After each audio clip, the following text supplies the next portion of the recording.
Hello everybody, hello, and welcome. We are going to be continuing our playthrough of Death Stranding 2. Hopefully we can make some good headway on this. We are kind of closing in on the period of time where other stuff is going to come out. I have been a lot slower than I thought I would be to get through this game. And that's really just because I've been getting school stuff set up for, fall term is about to start. Just bought a new house, so I've been going through making sure all of that is ready. We just checked out the house yesterday with the house inspectors, making sure everything was good to go, marking some stuff that we wanted fixed before we move in. So, got all that going on. And then on top of that, I have developed, like I said in the last stream, a little bit of an addiction to Warframe. So that has been consuming a good chunk of my free time. But yeah, let's go ahead. We can play for about 7 hours or so. I start at 6 today, so we'll be able to play for about 7 hours-ish. And we're on chapter 8. I looked it up. There's like 15 chapters, and then I think they said like 2 epilogue chapters. So there's like 17 chapters. But some of these chapters are super short because like they're like one mission and then it's over. So I have no idea how far we actually are. A few of these have been like super short chapters, but we're on chapter 8. We've been on chapter 8 for a while. So I'm gonna guess we're probably getting to the end of chapter 8, but I don't know for sure. We will see. Hi, Zachary. Hello. Good morning or good night to all of you. And yeah, I think we're good to go to get into it. It's always a pain in the ass to set up console streaming, man. I hate streaming console games. It's just so much effort. PC is so much easier. But I think we're good. I don't know.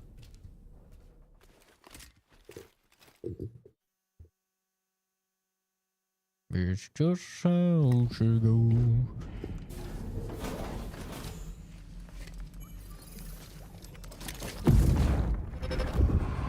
Now, this is the one thing I still don't understand yet. So what's going on with this fake baby? You're wearing my scarf. You're wearing my scarf.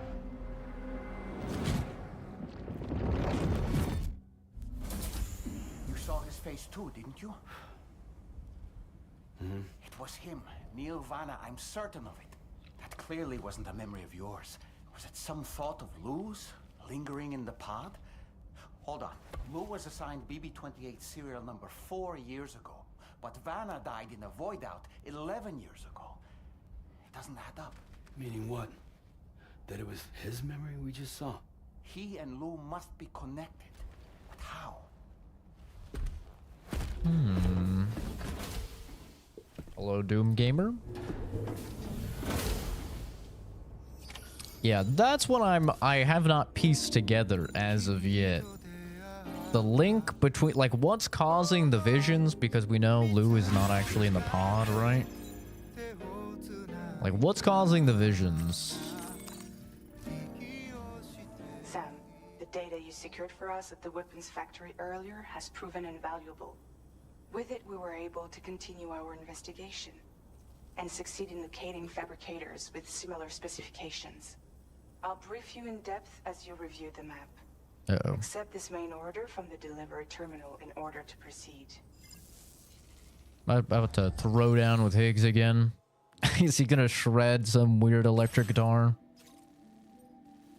It'd be really funny if they just never ever talked about the guitar, or like he never had the guitar again. It was just like a one cutscene thing. Or next time he has like a drum kit or something. An accordion. Oh, dude, an accordion would go hard. Destroy all ghost mechs. Great. Combat. Okay, Sam. The facility we've identified is here. An abandoned factory south of the F5 East Distribution Center. There are operational fabricators inside. More than you had to deal with for the previous order, in fact. And Great. to make matters worse, it seems these ones are configured to produce ghost mechs. Higgs is likely pulling the strings at this factory too. So with that in A mind, saxophone. your main objective is as follows. Eliminate both the ghost mech fabricators and any hostiles you encounter on site. Aye, In aye, addition, boss. each fabricator contains vital data that we need you to retrieve and deliver to the Magellan. By analyzing it, we hope to gain insight into Higgs's activities and future I plans. get you. Tarman will give you the device you'll need to extract the data before you head out. It is now, indeed consider the Norman route you Reedus, wish to take. Zachary, yeah.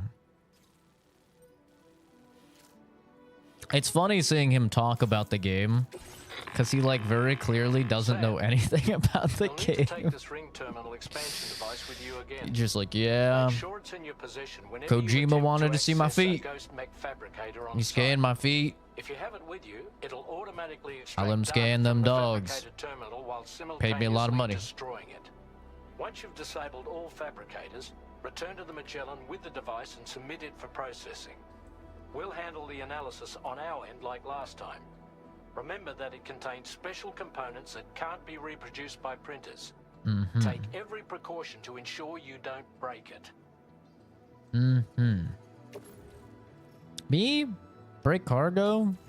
I would never.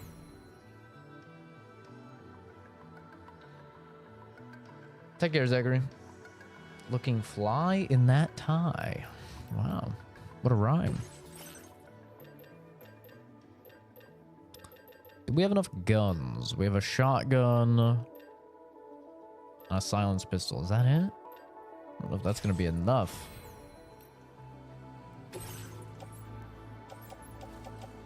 We have on a silenced pistol, shotgun, 2 shotgun, 3 shotguns. Okay. That'll probably be fun. Can't wait to buy this. Number 1 was one of my favorite games. The music and overall vibe resonates well with me. Yeah. I completely agree. If you enjoyed the first game, you will love the second game. This game is just a pretty flat out improvement in every single way, shape, and form over the first game. I understand first game pretty niche. A lot of people don't like it. That's totally fine. You know? Games are subjective, like all artistic mediums. But man, I really like the first game, and I'm loving this one. At 30K. Take care, Sam. I'm doing well. Can't complain. Just getting everything set up for school, which is starting up here in August, and then yippee! Yippee! And then getting everything situated for moving into the new house and selling this house, which is happening by the end of the month.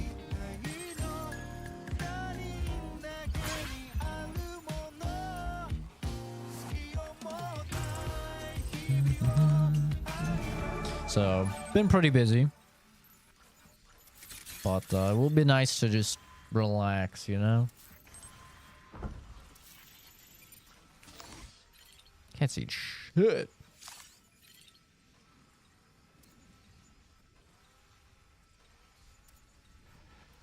Well, it's not marking literally any bots, so I guess I'm going in blind.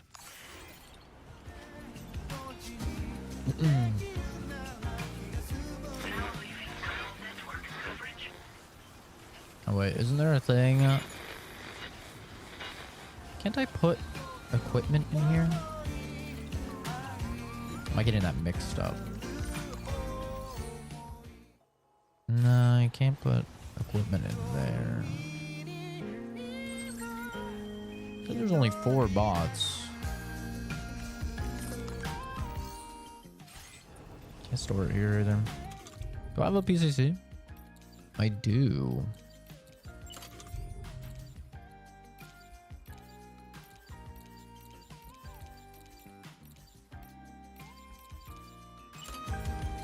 I'll put a post box here.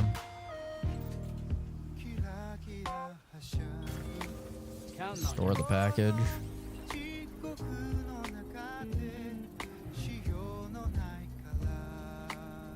Lamau already?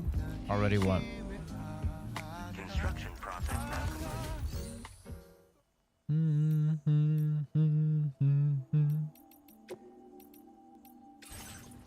Alright, let's store the old package.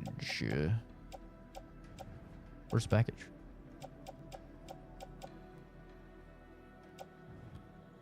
What? Is it not letting me store the package?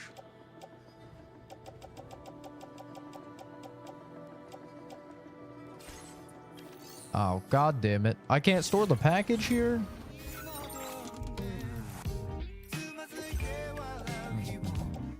Oh, that's fucked. Alright. Well, guess we gotta raw dog it. Hope that I don't get owned.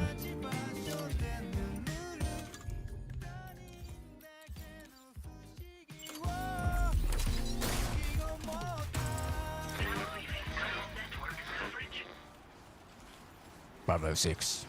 Going dark. Review of the week comment? Yeah, it's gonna happen.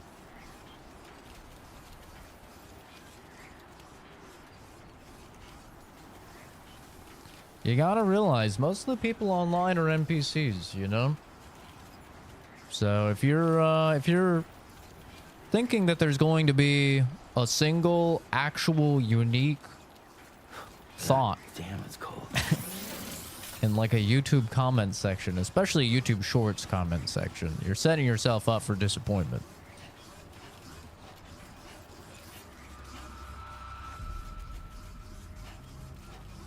+90% of the comments are just NPC, dead internet theory type of, you know, regurgitated thoughts.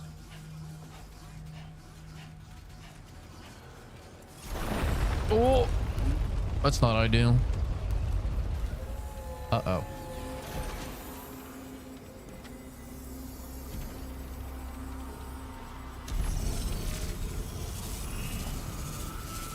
I think it's increasing from 4 robots.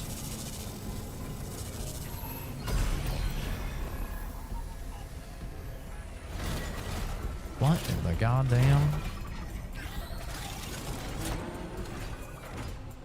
He's got the coffin on his I've back. got a bad feeling about this. Like something seriously big is waiting for us.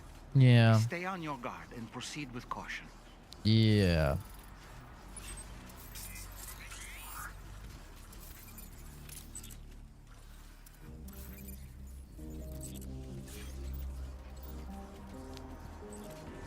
Can I drop the cargo? If I could just put it on the ground. It's already at 21% damage. Ah, shit. I don't have a spray. Oh, god damn it. I'm an NPC. Probably. Playing Cyberpunk for the first time, and the HDR is terrible. The contrast in the shadows is horrendous. Yeah, I stopped using HDR because it was just, it's very inconsistent. Like, I really like the idea of HDR, but the implementation on an application to application basis is just like so inconsistent. Some games you have like really, really dark darks and then like blindingly bright brights. And sometimes like the contrast just seems way out of whack. Yeah, I don't know. I never really saw a game where I was like, wow, I have to play this with HDR. Also, though, keep in mind, I'm colorblind. So, you know, I'm not exactly the greatest when it comes to I don't really have high dynamic range in my rods or cones. So, you know, take all of that with a grain of I salt. see now. They build ghost mechs in this facility. Sam, the ghost mech fabricators appear to have been activated. This could get very bad very quickly. We need to destroy them as soon as possible. Yeah, I agree. What do you think I'm doing? Okay, one less fabricator to worry about. And we've secured its data too. There should be 3 fabricators remaining. Keep the ring terminal Try and sneak expansion away. device safe and proceed to the next one. I'm working on it, man. We'll see what happens, okay? Surely he doesn't see me all the way down here, right? Oh, he's en route, brother.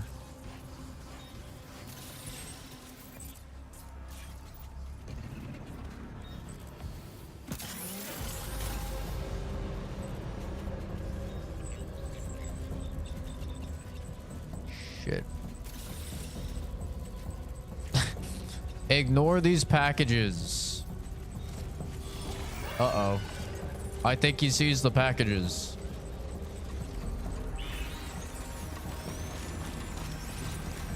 He might be a knower. I think he's a knower. Gonna have to go loud on this one.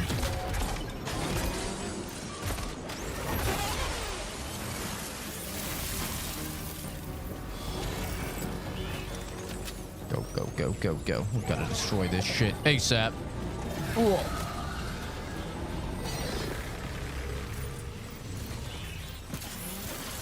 Oh. Hurry. Hack and destroy. Great work, Sam. Only 2 more fabricators left to disable. Let's move.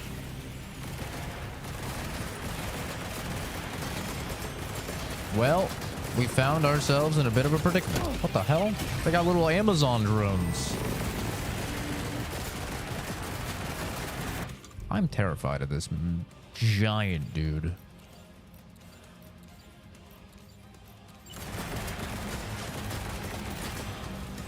Smoke grenade.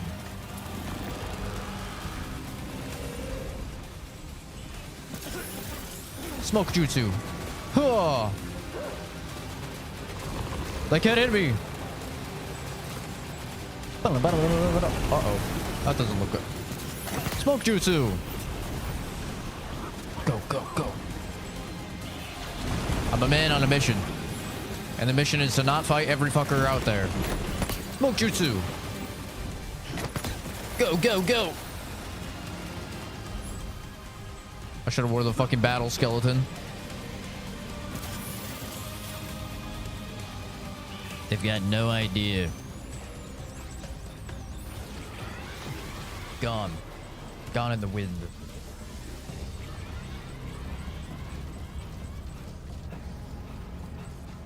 See? Look at them. They're lost. They're dazed and confused. Okay.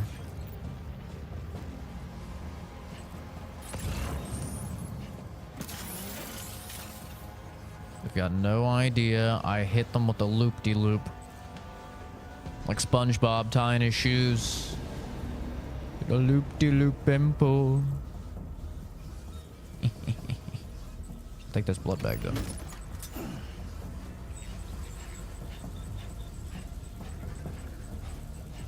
Can I sneak attack these guys?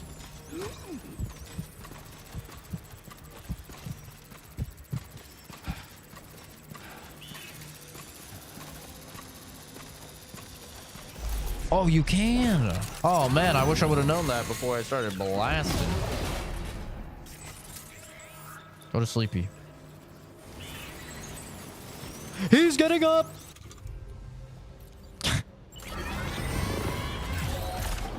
That did not work. I repeat, that shit did not work. Hurry.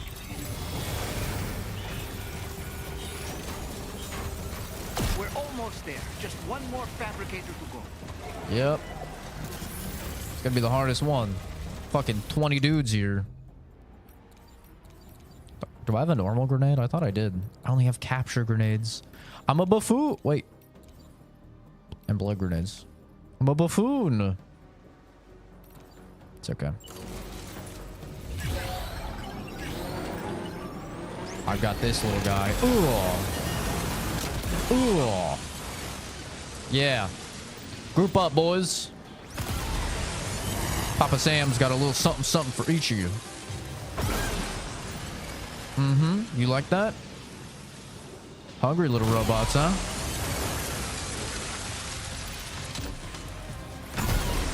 Oh, yeah. Gotta hurry before Amazon builds more.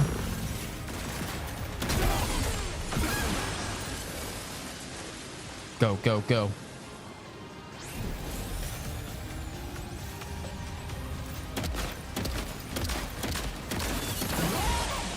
Go, go, go.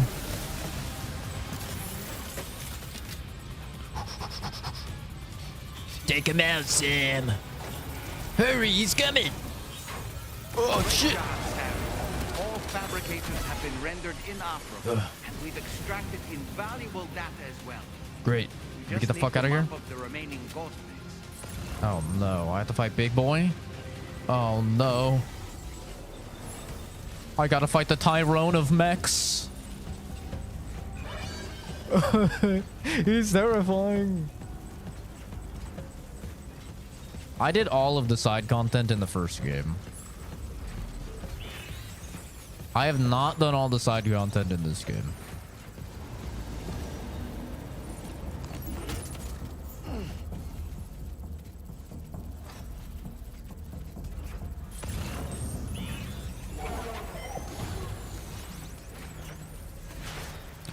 Oh, you're not supposed to do that.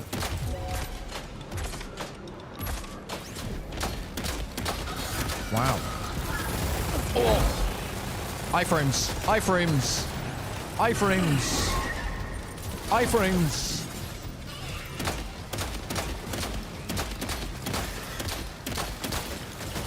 Iframes. Iframes. Jump, Sam. What are you doing? Iframes, bitch.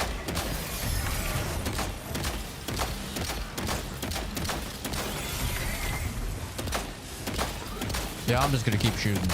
Right in your little weird furry tail. What in the goddamn?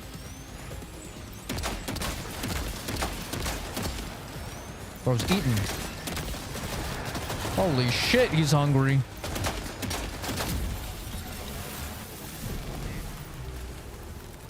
Nice. All ghost mechs and fabricators have been Heavy destroyed. machine gun. All that remains is to take the ring terminal expansion device with the extracted data back to the DHV Magellan for processing. Yeah, let me catch my breath, bro. Jesus. Sam, you know that harmonica of yours? What? Why don't you try playing it for a little bit? Increasing Sam stats will increase whatever milestones, such as carrying cargo over a certain distance or eliminating a certain number of enemies. Sam's abilities will improve as his stats increase. You can view Sam's stats via the ring terminal.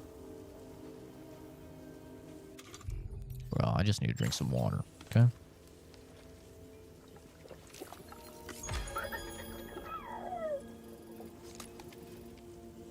Give myself a little massage. Massage my shoulders a little bit.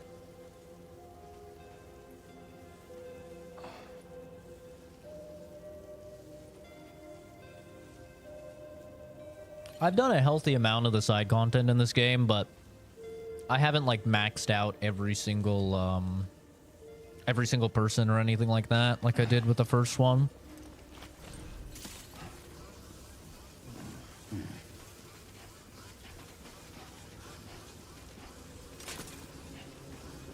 How much damage did the package take? 8%. You know what? You know what? 8%, not too bad for just taking out an entire fucking platoon of Amazon death bots. Kind of a W. I'll take it. For a boomer like me, it's not good at At combat, I will take it. Nom, nom, nom, nom, nom, nom, nom, nom. Why am I still Porter with Amazon on the rise? It's a good question. Probably just because Sam is more reliable against Higgs than Amazon bot. That would be my guess.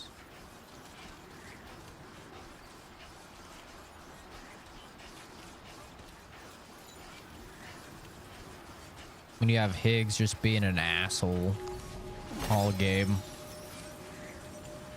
A little agent of chaos just ruining everybody's, you know, everyone's day.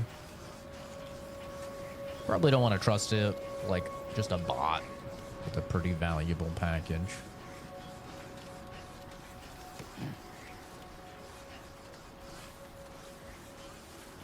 It's just how we go.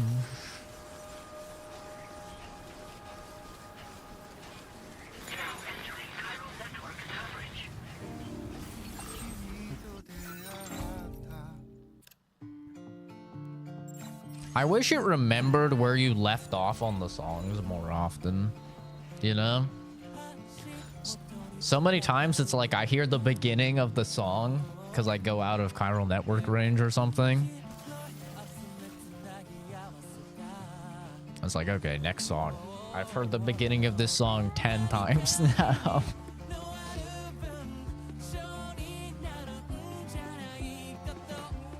Bro needs Spotify Premium so we can just download the music, honestly.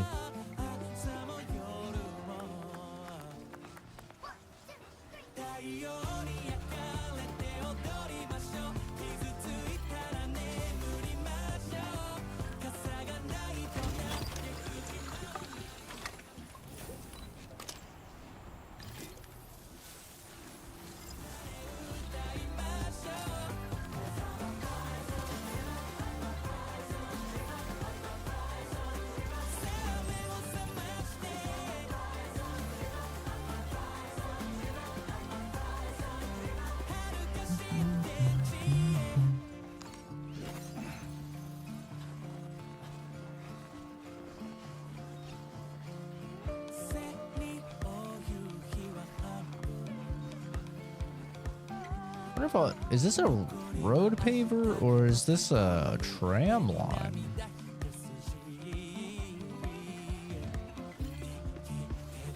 I think this is a tram line. Might be kind of crazy.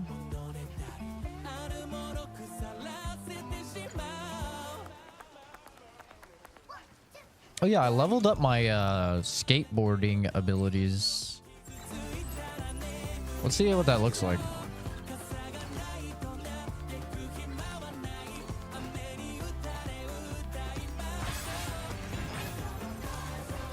Not bad, actually. You go downhill with this baby, I'm probably flying.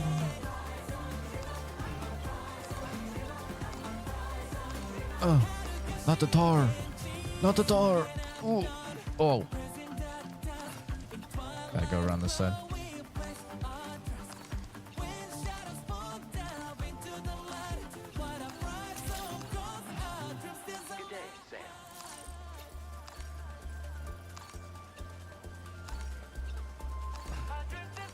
Oh. Just, sorry, I gotta. Cannot go up hills with this thing.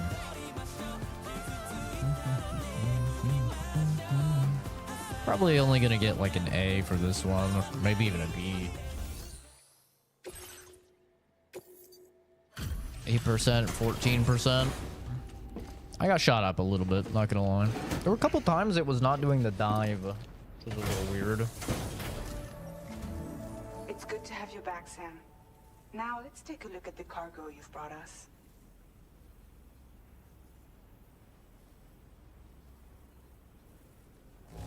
Yeah, dang. No problems with this cargo. Tarman's analysis should proceed without issue. Thanks, Sam. I probably should have just dropped it. by the shelter would have been good. Now displaying your current porter grade.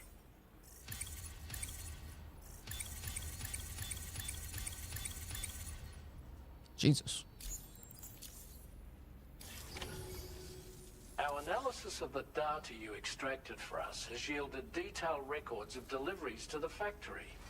It seems both the materials used to manufacture those ghost mechs and the routes used to transport said materials were the same as those utilized by APAC. This indicates that APAC was likely involved in the production of these mechs. Ooh. Wait, could this possibly mean that Higgs and APAC are working together? Sure We could. should watch what we say around the president.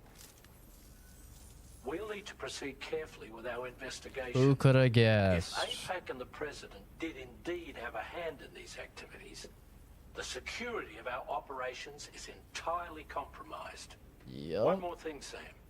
Some of the data we received concerned ghost mechs outfitted with rocket launchers. Oh, shit. I realize you didn't encounter this type within the factory, but it's possible Higgs may have already deployed them elsewhere. Oh, no. We need to prepare countermeasures for the DHV Magellan with all due haste.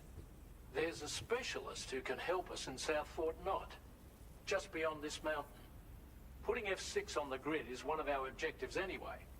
For now, we'll make preparations in an effort to secure his cooperation. You should head to your private room and try to get some rest before your next order is ready. And Sam, good work. Captain. Nappy time. Speaking of nappy time, I need to get some damn caffeine in me, man.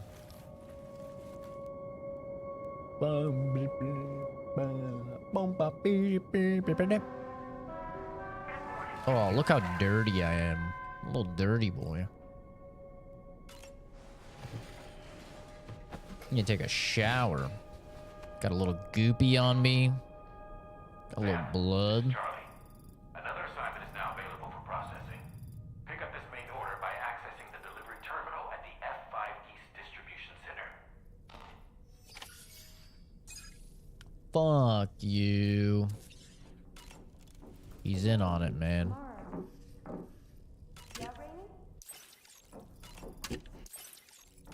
Don't trust him. I trust him about as far as I could throw him. Anybody that's gonna hide their face is already like, okay, bro. Kinda sketchy. Do. Thank you for always supporting me. Oh, that's so nice. She never talks to me. I never would have gotten that far. Junji Ito. That's very Junji Ito. Is that Junji Ito? Oh yeah, it was drawn by the one and only Junji Ito. For anybody that doesn't know, you want some nightmares. Junji Ito's your guy, man. He makes some fucking terrifying stuff.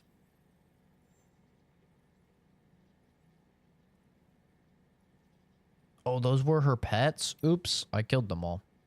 My bad.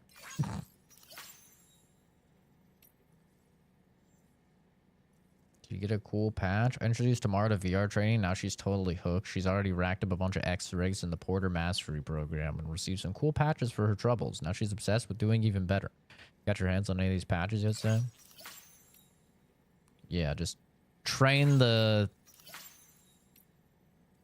chick who's mentally a little girl to go crazy with guns. Nice. Oh my god, is this guy just reply? Oh my god. Jesus Christ. Oh, I thought she was going to be talking about my piss. When I pissed in the...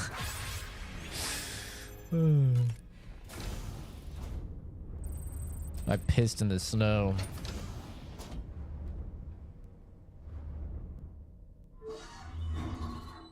Gotta lint roll this damn blanket.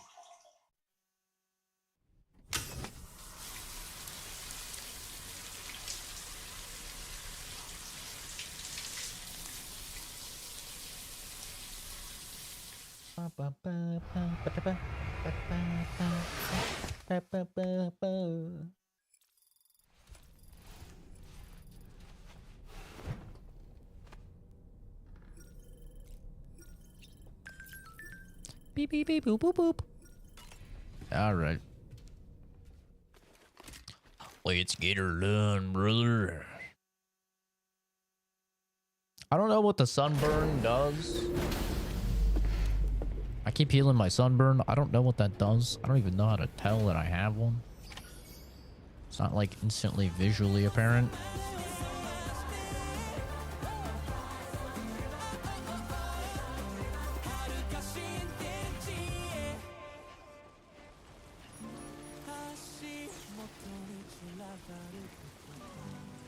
Need some damn container repair spray when I get in here.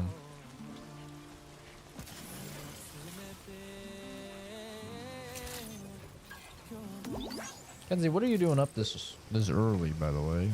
Slash this late?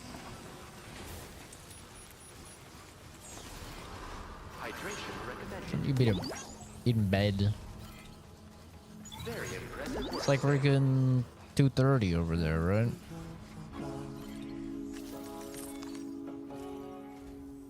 Oh, hey there, Sam. Barely Really awake. glad you could make Gotcha. it.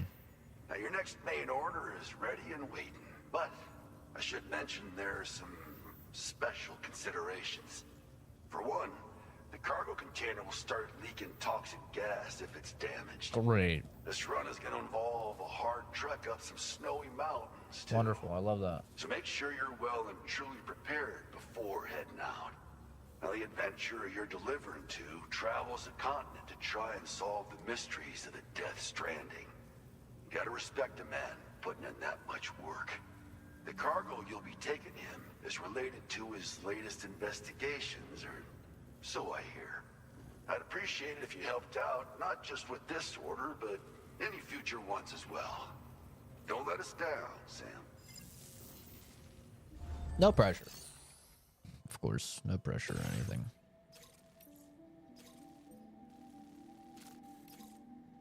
Take it to the fisherman.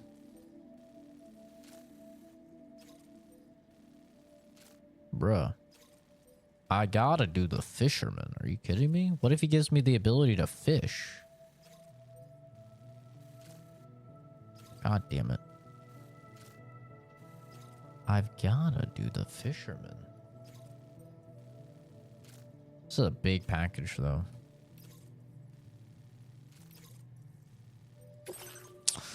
I have to. I have to do it. I'm legally obligated.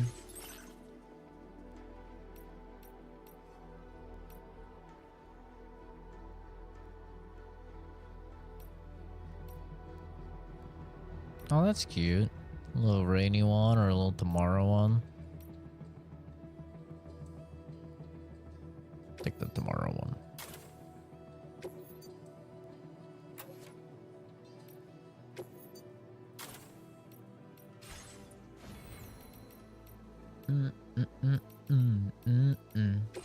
I need container repair spray. At least one thing.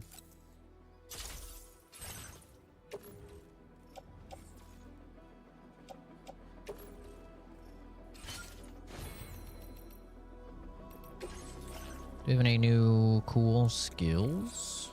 Shoot faster. Throw cargo containers filled with grenades which will detonate simultaneously. Huge damage for that though. Reduces car's battery by 8%. That's not bad.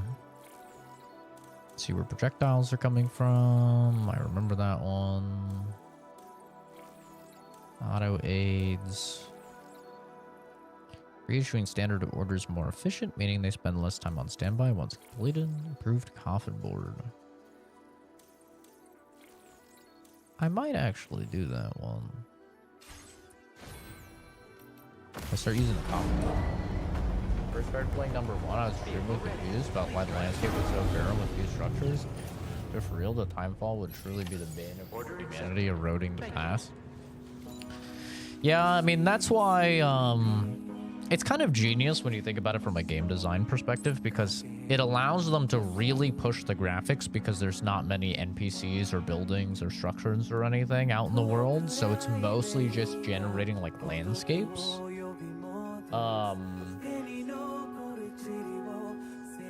Oh shit, I gotta put some meat up.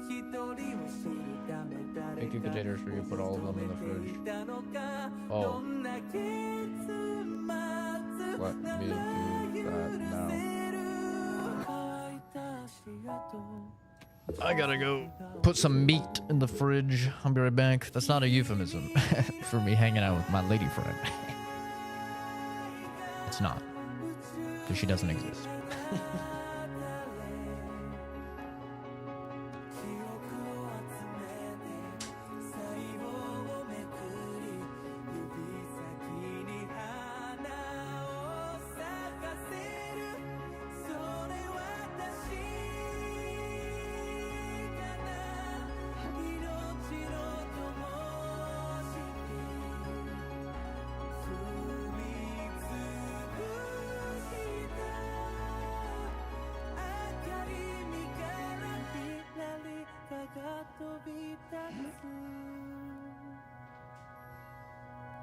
Sun still surround my shadow and catching me with the sparks low on a river of down we flow with every goodbye we grow. Oh, just trace the circle of life.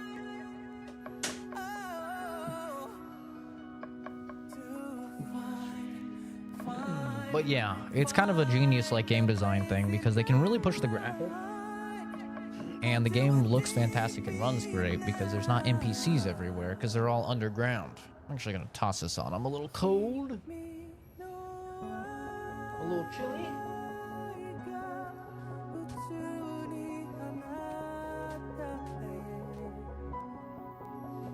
Oh, that's better. My feetsies are a little cold too, but I think they'll be fine.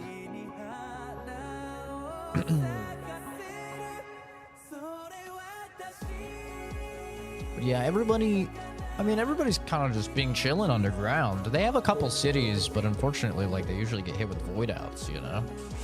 So they don't last very long.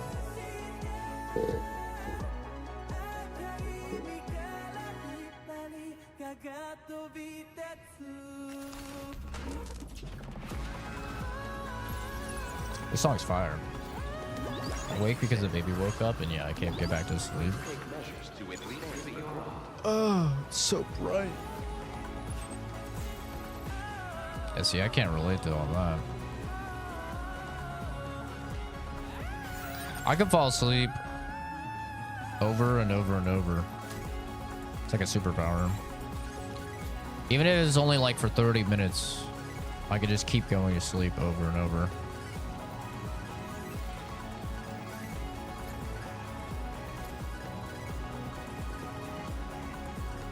Yippee!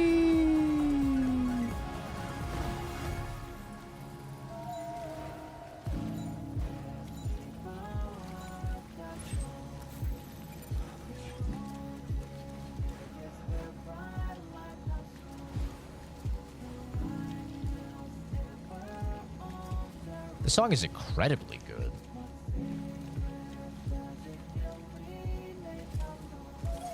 It's 2 p.m. over there? Damn.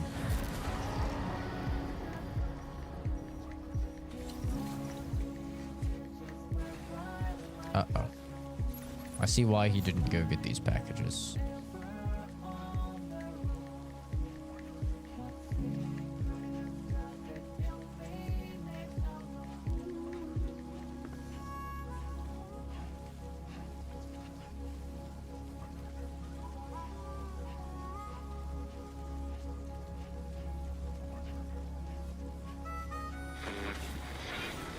Oh, fuck.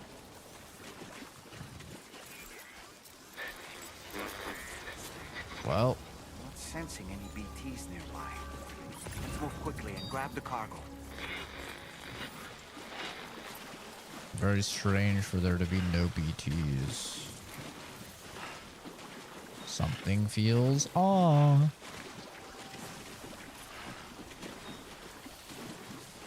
On top of a damn whale. Kojima and his fucking whales, bro. Kojima loves his whales.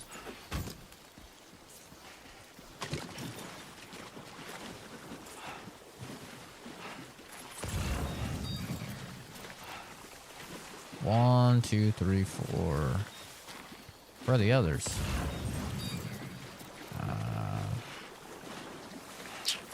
I see. 5, 6. This is a lot of packages.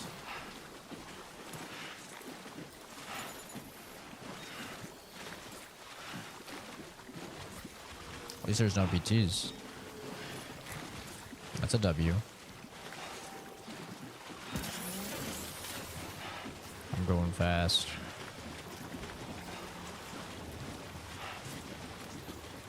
Do I have any ladders on me? I'm a buffoon. I have no ladders. The Death Stranding staple, and I have none of them.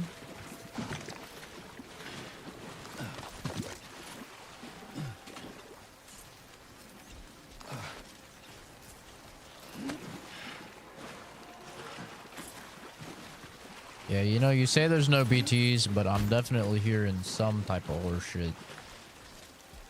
Oh.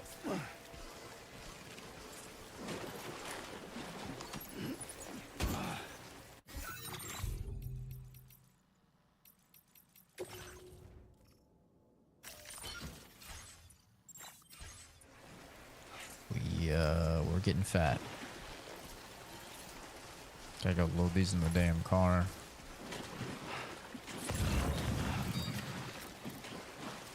Don't worry, guys. We'll be fine. I'm sure nothing bad will happen. Everything will be fine.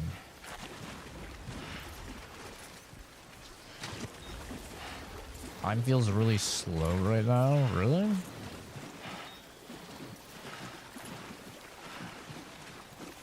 Ever since I started warframing,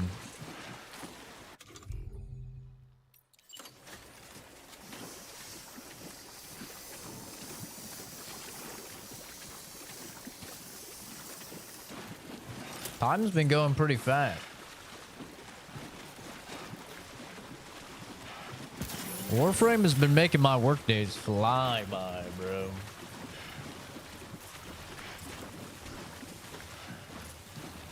Way faster than like the previous games like that I was playing, like Diablo 4. Diablo 4 and Path of Exile 2. It's like I enjoyed those games, but man, Warframe, it's like I log in. I'm like, all right, I'm just gonna, you know, just gonna do a little bit of like brainless farming on these missions.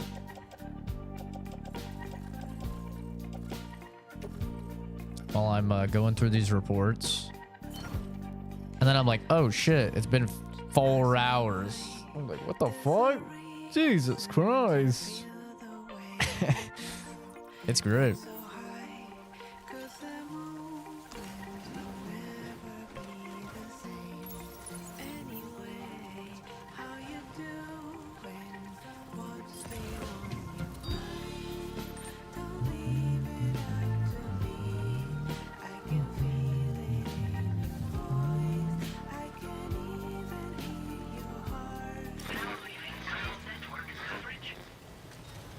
Josh woke me up carrying something up the stairs that he dropped.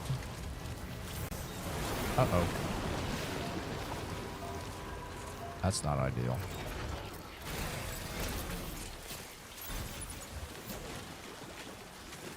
We're fine. Actually, we are probably not fine. The BT sensing thing just came out. That could be bad.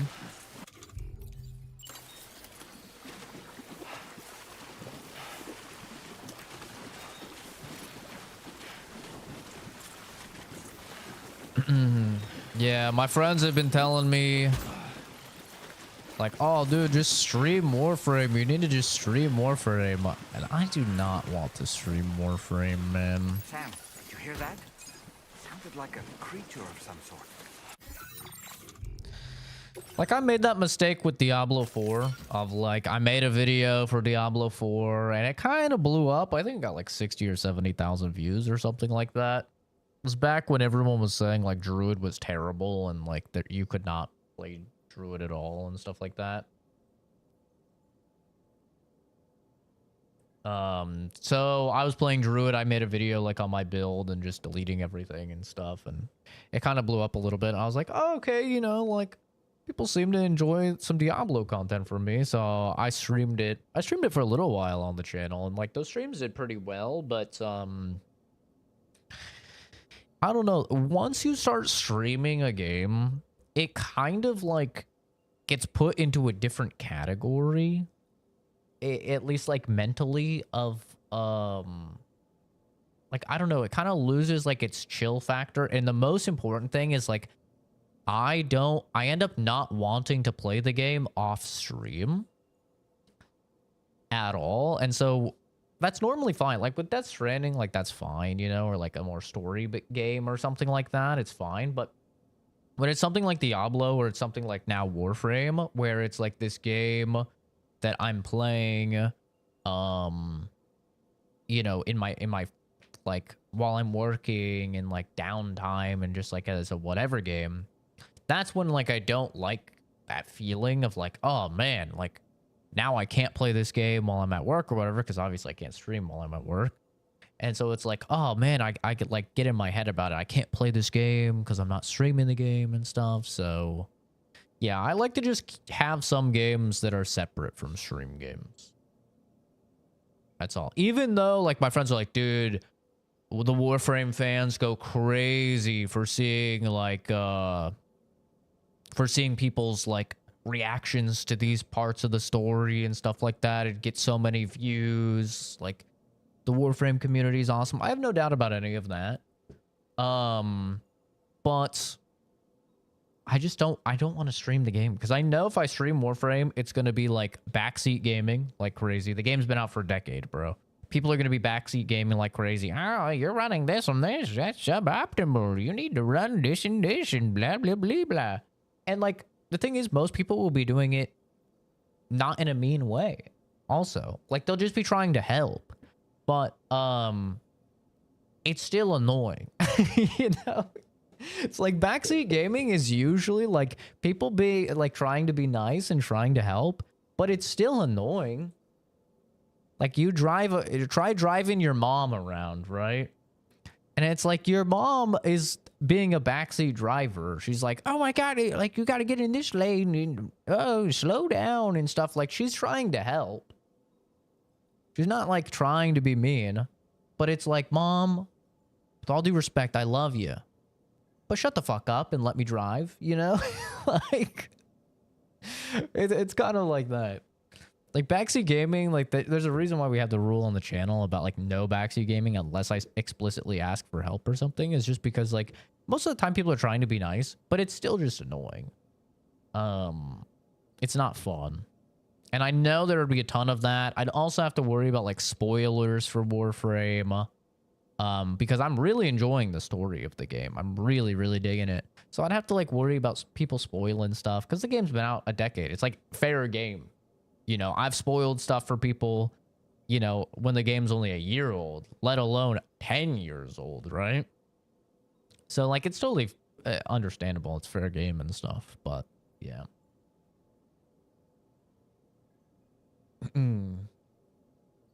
It's a hobby, not a job, so you don't need that pressure. It's actually quite healthy. Yeah, I like to keep some stuff separate. You know, like Marvel Rivals is a good example as well. I play not a lot of Marvel Rivals, but I play a good amount of Marvel Rivals. I've streamed it in the past, and I didn't really like the streaming experience of the game. Like, you know, it was fine right when Marvel Rivals came out, but then a little bit down the line, it's like, oh my God, you're playing Hawkeye? Bro, Hawkeye is like fucking D tier. You need to be playing this. Or, oh, dude, they're playing Spider-Man. He hard counters you. You need to swap. And it's just like, brother, I'm playing for fun. Like, the character is fun. I like to play the character. I don't really care how good the character is. I like the character. He's fun.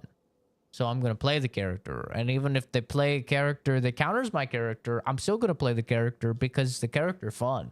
And it's a video game. It's supposed to be fun. You know, like most of the time I don't even play ranked. Like if it's ranked, okay, I get it, bro. Like, you know, you want people to be like swapping and stuff and try harding, but like I like never play ranked. I'm a quick play Andy, as they say.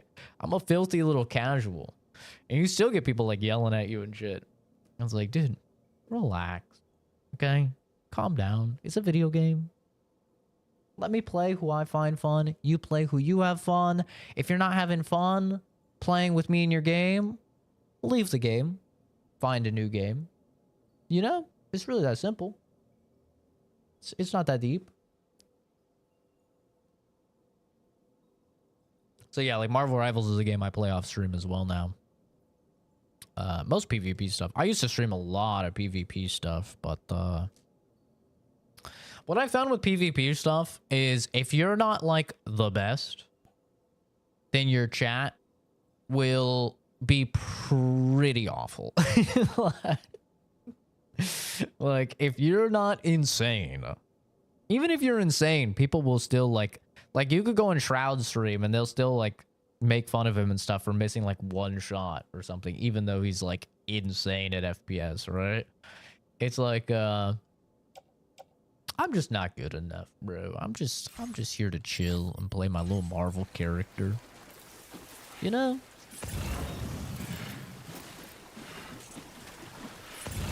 When I was younger, I was really, really good at like all of these games. Like I was top 0.01% in most games that I played. So like, you know, I would stream it and then somebody would start talking shit and I'd be like, all right, bro, boot it up. We'll 1v1. I'll do it right on fucking stream. Let's go. And I would shit on people routinely. I would dominate, especially like during my CSGO days. Somebody coming talking shit on CSGO. Oh my God, bro.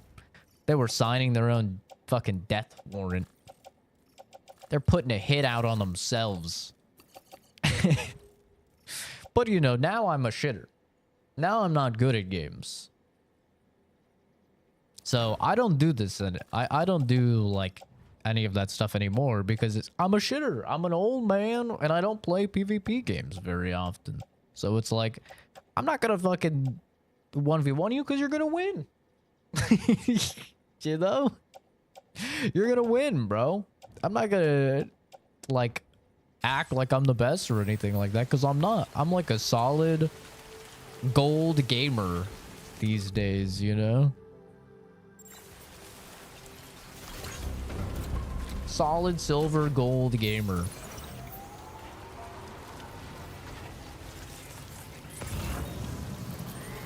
It's like the people that will watch a gold gamer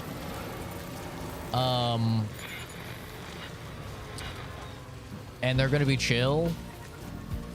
Those dudes are few and far between, man. You're gonna get a whole lot of backseating. You're gonna get a whole lot of like toxicity, calling you a shitter and stuff like that. It's like, yeah, I'd rather just play the game off stream. You know? Plus, like, a lot of those games, you have to focus a lot. Like in like PvP games. You really gotta focus up. So there's not necessarily like a lot of time to even talk or reply to chat. I think that's why battle royales are really successful for like streaming, or at least they were. I don't know how they do now, but like at least back when I was streaming like PUBG and stuff. PUBG was like the perfect streaming game because, you know, there was so much fucking downtime that you could talk to chat and shoot the shit and stuff. But if you're playing like Counter-Strike, not a lot of downtime to, you know, talk to your chat.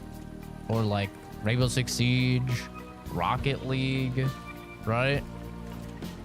You gotta be fucking locked in. Even Rivals, honestly, like Rivals, you gotta be pretty locked in.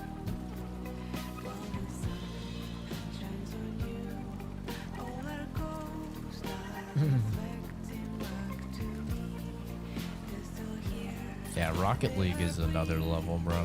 That shit is so hard. I somehow got the diamond on Rocket League, and I don't even know how to like do aerials or anything. It's like I'm such a shitter in Rocket League. I had to have been like hard carried.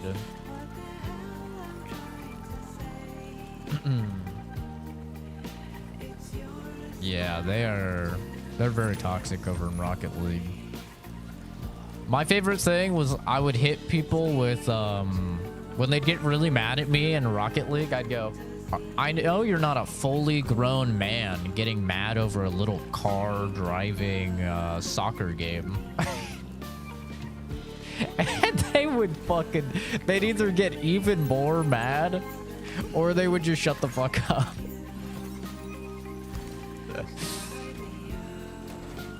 There's nothing like just like holding up a mirror and being like, wait, let me get this straight. You're a fully grown man getting angry over this silly little video game, over some pixels on a screen, to get people just like, shit. Like, this is some loser activity I'm engaging in. Damn.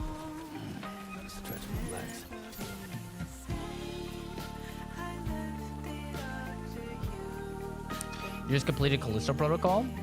I like Callisto Protocol. No one game this doesn't apply. I mean, if you were on the channel earlier, Oscar, then yeah, I mean, not really with Siege. I've already played Callisto Protocol, actually. I've played it several times on the channel, actually, so you can feel free to go back. I have a review on the channel and everything for it. Feel free to go back and take a look at that.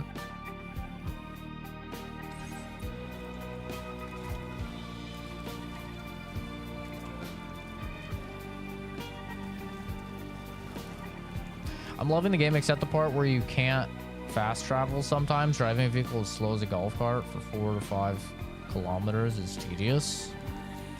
That's the game.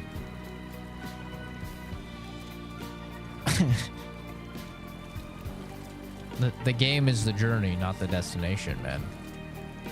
You gotta learn to embrace the journey.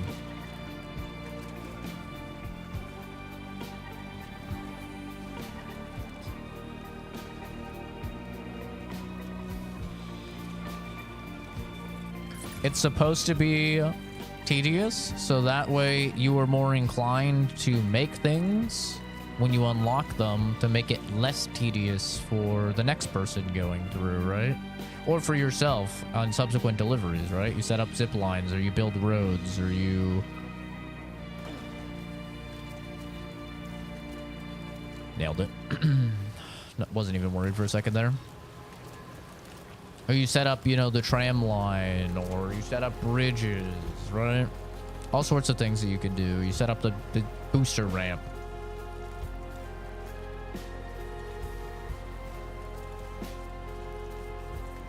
The point of the game is the adventure and the journey. Think of it as hiking in real life, right? I love hiking. I go hiking every week. I'm not sitting there sprinting through hiking. I'm taking my time. I'm taking in the sights. This game is absolutely beautiful, and it has an incredibly good soundtrack. Take in the sights, enjoy the time, listen to some music, vibe. There you go. That's Death Stranding. If you don't like that, then you don't like Death Stranding, which is totally fine.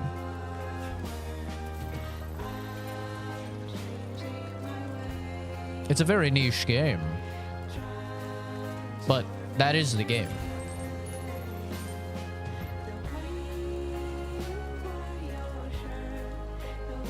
Not liking walking from point A to point B in Death Stranding would be, but like expecting to like the game would be like me not liking riding horses and then wanting to like Red Dead Redemption 2. It's like 50% of Red Dead Redemption 2 is riding a horse, talking to people, you know?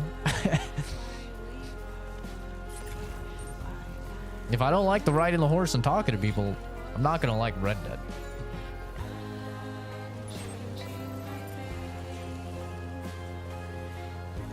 And a lot of people don't like Red Dead, and that's totally fine.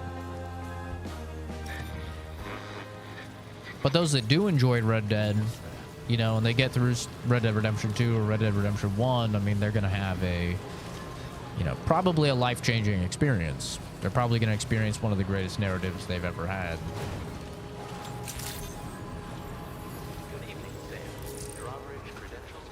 Death Stranding is very similar.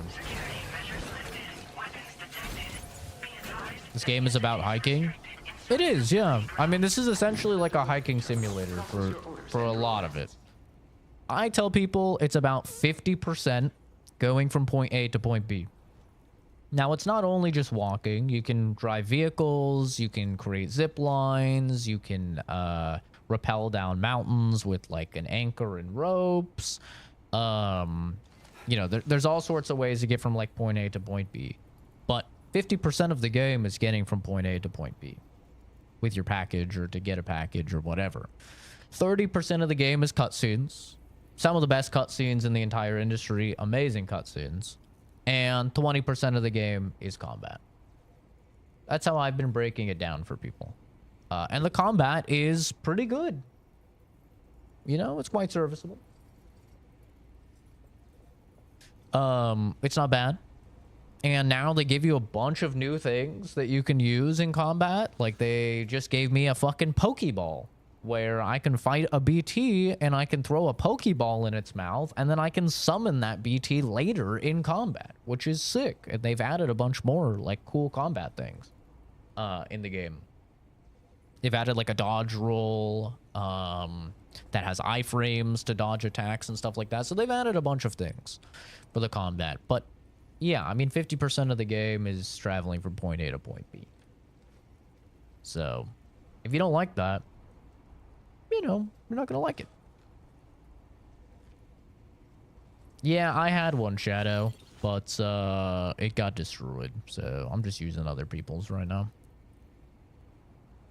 Being alone is part of it, but the real point of Death Stranding, the whole point of the first game is to unite America, right? And the whole point of this game is to unite Mexico and unite Australia. And part of uniting everybody is how lonely you feel when you're traveling through that area with no chiral network, so you don't have anything from other players, and how oftentimes it's incredibly tedious, it's incredibly stressful, it's really hard. And then once you get there, once you hook them up to the chiral network, now at your disposal is everything else that people have crafted. And it makes your time so much easier going through the area. And so you have this very rewarding feeling of, I am really connecting not only the people in the game, but all of us that are playing the game in real life. And it drives you to want to make, you know, things easier for your fellow man. Because, man, that guy put a ladder there and that really helped me a lot. You know, what I could do on top of that is I could make a bridge over this. And then that could help somebody, right? And then you're also, like, video game-wise incentivized to do it. Because the more likes that you get, which you get likes when people use your stuff, the more likes that you get, the more of other people's stuff you now have access to in your world. And so it's this very well-designed loop where you're playing co-op without seeing any of the other players, but you're all having a very positive impact on one another. That's the beauty of Death Stranding. It's what I love about the first game. I think it is essentially like the Dark Souls type of multiplayer, but done very well. It's what I felt that like Miyazaki has always kind of wanted to do with the Dark Souls multiplayer, with like seeing the messages for other people, right? And like the blood trails and stuff, and having this like co-op but not co-op world. But I feel like this game just does it infinitely better because like there's real game reasons to help each other. You could leave messages for each other and the messages will have impacts on people. So like if it's a really steep road, you can leave a couple messages for people that will actually give them a steep speed boost so they can get up that steep hill, right? Or if it's a cold area, you can leave a message, you know, by a cave or something that will warm them up and make them get stamina back. So like all of this just works kind of beautifully together to create this very alive world that's it feels lived in, even though you're not seeing the people and you're not actually interacting with the people. So I love Death Stranding, man. I love Death Stranding 1. I'm loving Death Stranding 2. The you know, the title on the stream is not like clickbait or anything. I actually do think this has a real shot of winning Game of the Year 2025 over Expedition 33. Will it? I don't know, but I think it has a really good chance.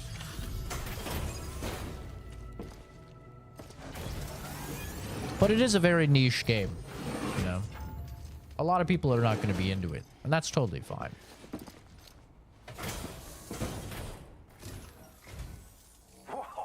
You got it back for me. You really went out and recovered every last container.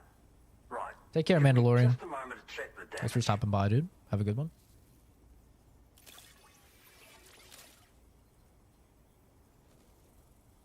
We do have Pokemon BT. Gotta say, that's impressive. You did well to get it here in this condition. Thank you. I've been waiting forever for this cargo to show.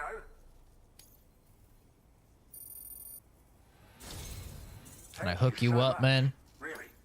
All right, use your Cupid to put me on the network. Yippee!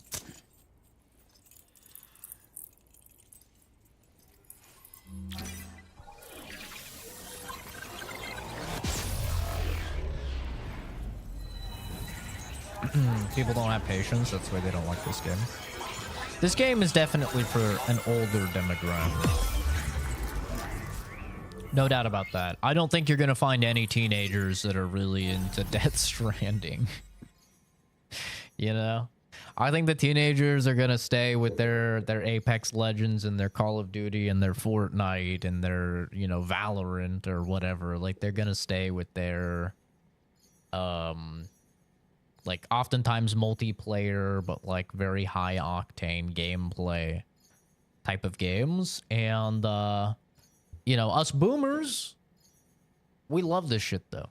Like, everybody... I've never met somebody under the age of, like, 23 that liked Death Stranding 1. It's, like, definitely one of those games where when you're older, you appreciate, like, to slow down, take in the sights, take in the vibes. Like I said, it's just like hiking. It really is. Leaderboard's gone? Really? I can still see it.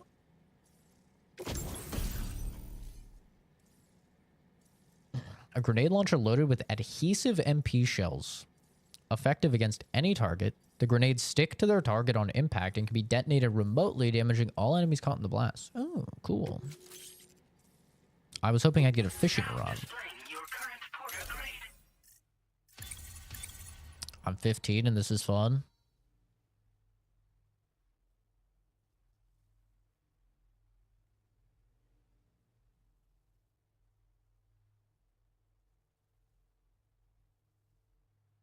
Rest in peace. Sorry, man. 18 and over on the stream. Is not appropriate for minors. Godspeed to you, brother. Hope you have a good day. Go to sleep. You have school tomorrow. Do you? I don't know. I don't actually know. Are the kids still on summer break? I don't know. So, you hooked me up. Cheers for that. The network should help me continue my pursuit of the Lord. Leaderboard is gone? Oh, I can see it right now. I wager you've heard him sing out by the Tar Lake, haven't you? Private fella, rarely shows his face, but when he does appear again, it'll be a bloody catastrophe. On a scale of what happened to Lakeside Fort Knott. Catch my drift? But it's my hope that the cargo you pulled over here will prevent anything like that. So, thanks again, Sam. Oh, and the data I shared with you is for a remote detonation grenade launcher. Humans, mechs, BTs, it's good against them all. Something tells me you're gonna need it real soon. Well, that's not ominous at all. Thanks. The Lord of the Tar Lake. You guys like how I set that one up? Legendary round these parts. Set up the bait I went out with some mates of mine for anybody to try come and out and be catch like, the bastard. oh, I'm a miner and I Which is like how we learned Death we Stranding. You weren't like that? dealing with a fish at all. It's a giant BT. In fact, Hit it with the used set. to be a pair of giant BTs. I just And waited. one of them was responsible for the void out that reduced Lakeside Fort Knott to a I'm smoking 15. crater. Our ship went down in the chaos. My mates went down. Sorry, with it. bud. I was the only survivor. Couldn't tell you how I got away from the wreck. Don't remember a thing. I woke up in the company of those twins. You've They're the activated ones who my saved trap my gun. life. But don't think that's the end of the story. I can still hear the Lord singing. The other BT. It's still out there. And we've got to do whatever it takes to kill it. The cargo you brought me from our ship is just the thing we need to track it down. I'll be conducting a detailed investigation. And when I've got a lead on its whereabouts, I hope I can count on your help. Cheers for the help. Really, the Lord of the Tar Lake is a threat we can't afford to ignore. It's a catastrophe waiting to happen. I know it's still there. I can see it. I will need your assistance in the future. It's not the kind of enemy I can take on alone. I'll update you when I know more. Until then, stay safe and stay in touch, mate.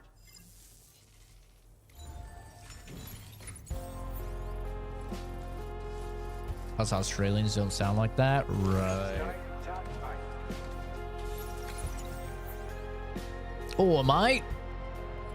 Thanks for delivering all them fish. Really appreciate that. Take care, Sam.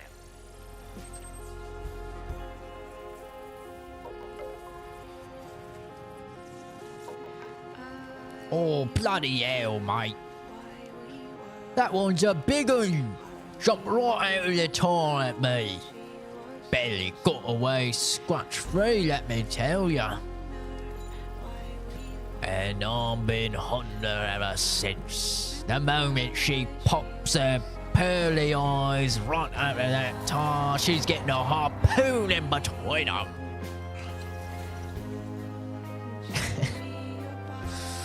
That's how you Aussies talk, man.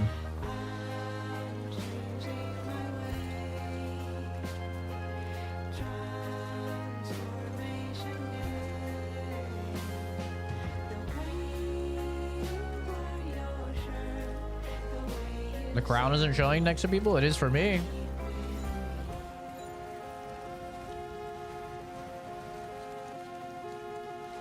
Kenzie's rank 2. Zane is number 1.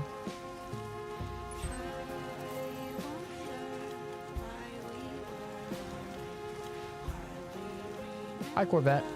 How many terabytes would a COD game be in this universe? Brother, it would be petabytes. There's no way they're compressing it down to terabytes this far in the future.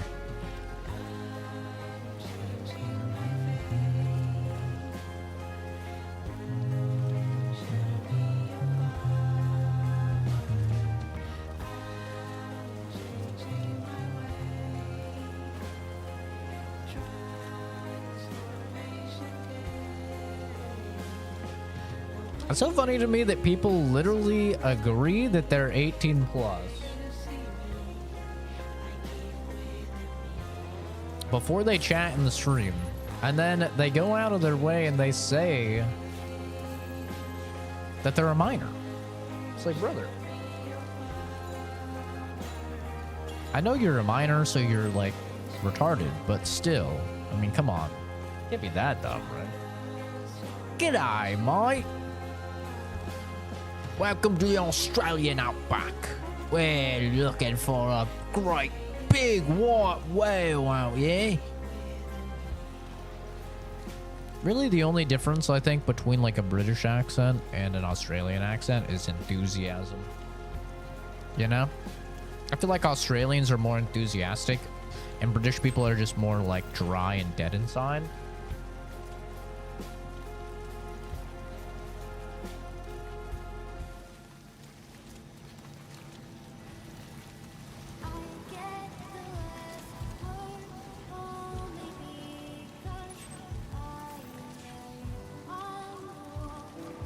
But honestly, like, Steve Irwin is just the Australian that we usually mimic as Americans.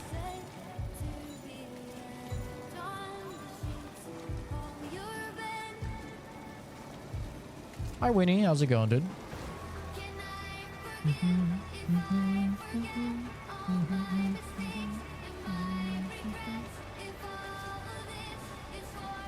Thanks, Chance.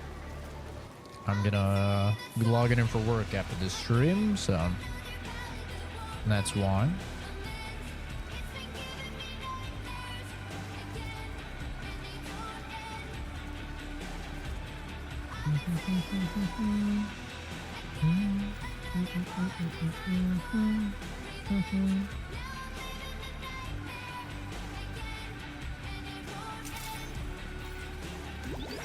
How far am I into the game? In chapter 8, about 42 hours in. I will always support you. Cold levels, tolerably tolerable. Remember to rest safe. Beep, beep, beep, beep, beep, beep, beep.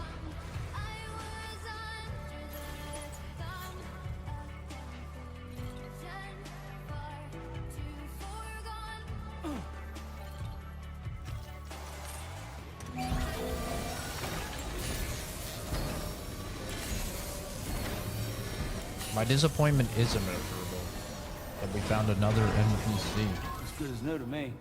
saying the same copy pasta shit. I expected better out of you, Toon Boys. I actually didn't with a name like that. That is an NPC name. I actually did not. It is actually exactly what I would imagine. This cargo has been designated hazardous. Uh-oh. The container encasing the cargo may release noxious gas. Oh, wonderful. Just a little bit of toxic fumes. If anything goes awry.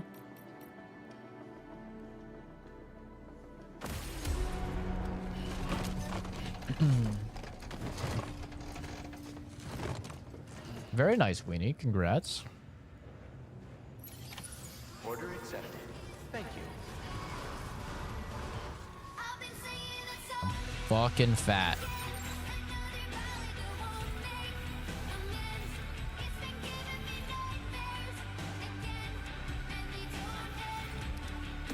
Petabytes.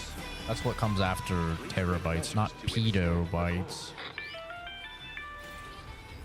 Do you have a moment, Sam? Oh. I was wondering if you'd noticed Hartman doing anything strange lately. Sending odd mails, sleepwalking. Yeah. You know I'm not the kind of person who enjoys spying on her colleagues. But when I finally decided to check the surveillance cameras, there he was, wandering around at night. If you see anything out of the ordinary, don't hesitate to contact me.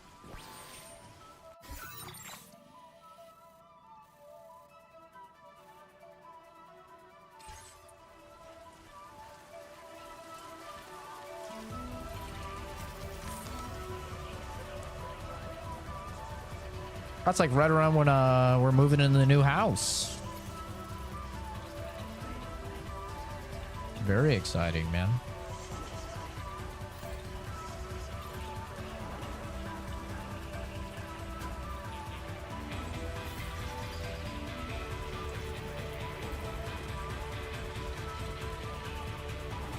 Equipment almost ruined. Boca Skelp. Oh, shit. My Skelly is almost ruined? Huh. Did we go back? We win this. I win this. Okay, I don't actually. We're also gonna get another stamina bar. We're gonna play this safe. This is a long hike, 1,300 meters. Excited for the move or dreading having to do the actual move? I mean, I'll be honest. I don't want to sound bougie or anything, but I haven't like actually moved any of my shit in close to a decade. I've always hired movers. Like, I used to do the whole, like, you know, you get the friends and the family and like they help you move and then you buy them lunch or dinner or whatever. But like, I worked as a mover when I was, I think 17. I worked as a mover and, I just saw like how much work I was like sparing the people from doing. I was like, yeah, you know, and like also a lot of the people that were movers were like they really needed the money. Like a lot of the people I was working with, they were either college students doing it in their spare time or they were you know, immigrants and stuff. So yeah, I've always just gotten movers ever since I was like 19. Okay, we're gonna do rest. So I'm not really too stressed about it because I've moved a million times. I've moved state to state and stuff like that, and I always just get movers, bro. They do everything. All I have to do is, you know, unpack.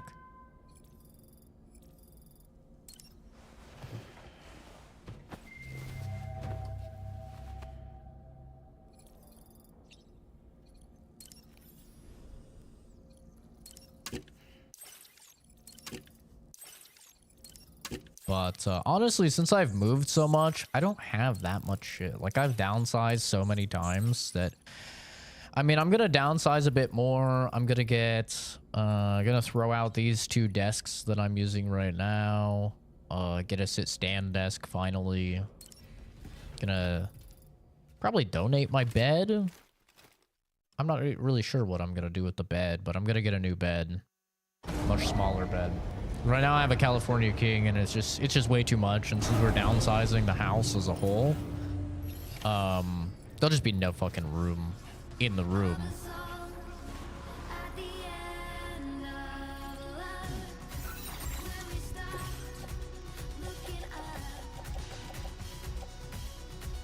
Damn, all this stuff is just absolutely fucked. I'm probably gonna get a full, like a twin or a full, like something nice and small, compact.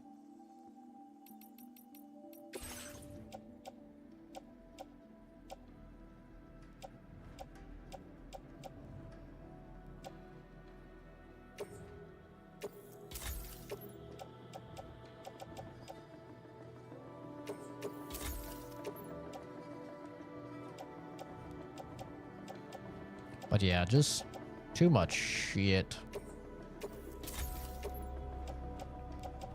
A nice downsize will be good. Especially when you consider, like, you know, in the next 10, 15 years, we want to be moved over to Japan. It's like, you don't want a bunch of shit when you're moving literally, you know, halfway across the entire planet. So, it'll be good to just downsize now.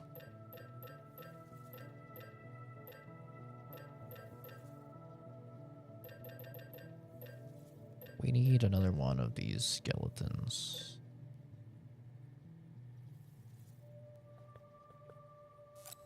Traverse difficult terrain. Perfect.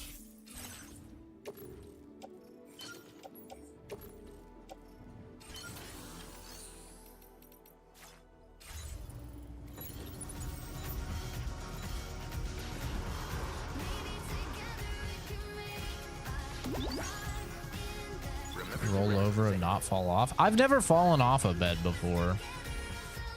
I've thrown myself off the bed many a time. When I was younger, if I kept hitting snooze on my alarm, I would literally just yeet myself off the bed.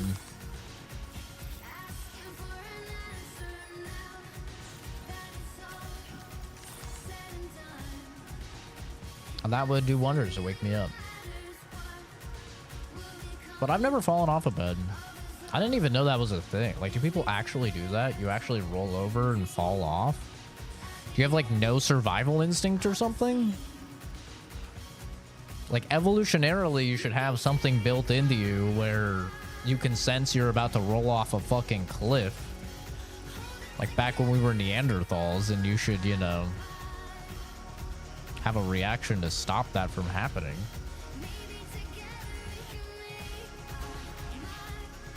I can sleep sideways and I can sleep on my stomach. I can't sleep on my back.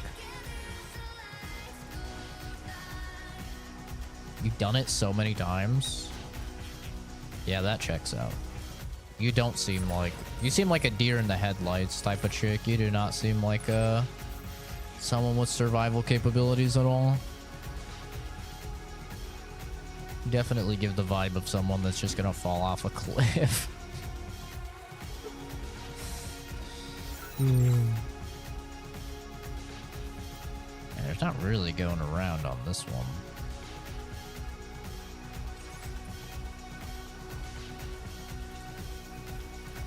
Cats keep eating all your salsa. Kill the cat.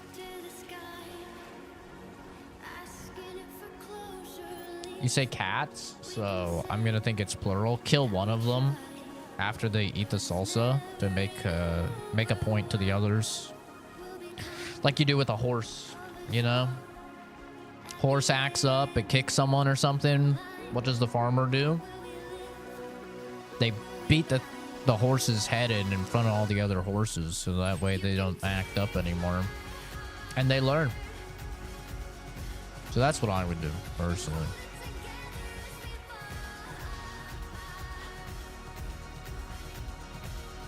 Just grab it by its little, like, hind legs and whoosh, whack it against a wall or something. I think that they'll leave this also alone.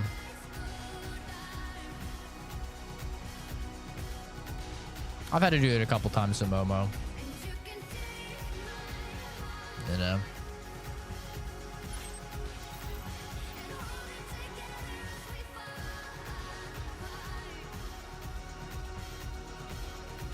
You roll off so many times, bro. Why don't you just set up some pillows?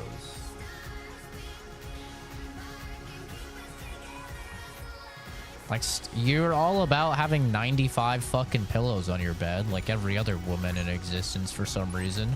Just stack some of those pillows behind your back, make a little wall. Like, prop yourself up so you don't roll over there.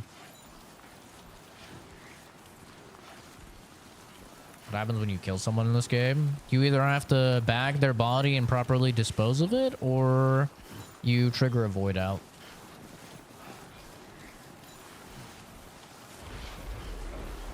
I've definitely become your #1 streamer. You tend to not watch live, so that's an achievement.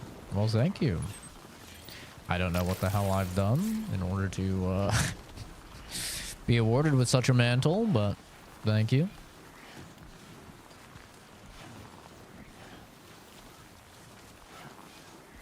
There's a mattress on the floor? Okay, then you're, like, not even falling. Uh-oh. Looks like BT's over there. Entertaining. I feel like there's a lot of people that would disagree with that one, but hey. Who am I to look a gift horse in the mouth, you know? I'll take that compliment. Thank you.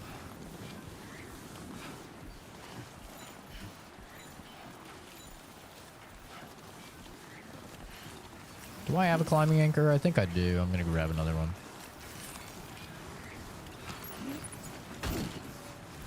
Uh-oh, uh-oh. We're fine. It's a whiteout. The fuck is a whiteout?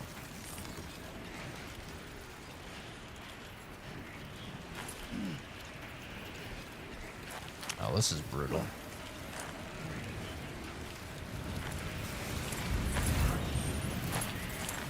Oh, this is brutal.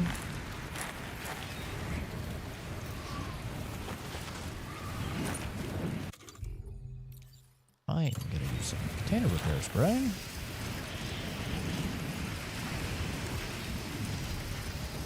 Couldn't afford pillows. Jesus. Fucking brokey alert.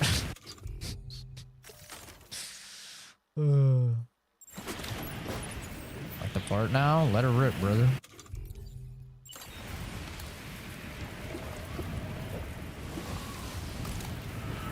Point it at Kenzie when you do it. Here with that fucking gas attack.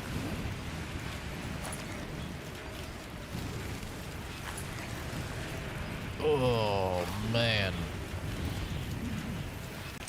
Can't see shit.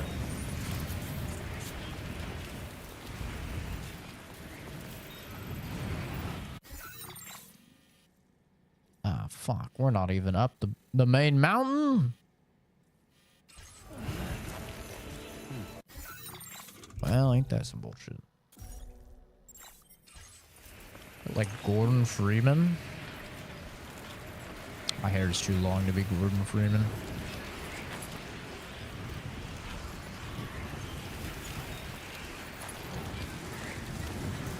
How am I gonna navigate up this fucking hill, man?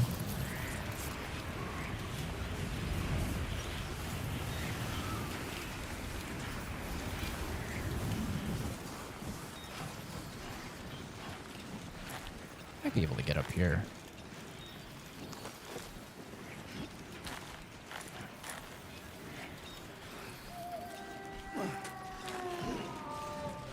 Like having a popcorn ceiling. I got concrete floors right now. They're goated.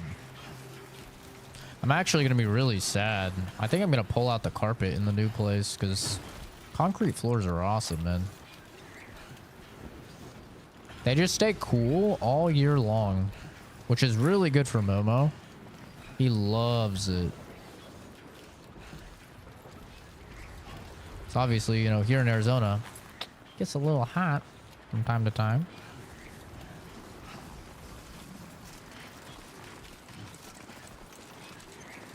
It's known to get a little hot on occasion.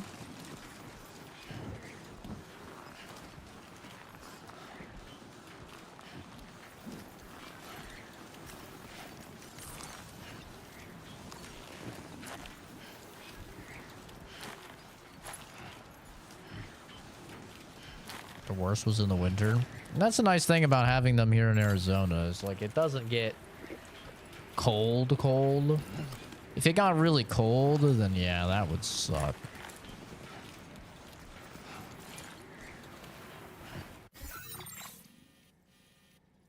I have to make it up this fucking hill. God damn.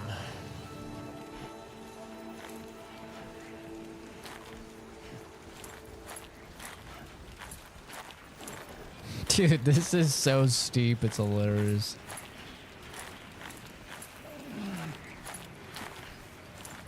Imagine your fucking quads. Oh my god, man. They'd be on fire.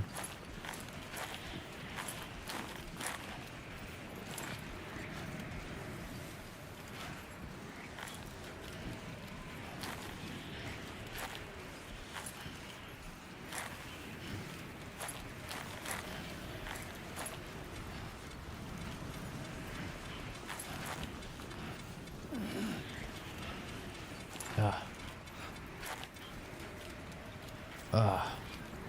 my damn stamina back.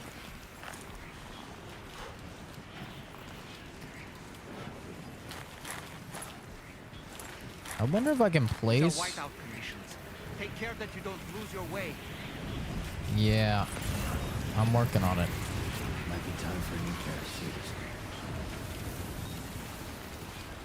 Listen, I'm using these shoes until there's nothing left of these shoes, okay? This is the Porter way.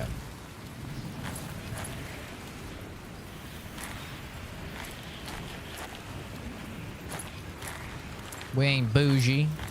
We're gonna get it done.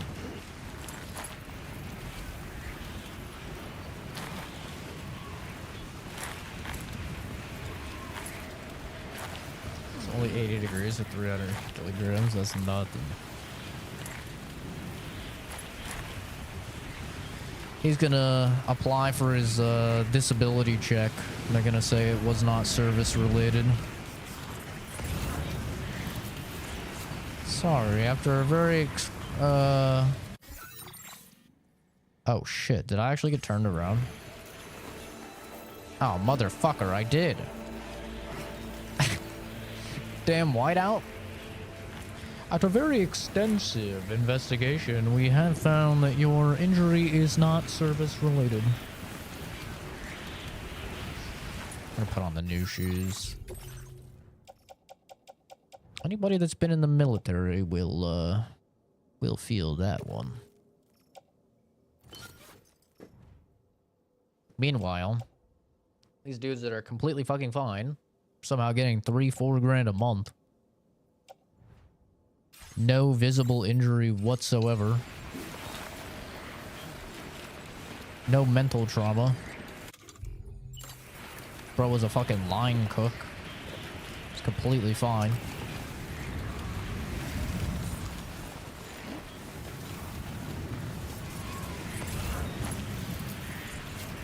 We're so close. Don't worry, once we get up here, we'll bring out the skateboard. We'll fly down. Unfortunately, I have no water now.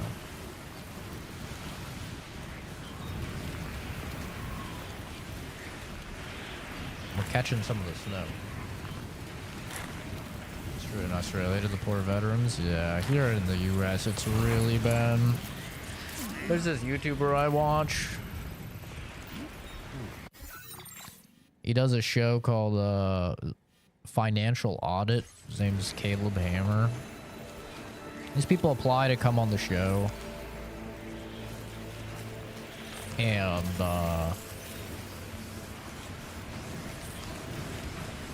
so many of them that are veterans are just like fucking owning with like their monthly income.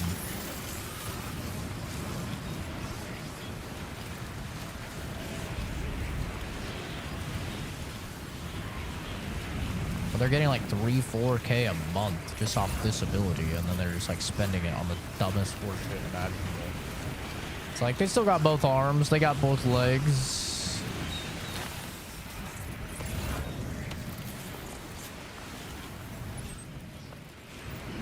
Like, don't get me wrong, I believe in the, you know, mental health as much as the next guy, but it almost starts to seem like it's dreidel, dreidel, dreidel.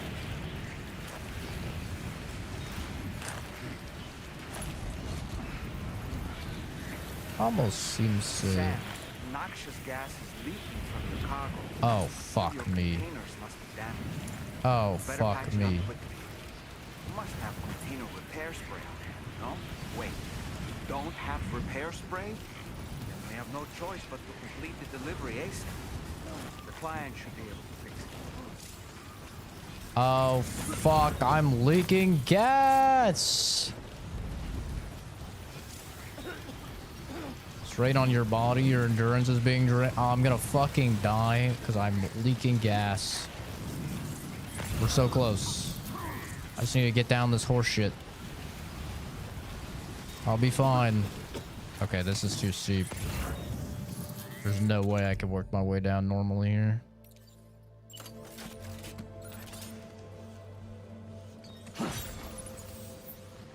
Oh, God. I don't think this is gonna get me where I need to be. I don't think 30 meters is enough, bro. I mean, I might be able to stand on some one of these things. Maybe I can stand here. Oh, God. I'm fucking dying.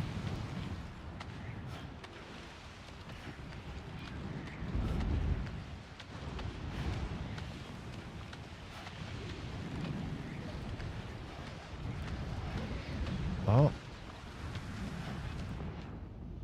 Oh, fuck. Oh, fuck. Oh, shit. God damn it. I'm dying out here.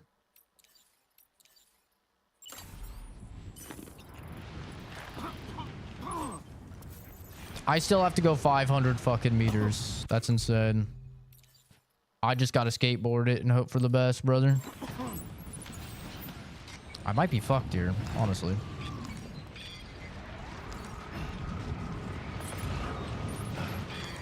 Go, go, go. The skateboard. Oh, Geronimo, baby. Oh. Did you just drop some cargo, Sam? I don't know. You tell me. Get the fuck up, Sam. Shut up, you stupid baby. We need to go.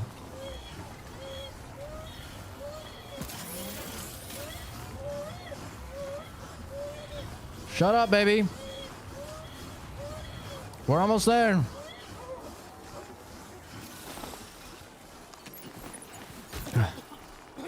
Oh, fuck. This package is fucked. But I don't care. I'm delivering it nonetheless. Fuck this delivery. Oh.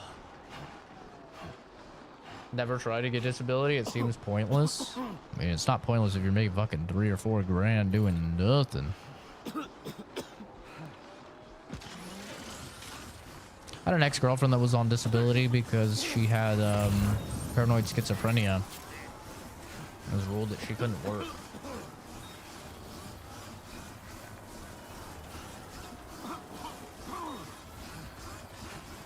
But she wasn't getting nearly as much as some of these people. She was getting like 2 grand, I think, a month.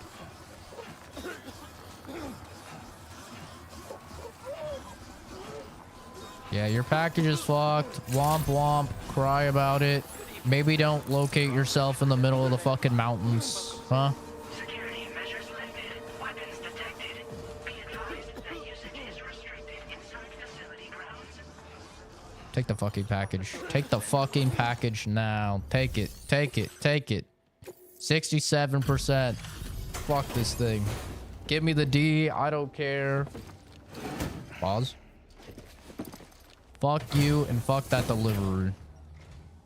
The cargo itself should be alright, but this container is leaking toxic gas. It's something I can't patch up, don't worry.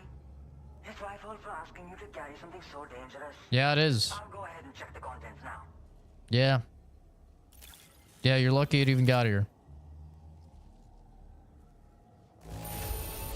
A C? The cargo container is in bad condition, but the contents appear to be okay. Thanks for toughing it out. Fuck you. The adventurer. Some adventurer you are, sitting in the fucking mountains doing a whole lot of nothing. Why don't you get your own package, you lazy piece of shit? Thanks again for the delivery. You came to connect us to the chiral network too, am I right? Sorry, but I'm not allowed to make that decision by myself. And right now, there's no telling when my father's going to get back. He was coming home from a long trip up north and got as far as the snowy mountains nearby, but then we lost contact. I was actually hoping someone could search for him and post it in main order. I'm certain he's still alive, and since no one else has taken on the order as of yet, I hope you'll at least consider it. You know what I'll consider? I'll consider finding him, turning the safety off on my weapons, shooting him in the fucking head, and not even bringing you his dead body. How about that? How's that sound? Yeah, I have no stamina. You've been working pretty hard. I've got no stamina. I'm going to sleep. Good night. Take care, Corvette. Hi, Witchfire. I'll be live for another, like, 5 hours. About that long.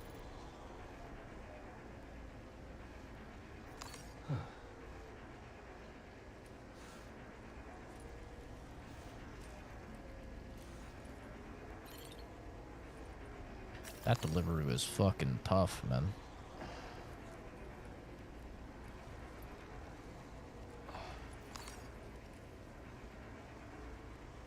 Okay.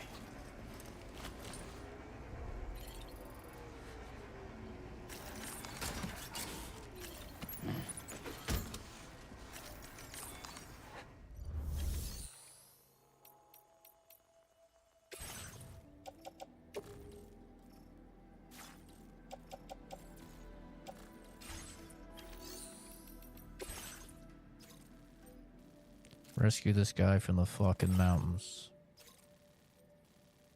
Great. What is this? Southern part of the mountain range that rises in the center of the Australian continent. The lower temperatures will drain your stamina, while the steep slope presents a serious risk of slipping and falling. There have also been reports of avalanches taking place. Oh, that's great. Yeah, no, I love that. Oh, yeah. Commencing route creation. Delivery route finalized. I don't know what disability is based off of. It's above my pay grade. I've never been on unemployment, and I've never been on disability. I've never applied for unemployment, even after I lost a job. I've just went right back into working.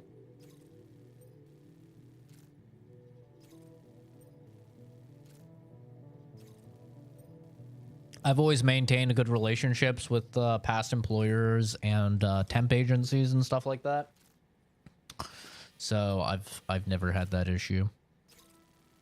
And I've always like tried to maintain enough in my savings to give me a little bit of a buffer. Yeah, I will take all of that, honestly. I will take it all.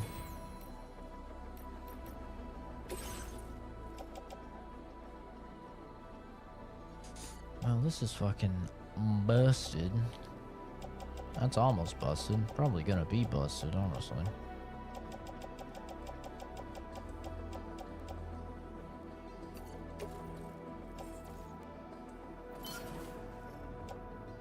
I don't know if I can repair those at all. I don't remember if I said hi, Witchfire, but hello. Read my misprints so well, I'm reading them and almost having a seizure. I don't remember if I said this already, but I'm dyslexic. If you did, I didn't remember.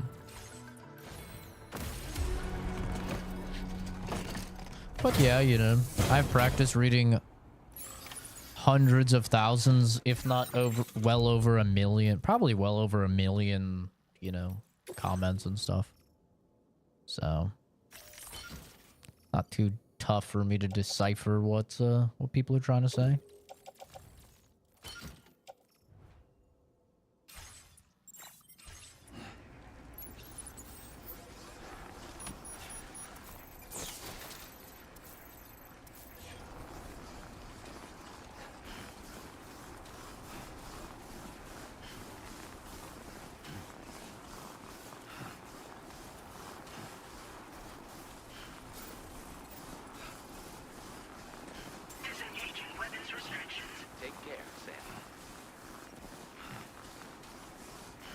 I'm still missing a bar of stamina, sadly.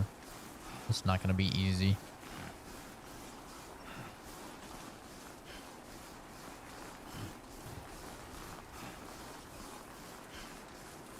No. Well, I mean... Yeah, it's 12:46. No. I work at 6. It's 12:46 for me. I worked yesterday.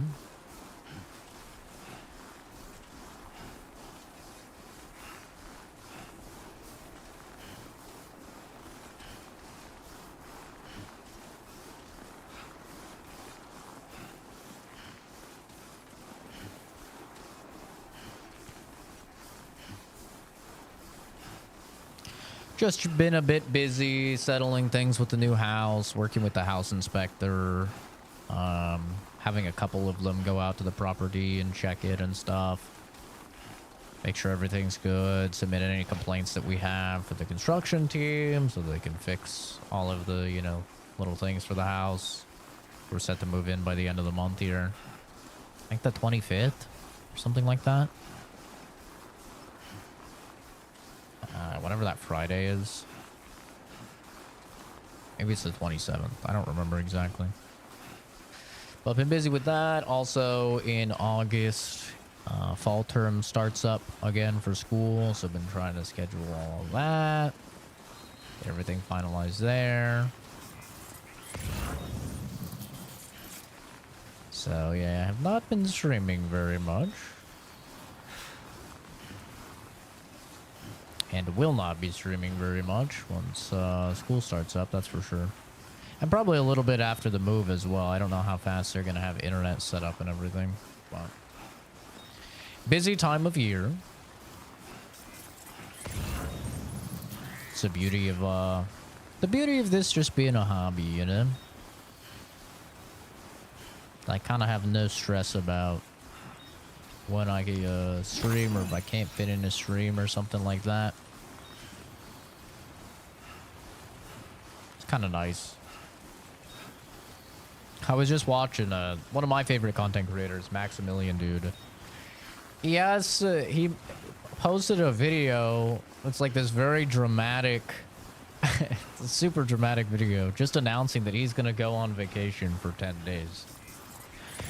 And like the comments are obviously like, bro, it's not that deep, it's fine, just take your break and stuff. But like those people, I think those people are not streamers, because there is a very real, like, massive drop off that content creators get if they even just go like a week without making content. Like, especially if you're a streamer, because so much of your income of streaming is like subscriptions or like memberships on YouTube, you know, subs over on Twitch. There's like these monthly expenses, you know? And so if you're paying a guy $5 a month, right, because he's like streaming 5 days a week or whatever, 6 days a week, like a lot of streamers do. Some streamers do 7 days a week. And now all of a sudden, now you're not getting content for a week. What do? They unsubscribe, right? Like they still follow and everything, but they're like, I'm not gonna be paying $5 a month or whatever. And it's why I'm so happy, like, that I'm not doing content creation or anything as a job, because like, yeah, you have these massive dudes that you would think like they're way too big to fail, right? Like Maximilian dude is huge, man. Tens of thousands of viewers every time he goes live. And he has to make this like massive like announcement, this very dramatic announcement being like, hey guys, I'm going on vacation. For the first time, I think he said for the first time in 7 years. And the guy has had a child and everything in that period of time. Like, he's had a full-on kid, bro. And this is the first time in like 7 years he's taken a break. That's more than a couple days. It's like, holy shit, man. Like, the grind is very real. I know it's not like, don't get me wrong, I'm not saying like streaming is a hard job or anything like that. Because it's not. But like the time commitment that these guys do is crazy. Like it's very common for these guys to be streaming fucking 80 hours a week, you know? Like 12 hours a day, 6 days a week type shit. It just seems terrible, man. Like, I don't know how you can actually still enjoy it after doing that. It sounds so... Like, bro, I did the 12-hour stream of Death Stranding. You know, like, what was that? Like, a week and a half ago or whatever? I did that 12-hour stream of Death Stranding, and I was like, I don't want to stream for a while. I was like, that was too much. That was way too much. I'm good not streaming for quite a while. I can't imagine putting in fucking 12 hours every single day. Oh my god. I genuinely don't understand how you can still enjoy it after that. Especially if you're like most streamers and you're like playing the same game every day. Oh my god, dude. I would actually rather die. Just take me out back and shoot me in the head, bro.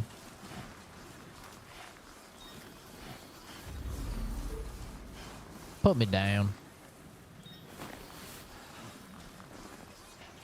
I hope his dad's dead. Damn it. Looks like he's breathing. He's still breathing. Damn it. You can put him in a protective bag and carry him home.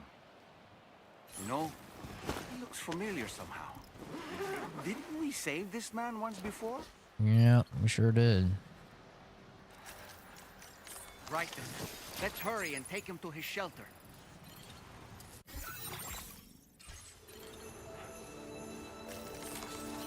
Let's get a move on.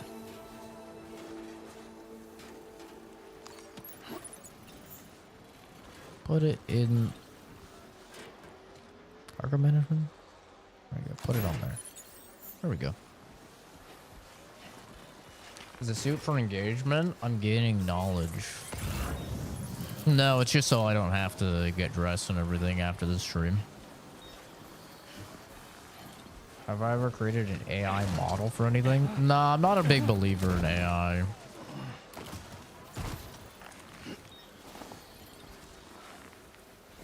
I'm not a big AI fan, personally.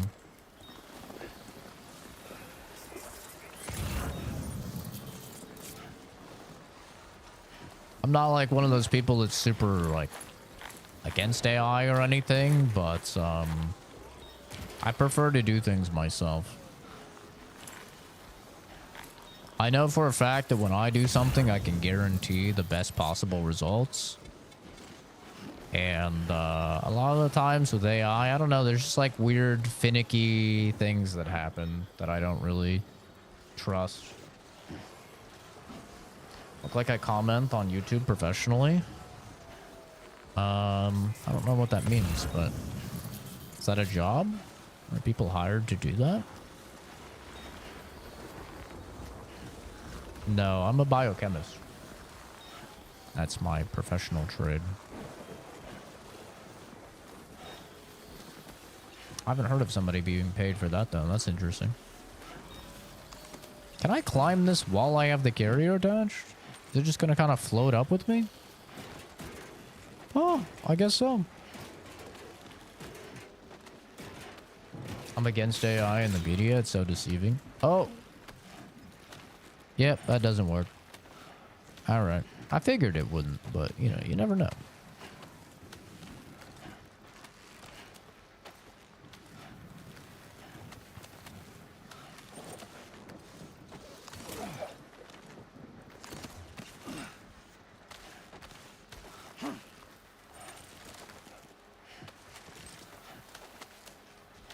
I'm not a big fan of AI, just in general. Like a good example is we use Excel a lot when we are cataloging lab results and preparing various lab reports. Whether it's to send to like the clinics or the shelters or the veterinarians, or even like to update an online portal for someone for their pet. Like we use Excel a lot in my line of work, and there's a lot of like AI models and stuff that you can use for Excel to make it like automatically do things. But I myself can do all of that, and I can guarantee it's the results that I want, and I can do it like quite quickly once you get proficient in it, right? So I don't know, I just don't really see the point.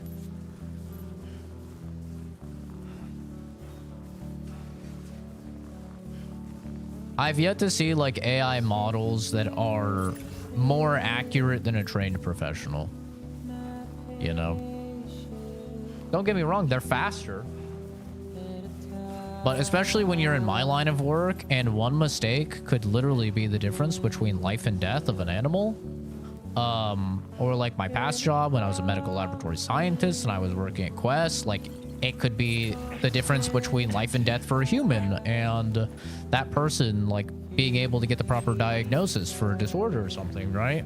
When you're dealing with the high level of stakes that I do in my work, it's just not worth throwing things over to AI. I want to guarantee that, you know, it is my years and years of experience and knowledge that's behind it. And I think especially like as somebody that has an animal, I wouldn't want to go to a veterinary clinic or something if they told me that they were using AI in order to do the test results and the labs. Like that would instantly make me not want to go to that clinic. I would want to go to somewhere where they're going to, you know, be a little bit more humble and be a little bit more personal with the results. You know, because for a lot of people, like our pets are members of our family. their life is just as important as, you know, it's, in some cases, my own or someone else in our family, right? Can you have 500 USD? No. I don't know you. Why would I give you money?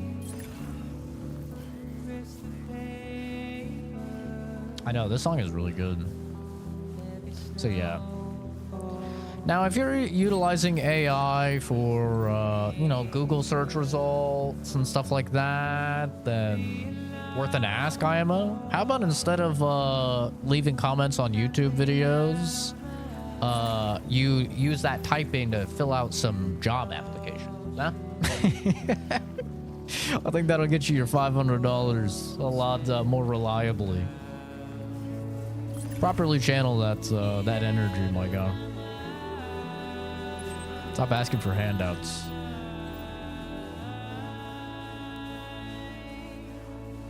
Damn, the song is peak. It's about the journey, not the destination, bro. Exactly. So journey on over to the nearest place that's hiring. Get yourself a job. Do the journey of working and acquiring the wealth, right? You shouldn't just want the money. You should want to work for the money. Earn the money. It'll be that much sweeter.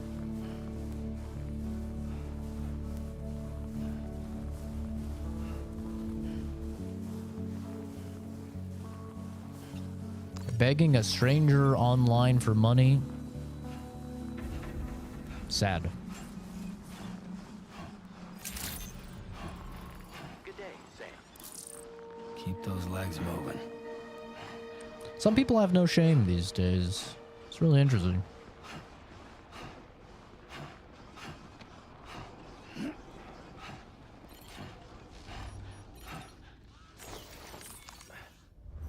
Suppose it's to be expected from a generation that's grown up, you know, with OnlyFans and stuff like that.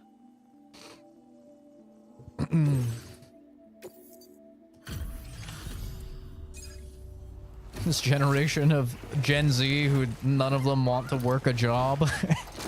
It's bad for their mental health. My mental health can't handle this. I'm working a whole 40 hours a week.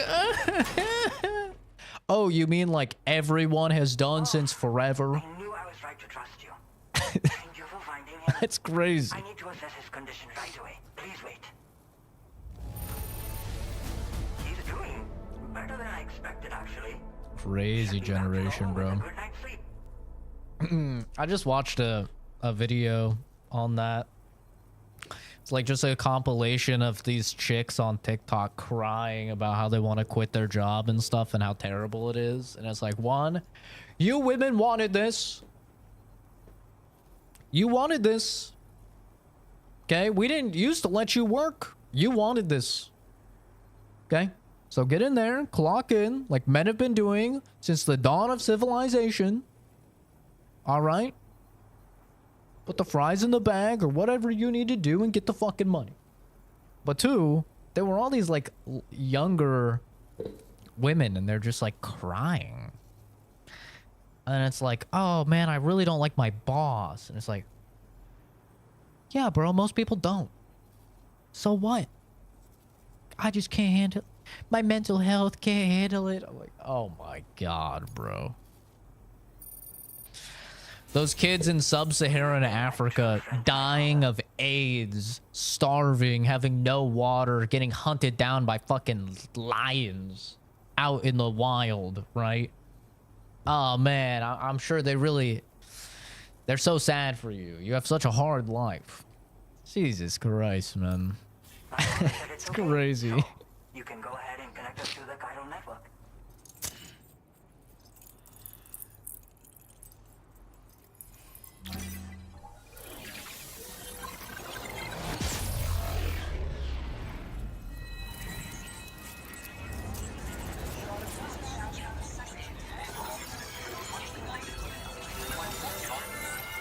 Yeah, if you don't want to work, don't work. Be a homeless person. Go to be a little psycho living in the mountains or the forest or whatever, you know. People taking pictures of you thinking that they're capturing Bigfoot or something. You know, but don't complain about not being able to engage in capitalism when a fundamental part of capitalism is people providing goods and services in exchange for money. That's what capitalism is. You don't get to reap the benefits of a capitalistic society without putting in your own.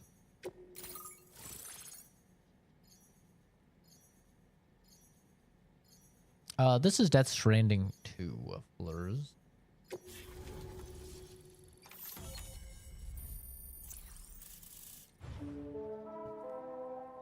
Yippee! We did it. That was a painful one, dude. Gloves suited for mountaineering or deliveries. They improve Sam's climbing ability and balance and can also recover nearby cargo. They can even be used to recover cargo while driving a pickup off-roader. Punch power is increased. They are also effective against mechs. Okay, okay. Now displaying your current porter grade.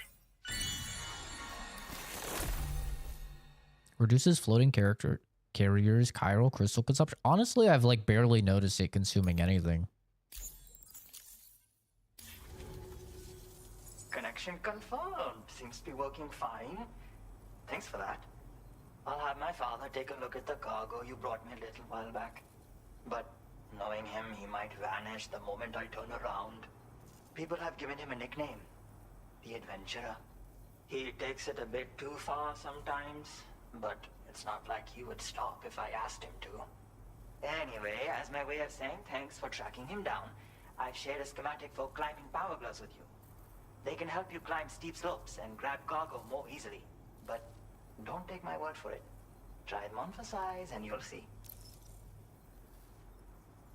Okay. Thank you again for bringing him home. Good luck and safe travels. Much appreciated, Sam. You should get plenty of rest. Frostbite can be serious. Yeah, I'm we have dying to make out sure here. You're not showing signs. Another thing, we need to talk about Hartman's situation. Come and see me when you get back to the DHV Magellan. Jesus Christ, I'm fucking dying, bro. Let me on the Magellan. Oh, it's so bright. Just how it goes.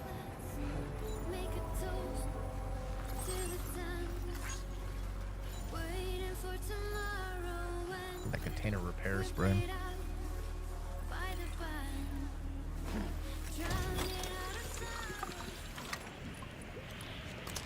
Watching videos of it, you have an unpopular opinion.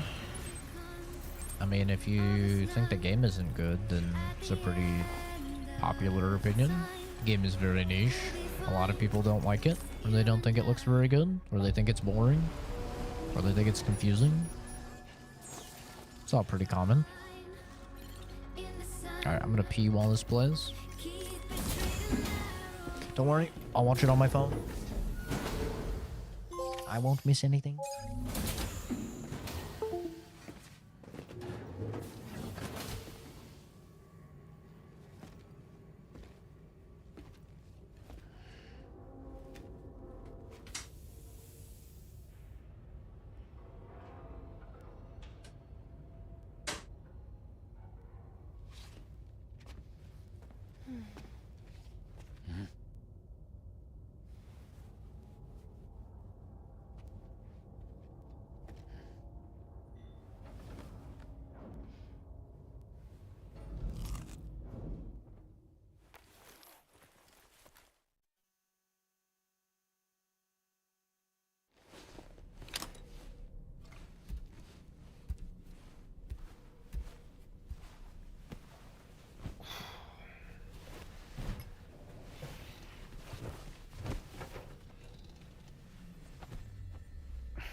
Sorry.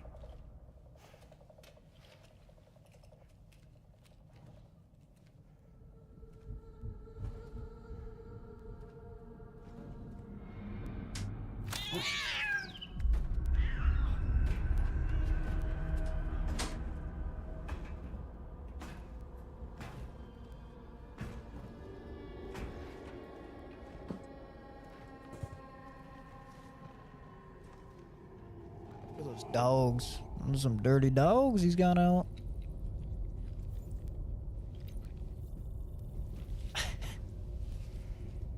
Bro, what's Hartman doing? Hartman's being a little spooky boy.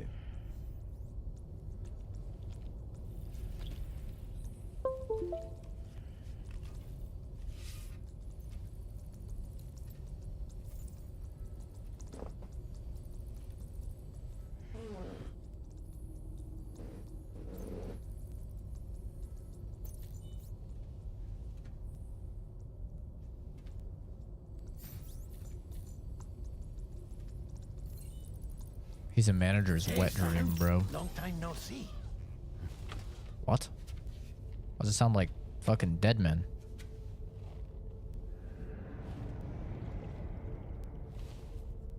It's me, your old pal, Dead Man. Dead Man.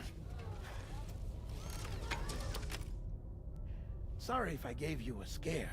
What? While Hartman is off conducting his near-death excursions, I am borrowing his body. My soul is normally confined to the beach, but for 3 minutes, I get to be here. How's that possible? Guillermo is in the game. Because he has my heart. You're telling me that's... My parting gift to Hartman, yes. Per his request, I bequeathed it before departing on my one-way trip to the beach. He put so much stress on his own that it had grown quite weak. If and when it failed, mine was meant to serve as insurance.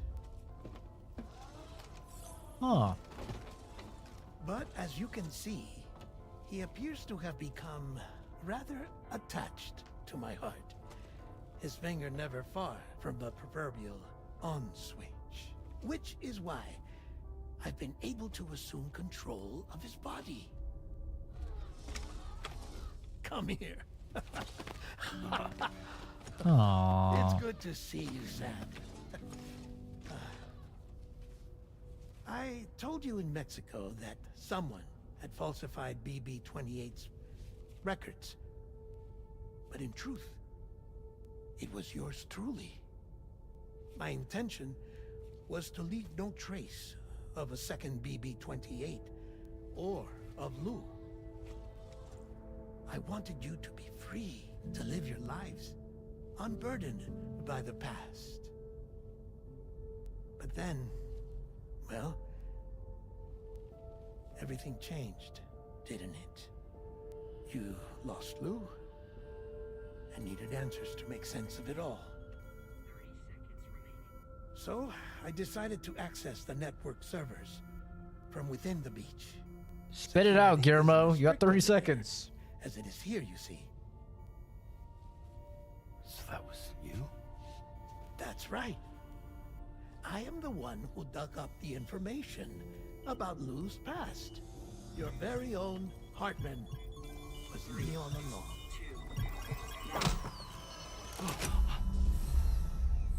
Administering shock. Stand Hi, Miss Ella.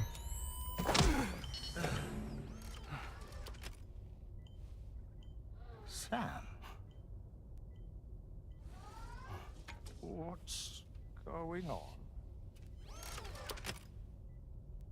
And where are we? Sam. Poor Hartman here is understandably confused. If you give us a moment alone, I'll explain things to him. Okay.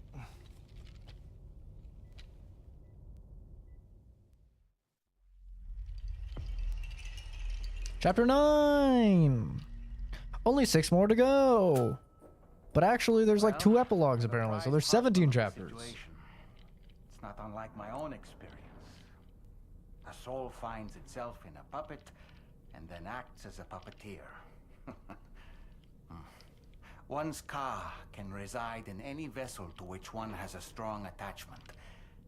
Human ha or inanimate object. It makes no difference.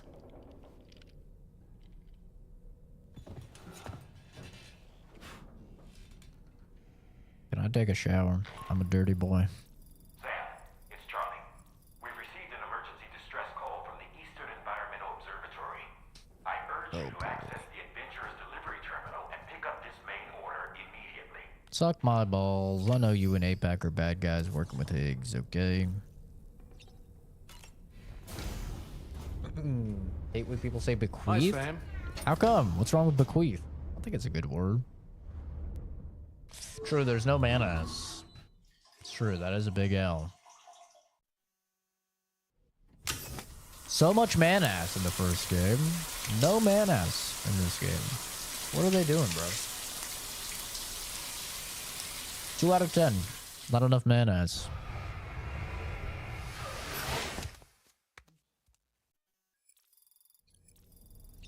Ba ba ba ba ba ba.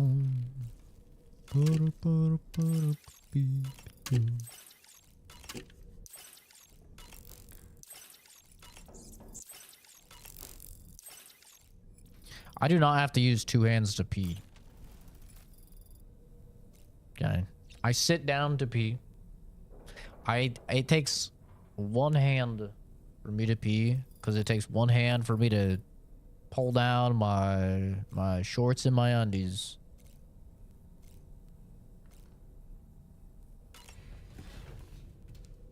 I do not stand and pee. Wiener's too small. Can't get a grip on it. It's like a pipe under pressure with a hole in it, you know? Just fucking just spraying everywhere. No control in it.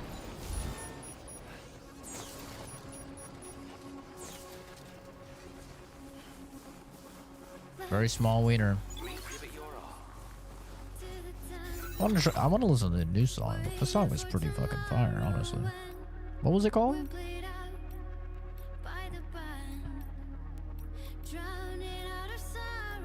Patience.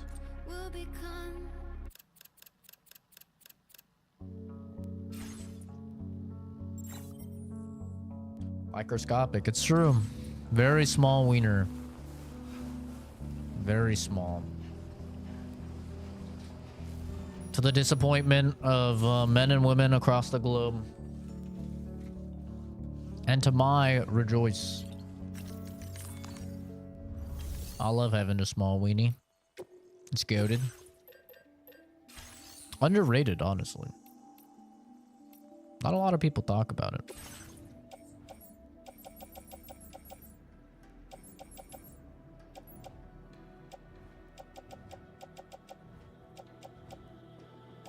Gotta use these fucking PCCs. They're almost broken. You know, everyone talks about having a big wiener. Nobody ever talks about all the benefits of having a small wiener.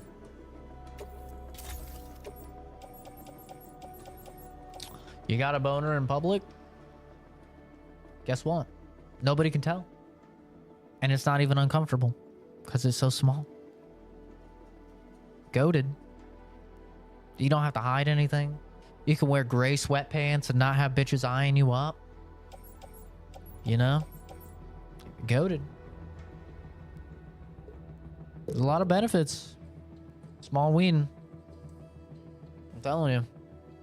You can guarantee that anybody with you, they're with you for you, not your ween. Well, they could be with you for your money if you have money.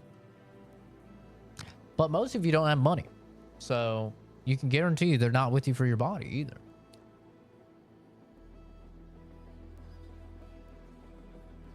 W. See, there's all sorts of benefits.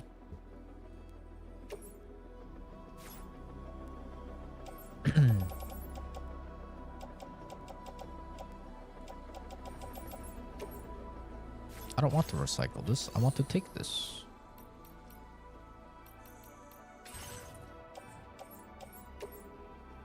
Why is this only letting me recycle? Select recyclable.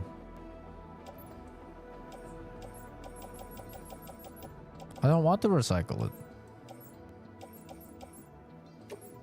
I want to take it.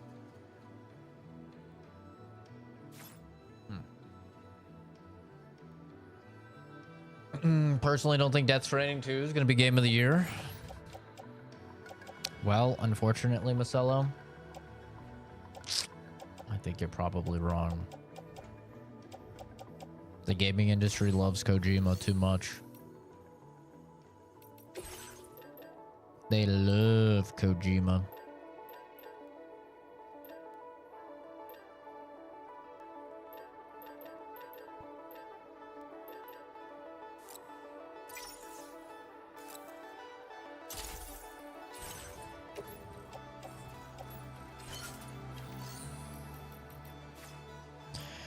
I think it would, if it was user voted, I would 100% agree. But because it's voted on by game journalists and industry insiders, I think that's why it has a very high chance of winning Game of the Year. Because it's not voted on by people like you and me. What would be Game of the Year if I had to choose? If I had to choose, I would pick... I would pick Split Fiction. Personally, I would give that my Game of the Year.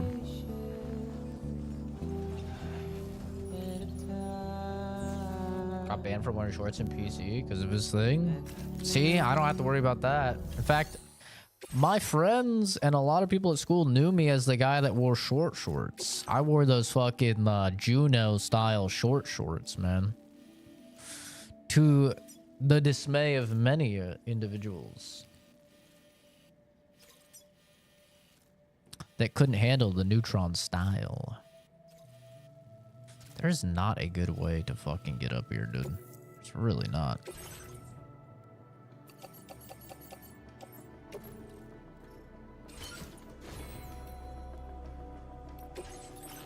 Love it. Okay, I need some container repair spray for sure.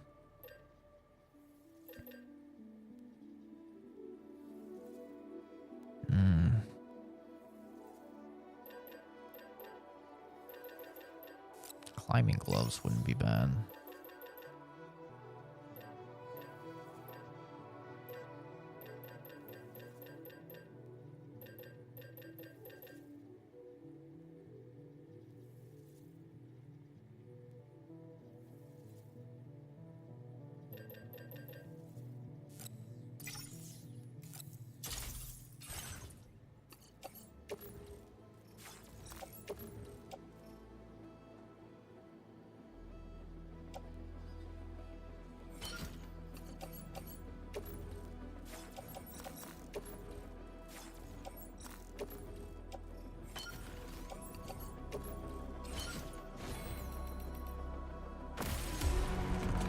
Game journalists always choose if they've never played a game that they vote for.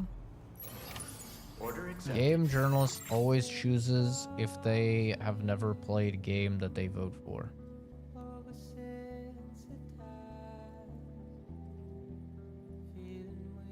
I don't know what you're trying to say.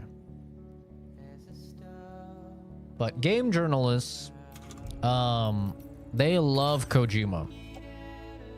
Absolutely love Kojima. They glaze everything that Kojima does. That's why I feel like I can pretty confidently say that I assume this game has a very strong chance of winning Game of the Year. Thank you. Because game journalists just love Kojima shit so much. I'm gonna store my shotgun. I don't think I'm gonna need it. This is Death Stranding 2.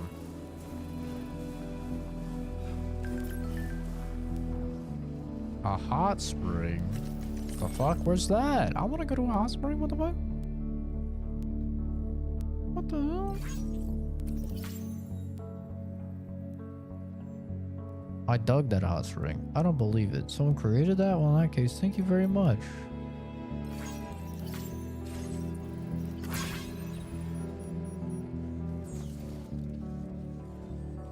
Sorry, I got my second mixed up and forgot how to write it in English. Gotcha. Yeah, the game journalists, man, they love, absolutely loved Kojima shit. So that's why a lot of the time I play stuff and, you know, I'll hear people talking and they're like, oh yeah, Expedition 33 is gonna win Game of the Year. And I'm like, maybe.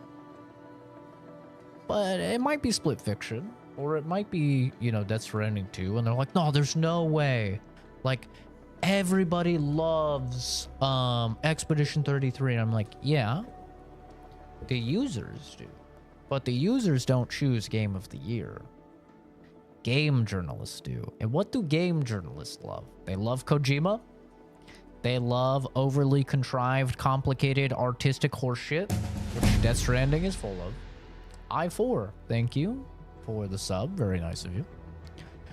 And, you know, when it comes to Split Fiction is a story all about struggling writers. And a lot of those game journalists were or are struggling writers, right? So it's like directly something that appeals to them on a very emotional, deep level. So that's why, like, a lot of the times you have to put yourself in the mindset of a game journalist, not in the mindset of like a normal human. And when you put yourself in that mindset, I think it becomes pretty clear that Death Stranding 2 has a very good chance of winning Game of the Year. It's got all the artsy-fartsy stuff that they love. Can I just squeeze through here? Nice. It's got Kojima, who they absolutely adore. It's got a lot of stuff for them. Game journalists can't even play games. They're definitely not the best at a lot of games.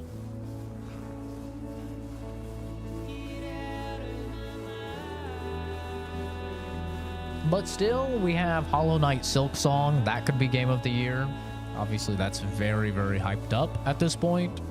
People have been waiting for that for a very long time. You have Ghost of Yotei, which could be Game of the Year. Ghost of Tsushima was an incredibly good game. There's all sorts of stuff that could still win Game of the Year. And then you don't know. I mean, there could just be some surprise banger out of nowhere.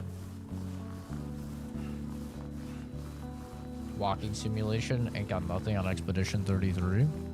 I mean, maybe not to you, but you don't vote on Game of the Year, you know?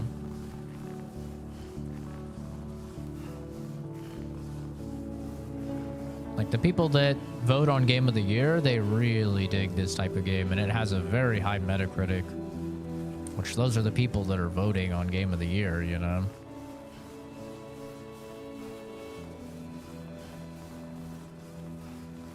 You gotta think from an industry POV, not from a normal person POV.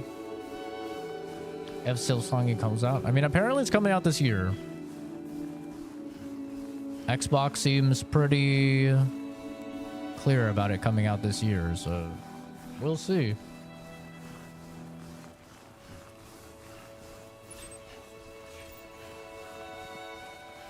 They voted Astrobot for Game of the Year. Yeah, exactly.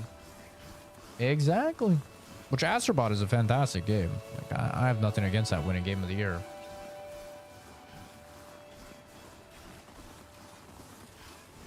But, yeah. I mean, if you were to ask, like, the average gamer, they probably would have told you Wukong would win Game of the Year or Final Fantasy VII Rebirth would win Game of the Year, right? Like, that's what most gamers thought.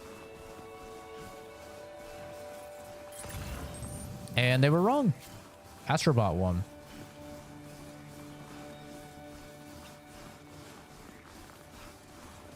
Who cares what they vote? I mean, that's what we're talking about, though, right? We're not talking about anything else. We're talking about what's going to win Game of the Year.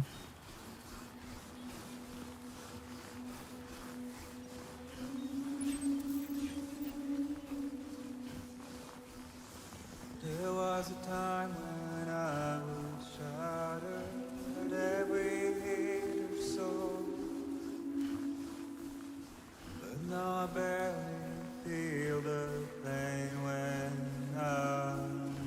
Stupid the game journalist shares the game of the world. I mean, it's like that with films as well.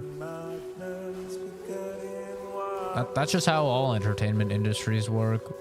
They don't go out and interview a bunch of random people to determine what's going to win an Oscar. You know? They don't give a fuck about your opinion or my opinion or any of our opinions. They don't fucking care. We're all like lesser than them. Right? They're the industry. They're the insiders. They're the ones that have like a bunch of fucking... Uh-oh. They have a bunch of connections. Oh, fucking hell. I just barely missed that. Oh my god. Whew. That was sick.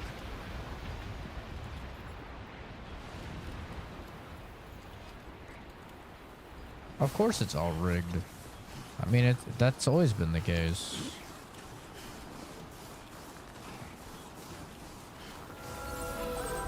We buy the games and make the money. Yeah, but they don't give a fuck about you. They don't care. The journalists don't care if a game sells well or not. They're not investors. They're probably not invested in the companies at all. All the journalists care about is, are they glazing the right people so that they'll get the early access copies of the game so they can have their articles out and stuff like that before everyone else? Are they glazing the right people so that they'll be invited to the pre-release parties and events and stuff like that so they can have the coverage?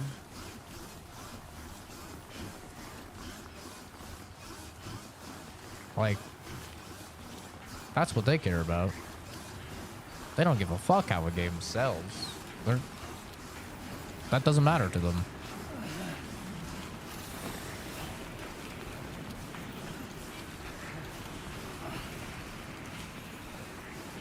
But also, there are just many, many objective benefits to winning Game of the Year. Like, if you win Game of the Year at the Video Game Awards, for example, it's going to be much, much easier. And the guy that made It Takes Two, that now has made Split Fiction, and he made A Way Out, he's talked about this before. But if you win Game of the Year, even if you're nominated, but if you win Game of the Year, it makes it infinitely easier to acquire millions and millions of dollars in funding for your next project. Because now you're proven. So while it may not matter to you guys, right? Like, you guys may not care who the journalists vote for Game of the Year. It is an objective, massive deal for the actual people making the game. Damn, it's cold.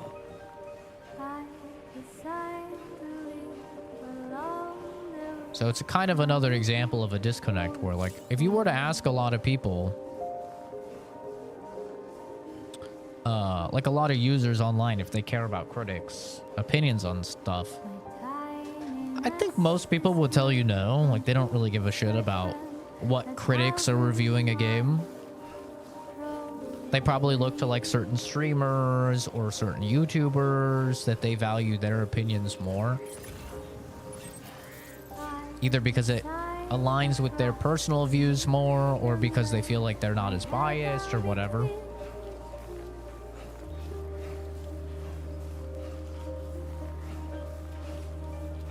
However, it doesn't change the fact that the critics have massive power when it comes to getting funding for your game. I mean, fuck, just look at Fallout New Vegas, one of my favorite games of all time. Fallout New Vegas, they lost out. Their entire dev team lost out on receiving a bonus because the Metacritic score wasn't high enough. Like, Bethesda literally denied them and their entire team a bonus because the Metacritic score was like 1 point lower than what was in their contract. So, objectively, there is a very well documented history of reviewers and journalists really mattering when it comes to the actual state of the industry.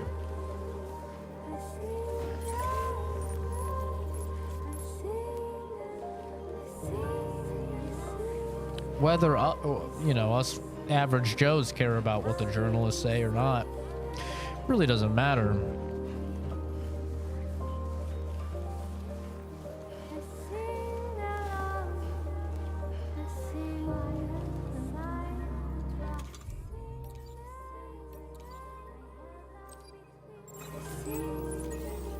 Let's get a move on.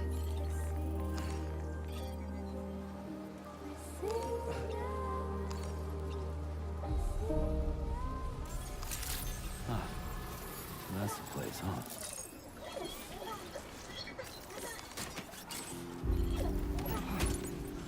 Critics gave the new Snow White movie good reviews, so that's understandable. They don't care about us. Something that you need to realize is that most people do not care about you. No companies care about you.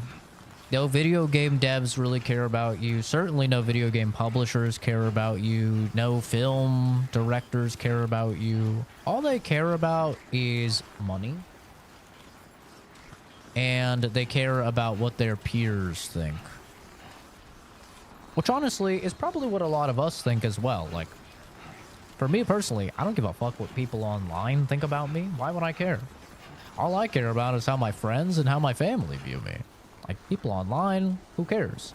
It's kind of the same sentiment when it comes to a lot of these, like, game places, is that they don't give a fuck about what people online think. They think about, oh man, what does the industry think? And how much is it selling, right?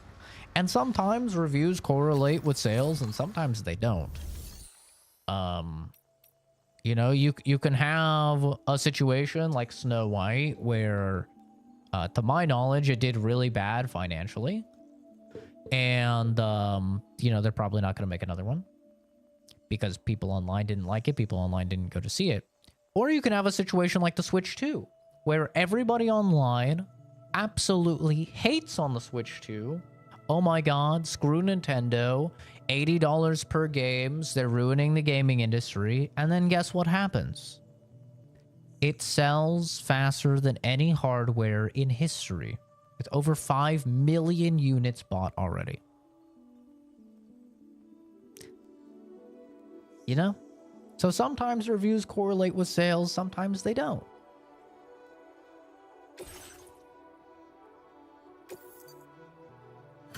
But overall, our reviews don't really matter. You know, just buy what you like, don't buy what you don't like. It's really that simple. Everything else, let the bigwigs sort out. Who cares? Oh. Hey, you actually made it here, huh? Or am I just imagining things? Right. Now check that cargo of yours. Make a live action of everything, yep. Now that is in downright perfect condition. I can't believe it. I think the people who made Expedition 33 and Kingdom Come Deliverance 2 care about us. I still don't think they do. I mean, ultimately, I think they're in a business to sell a product. Do they want to make a good product? Depends on the person, but like if you're an actual artist, you probably don't want to produce shit. You probably want to produce, you know, art that is beautiful and it reflects, you know, your inner vision of it. And obviously it's definitely like a situation where it's very validating for their ego as well. If they really try hard and they make this, you know, piece of art and then people like it. But ultimately, none of that matters if it doesn't sell. And that's why the most important thing to all of these guys is sales. That's it. You should never like be aligned with a corporation because there's no reason to. Unless you're personally invested in that company, You know, because like I dabble a lot with the stock market and stuff like that. So like I am like invested in certain companies doing well because it will make me a lot of money, you know? But I'm not invested in the company doing well because I have some type of feelings attached to them. I don't care about that. So yeah, I think it's definitely a situation where it doesn't benefit you at all to, you know, have like allegiance to these companies or anything like that. If they release a product, wait and see what people think of the product. Check in with your streamers or your YouTubers, you know, people that you trust to give their honest take on the product, and then by that, you know, form your own opinion on if you should purchase the product. And it's really that simple, right? Like for me personally, I always keep it real. I don't, you know, I don't use social media or anything other than YouTube. So I don't really care or even know what the average consensus is on a game or something like that. I always just buy it, I play it, and I give you guys my honest take on it. Sometimes I align with common consensus and sometimes I don't. You know? For me, Wukong, I didn't really like Wukong that much. I thought it was fine. I thought it was good. But I didn't think it was a 10 out of 10 insano game like a lot of people online thought. And vice versa, a lot of people thought like Dragon Age Veilguard was the worst thing ever created, ever touched by humanity. It made the Holocaust look like a little YouTube prank. And, you know, I played Veilguard and I said, it's not that bad. It's actually not that bad. You know? Opinions don't always line up, but... you know, regardless, I always am just honest about my take on stuff. Other people like it or hate it, and sometimes they really hate it. People still buying this shit, Nintendo, in the future, we're going to pay normal edition $100. Oh yeah, games are going to keep going up. Everything is going to keep going up. I mean, that's just how it works, yeah. I wouldn't be surprised if when GTA 6 comes out, they try and push for $90. Honestly, I wouldn't be surprised. And then if $90 becomes the new standard, like that wouldn't surprise me at all. And the funny thing is, like, just like the Nintendo Switch 2, bunch of people online will complain about it and they'll say, oh my god, Rockstar's killing the industry, oh, they're so anti-consumer. And then the sales figures will come out and GTA 6 will sell 9 bajillion copies. You know, everyone will still buy it anyway, just like they've done with the Switch 2. Everyone hated Nintendo, $80, so anti-consumer, sold 5 million units. Fastest selling piece of hardware ever in history, in a point where most people are struggling to pay their bills. You know? Go ahead and use your Cupid to get me online. So, yeah, I don't think online sentiment really matters at all. It's been repeatedly proven that it doesn't.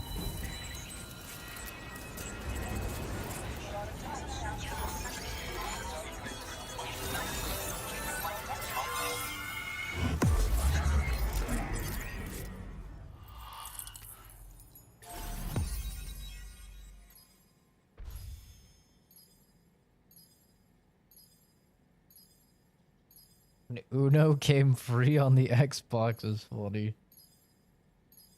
I said that again a while ago. GTA 6 will be the margin, even though the game quality will not be GTA 6 level. Yeah, no. Like, if GTA 6... I mean, just look at fucking Nintendo. Do you honestly think... does anybody in here honestly think the new Mario Kart should be $80? I've never met a single human being that thinks that a Mario Kart game should be the most expensive game ever made. I've never met that person. Even people that like Mario Kart. I've never met the person that plays Mario Kart and they go, yeah, Mario Kart is significantly more technologically impressive than Red Dead Redemption 2 It's a much bigger game with way more going on than something like Elden Ring. Like, I've never met that person. You know? But because Mario Kart is $80, everyone else is following suit. Xbox announced all their games will be 80, right? We're going to see that later this year with Outer Worlds 2. It doesn't matter if it's like not at a certain quality standard. Everyone just follows once one person doesn't. And that'll be the same thing with GTA 6. GTA 6 can say, we're going to be $90. And you would think, okay, well, GTA 6, they've put a bajillion trillion dollars into making it. It's going to be insanely technologically impressive. Okay, I understand that. Maybe. Maybe you still don't think it should be 90, right? Either way, doesn't matter, because once everyone else sees, oh, game is $90 standard and everybody's buying it, even if their game is nowhere close to the quality standard of GTA 6, they will release their game for 90. And once every single person is doing it, it's like you either have to choose. Do you just play no fucking new releases, which a lot of people will do, or do you bend the knee, which also a lot of people will do. So, yeah. You know? That's just how it is, man. I don't align with Baldur's Gate 3. Thought it was mid. Overhyped it for me. In Veilguard, they massacred the story for me. A greater tragedy has never happened. A greater tragedy has never happened than Dragon Age Veilguard. That's so funny. Hi, Nex. How's it going, dude? I hate people allowed to be fucked by companies and still buying their games and still complain even though they allowed them to do it. Yeah, I mean, I'm not gonna lie. I'm not gonna act like I'm some pariah or something of goodwill. I'm gonna buy a Switch 2 and I'm gonna play Donkey Kong. I'm excited to play the new Donkey Kong. You know? But I'm also not one of those people that's like hating on Nintendo or hating on all of these things. You know? Like, I'll be honest, I have the money to spend on $80 games, $90 games. It doesn't affect me. If anything, and a guy got really mad in chat about this when I said this, but it's true. If anything, I literally benefit from games being more expensive. And a guy in chat got really mad, and he's like, you're a fucking retard. There's no way you do. But it's true. If games become more expensive, so the average person can't buy the game, what happens? Those people want to see GTA 6, but they can't afford GTA 6 at $90 or $100. So they watch streamers play the game, or YouTubers play the game. They watch content on it. So content creators literally benefit from these games becoming more expensive, because we just buy the game and then we make the money back. And it literally benefits me if a game is unoptimized, because I have a super PC that can run it anyway, so people will come and watch the stream. That's what happened with Stalker 2. Stalker 2, terribly optimized. Most people couldn't run it. And those are some of my most viewed streams, if not my most viewed streams of all time, because people couldn't run it on their PC. They wanted to watch content of it, so they came to my channel because I was streaming it. And, like, if stuff is more expensive, then I can just buy it and play it, and then people will come. You know?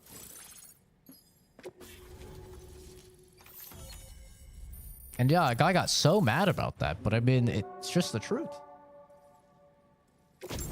That's just how it is, man. Like, I get it. It's a bummer.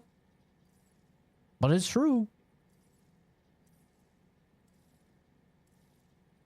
Outfit reminds me of Businessman Mundo from League. Wow. Okay. Interesting. I always thought I was more of like a Bruce Banner, not a Hulk, but what do I know? Welcome back, Kenzie. By the way, hi, Aaron. Aaron, hi, Hotshot. I think if your entire game is over $40 and banking on nostalgia alone, you gotta be ashamed. They feel no shame because it sells a ton, dude. So they don't care. Like Mario Kart, I think I saw a thing that said 85% of the sales for games for the Switch 2 have been Nintendo games. And probably a lot of that 85% is Mario Kart. It's like Mario Kart and like Breath of the Wild and Tears of the Kingdom Switch 2 version. Like, no one is buying third-party games for the Switch 2, you know?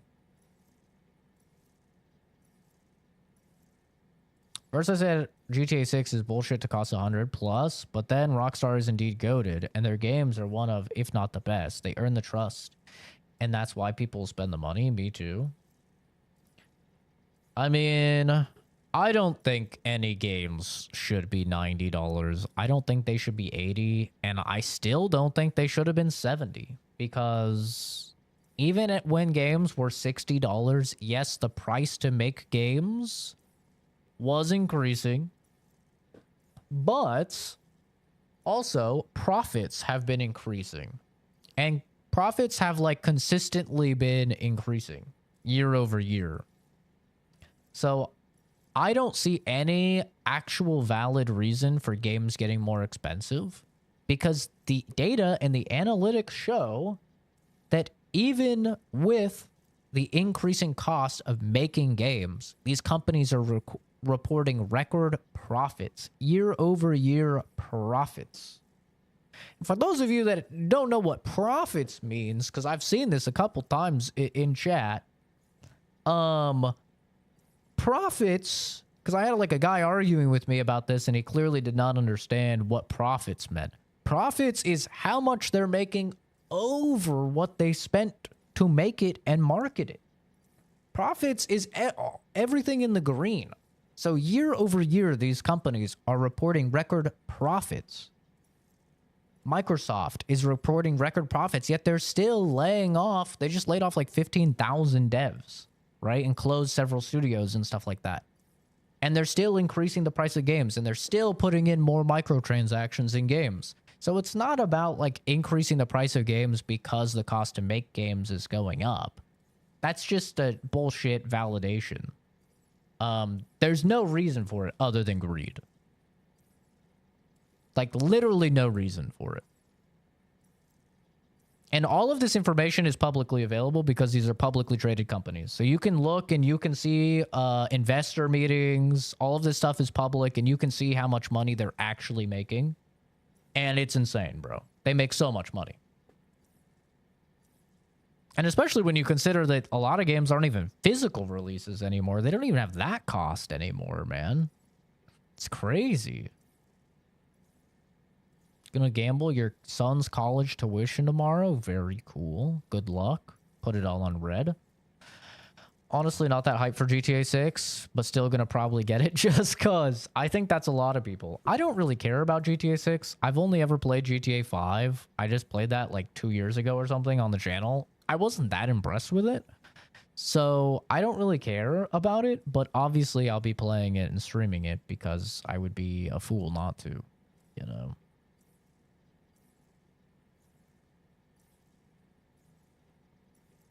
Amount of people buying games is way more than back in the day. It is, yeah. Gaming now is the most lucrative form of entertainment in the world. It makes more than TV shows. It makes more. Last I heard, actually, this was a couple years ago, but I believe it was approaching making more than TV shows and movies put together. And especially after COVID, where movies are not doing very well at all, I think that video games are probably making like 3 times as much as movies and TV shows. You know?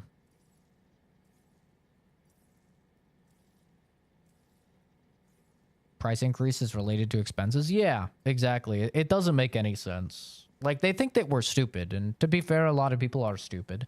And so it kind of works because, like, I even see people online regurgitating the same talking points of like, oh, but Borderlands 4 is going to cost 3 times as much to make over Borderlands 3. So it's okay that the game is more expensive. And it's like, one, That just sounds like a misallocation of funds. Why is it costing them 3 times the fucking price to make the sequel of the game? I guarantee you when I play Borderlands 4, it's not going to feel like 3 times the content of Borderlands 3. So that's just a very like poor use of your funds. But 2, what does it matter when they're going to sell more than ever? And they're going to have a bunch of DLC, and they're going to have microtransactions, and they're going to have all this other stuff. They're going to make more money than ever.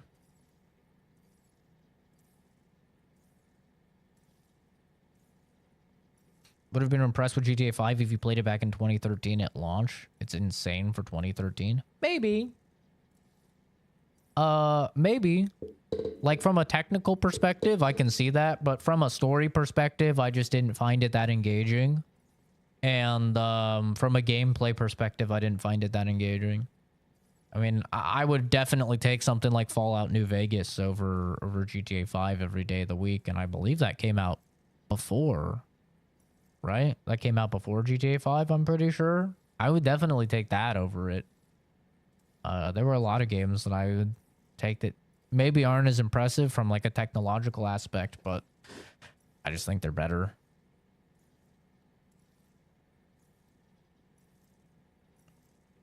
Games are bought movies, man. The technology is doing everything to make games better and cheaper. Yep. Yep, very true. Well, yeah, the cost of marketing is going up because they're paying, you know, 1,000 streamers $100,000 in order to play their game, right? Like, right? So it's one of those things where, yeah, I think now that Expedition 33 has come out, I think it's kind of shown everyone, oh, you can make a game that's almost AAA quality.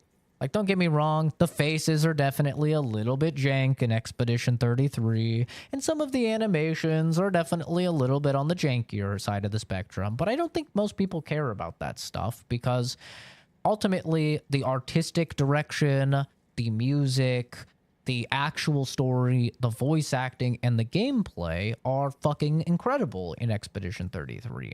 So I think people are fine with not state-of-the-art motion capture on the faces and not the best lip syncing and, you know, not the craziest next-gen graphics or anything like that. I think people are fine with that.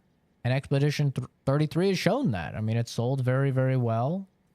And, you know, they had a very small team. They had 33 people on their team.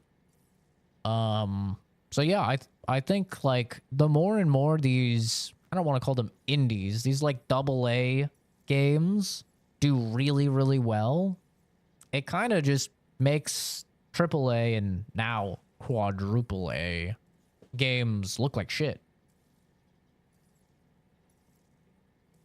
Subscription-based gaming will be a very big thing in the future. It's all Netflix's fault. I mean, that's essentially what Game Pass is, right? Game Pass is subscription-based gaming. And Game Pass is great. It's a great deal. Don't get me wrong.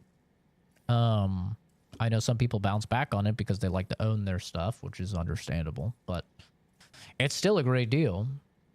But yeah, also, yeah, MMOs have been doing subscription-based gaming since forever. MMOs, that's, I mean, still WoW is doing that. Still Final Fantasy 14 is doing that. A lot of those like big MMOs are doing it. Shit, you could even argue stuff like Destiny 2 does it because you kind of have to buy the expansion packs, which are like $60 or whatever, that are released every 5 or 6 months. I think one of those just came out today or yesterday or something like that.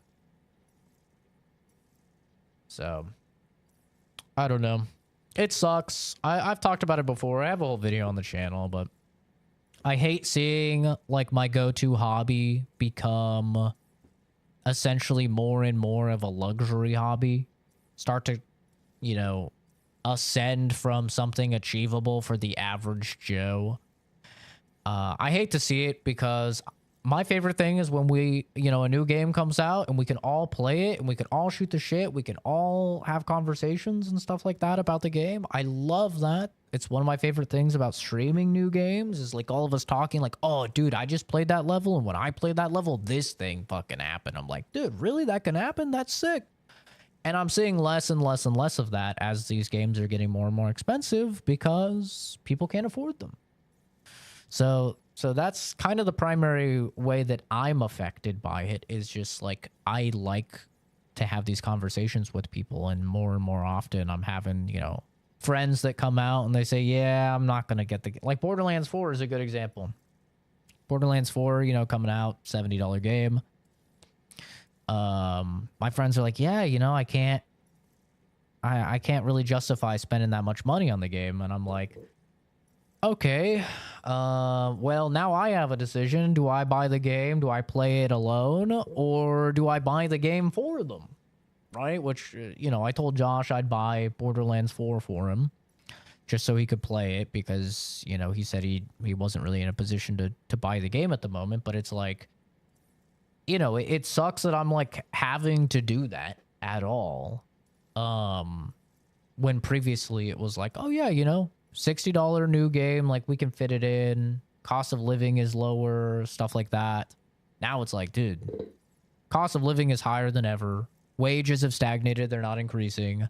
And add on top of that now my hobby that's always been my escapism from how shitty the real life is, that's getting more expensive also. It's like, god damn.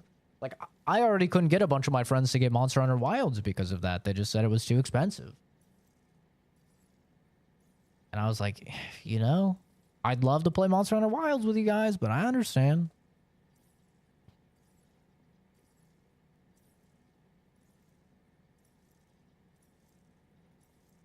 I don't know. I think Warframe does it really well. I'm getting into Warframe for the first time ever, and you know, Warframe is completely free to play. You can get the currency, like the premium currency in the game by trading in-game items with other people. And then on top of all of that, you have all of like the updates and stuff are entirely free. So you see Warframe doing that and you're like, well, if Warframe can do it, why can't Destiny? Why can't all these other games? Like, Warframe is entirely free. There's no subscription. People buy stuff because they just want to support the game. Oh. I can guess what he was talking about. Yeah. We try not to talk about anything illegal here. Of course, I would never condone sailing the high seas, yar har har, or anything. I would never condone that. But yeah, we try not to talk about that. The corpos don't like that.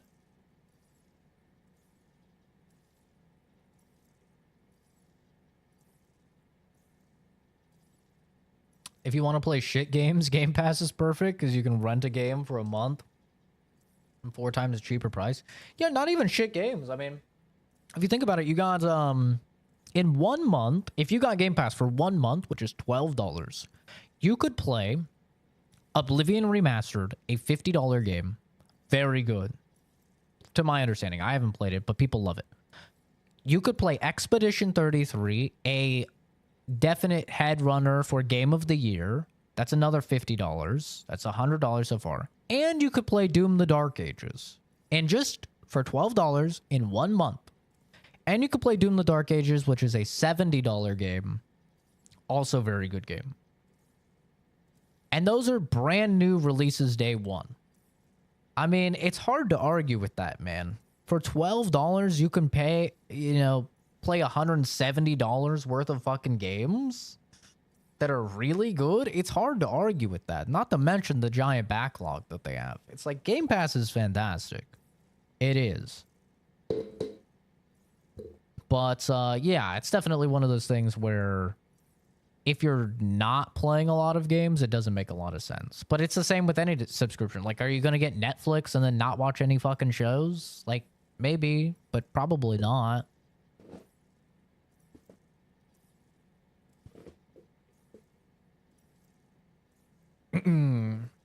Yes, we're not some filthy pirates. We do encourage people, if they have the money, to give the money to the devs.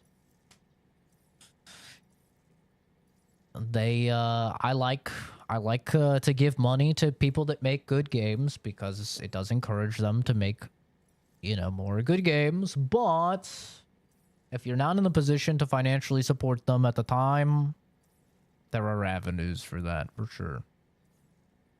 CD Keys is goated. I'm not sponsored. I wouldn't turn down a sponsorship because I've used them for years. But CD Keys is goated. I do use CD Keys quite often. They're amazing. Totally legal. Oh my god, this little puppy. Oh my god. Baby. Oh my god. So cute.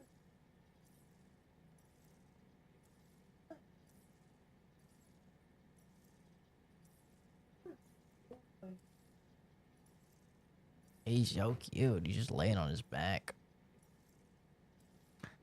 Dress up as a pirate? Need more material for my folder? That's the last thing I need, because then people will really say I'm like pirate software. Buying games is good for supporting game devs, especially small ones. Yeah. Yeah, it is. Oxygen mask. Very good.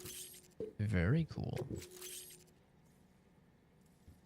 Now displaying your current porter grade.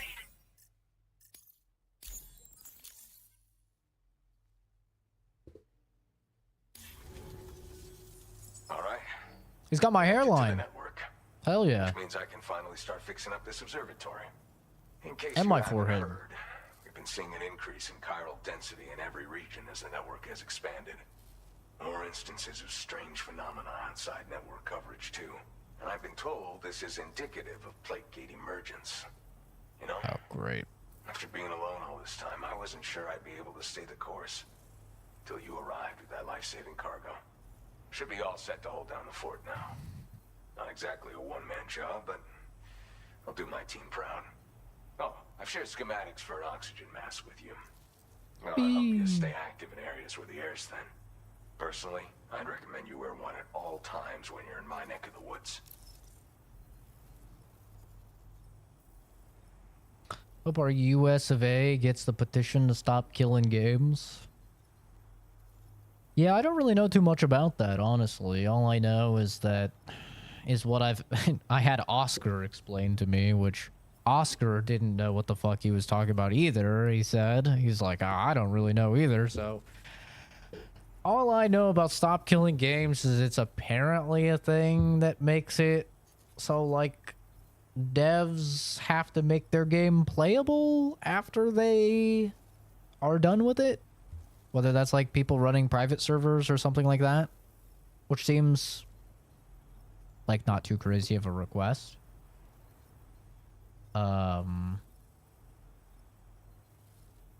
Personally, I don't know, but yeah, I heard Pirate Software was against it, and then he did the Pirate Software thing, which is to double and triple down, from what I've heard. So, and now people hate him. Which I feel like people just hated him a few months ago because of like some World of Warcraft drama where he like killed his party or something, and I had people coming in and asking me, what do you think about the Pirate Software thing? And I'm like, I don't know what you're talking about. So yeah, I don't know. Every time I saw the Pirate Software guy, I just got the vibe that he was talking down to me, treating me like a fucking infant or something with this Microsoft Paint. Like, that's all I really saw from him was his YouTube shorts. Is where he's like drawing in Microsoft Paint or something, and everyone loved him. They're like, oh my god, I can't believe it, he's so great and stuff. And I'm just like, you like this? You like a dude talking to you like you're a fucking retard and drawing on the little board so you follow along? It's like, I don't know. I guess people liked it. He blew up. And then, like, the last thing I had heard about him before, you know, the World of Warcraft thing was that he essentially admitted to bug abusing. Like, he found out that if you upload a YouTube short and you say don't notify subscribers, that it was like bugged and would just go out to everyone and would make it really high in the algorithm.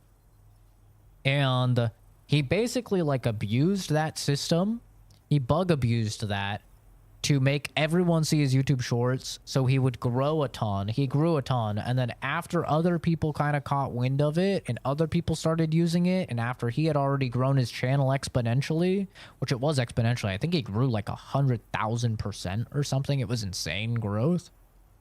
Then he made a video like exposing the glitch, and then it got patched. It doesn't work anymore. But like that's the last thing I had heard about him, and I was like, that's kind of scummy.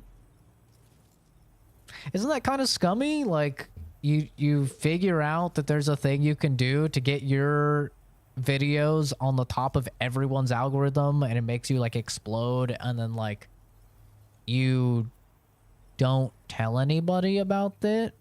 It's a little weird. But, you know, whatever. You know, I don't really care. Like, that was a strange decision from him, but all right.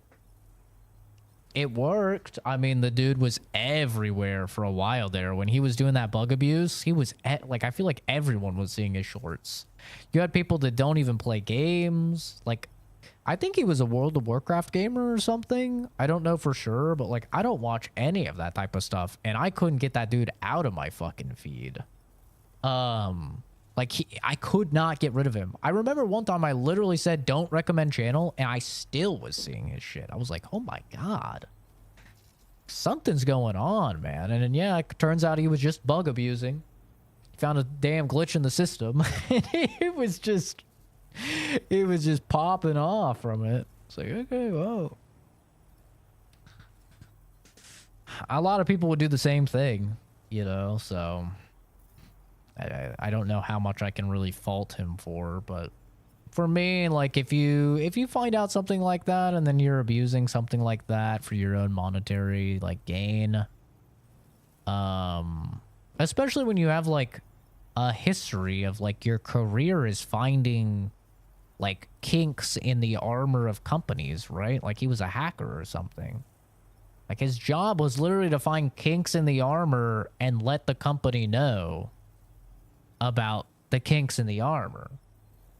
And that's essentially what he did. He's like, he found a kink in the armor of YouTube's algorithm, but instead of like letting them know or anything, he just abused the shit out of it until he started to see other people abusing it. And he was like, oh shit, I guess I'll make a video. I'll be the good guy now.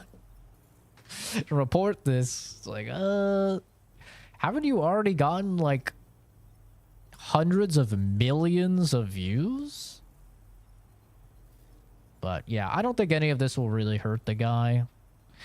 I, out of curiosity, checked his stream just the other day, and he was live for like 12 hours, and he still had like 4,000 people watching his stream. So, I mean, he's still owning. It doesn't really, like, his chat was not negative at all about the whole thing. So his mods are probably working fucking overtime, just banning anybody talking about it.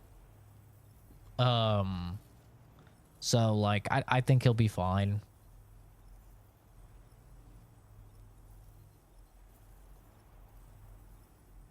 Yeah, but he definitely struck me as somebody with like, and this is coming from a guy with a big ego.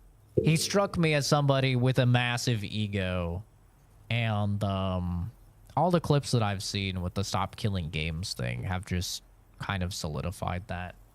I haven't seen much on it, like I said. I don't really know too much about it, but the clips I have seen are him just being like, yeah, this is fucking stupid.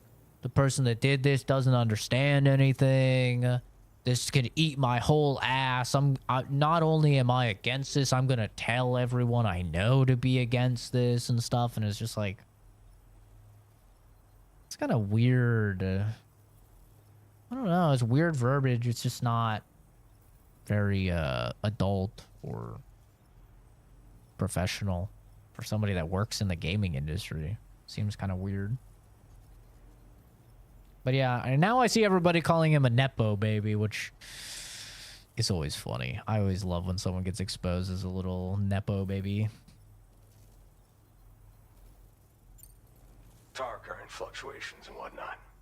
Mostly in the eastern part of the continent and elevated regions. Going forward, I'll also be paying very close attention to signs of plate gate emergence. That's the thing, man. Unfortunately, You can't be lying to people on the internet. descending ever since I got here. Everyone was suffering from exposure. There's some super sleuths, and they will get to the bottom of that shit. I've seen in a minute. Like, people have now looked into his whole working at Blizzard, and he was just like a QA tester or something. Like, he was not high up at Blizzard at all. His dad was, and his dad basically, like, got him the position and stuff. And it's like, you can't be lying to people on the internet. Because if you're lying to people on the internet, especially, like, once you make people mad, they are gonna fucking beep beep boop boop boop boop beep boop boop boop boop. They're gonna go full-on hacker man. 4chan's gonna get a hold of you or whatever, and they're gonna fact check every single thing you've said. So you better hope you've crossed your T's and dotted your I's, because you're fucked. You know? Yeah, if you lie to gamers, you're cooked. Yeah, gamers, they are very passionate people. So, it's just a bad idea to lie, man. That's why I always tell people, just don't lie. Just be honest. That's why I'm always brutally honest, even when it gets me into shit because I say something that, like, I probably shouldn't have said. But at least I'm honest, you know?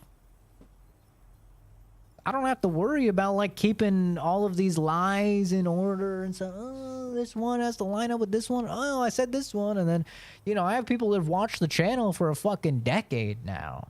So if I had all these lies, you know, that have built up over the years, and plus I have like 3,000 videos on the channel that you could go back and like fact check for me or something. It's like if I had all these lies, all it would take is like, you know, Kenzie or Fuzz, one of these people that have been on the channel for a decade, to be like, actually, I believe that you said, you were red-green colorblind in 2016, and now you're saying you're yellow-blue colorblind, and I'm just like, you know?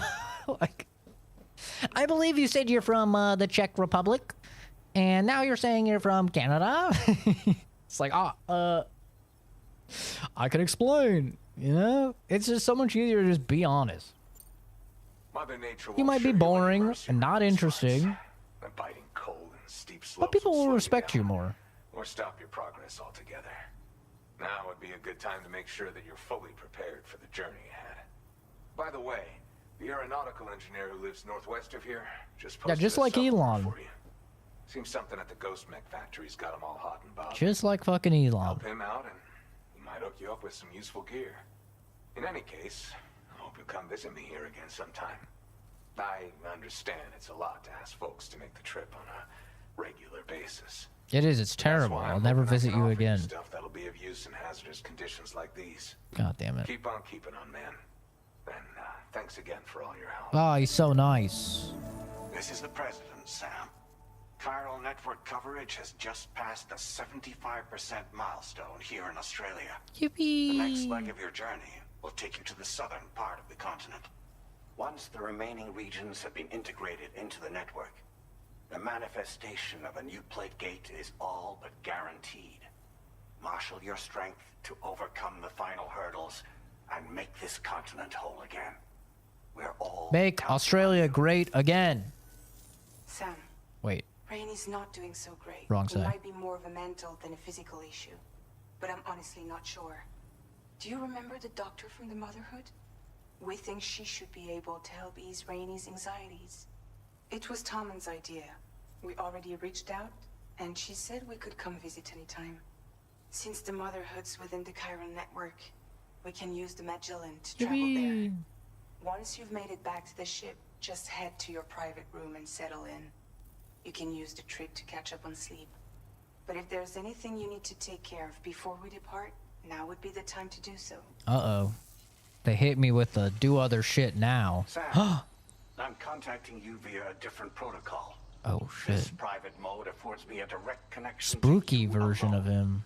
It seems Drawbridge has reason to suspect that APAC may have been involved in the production of ghost mechs. Perhaps. This possibility concerned me as well, so I conducted my own investigation.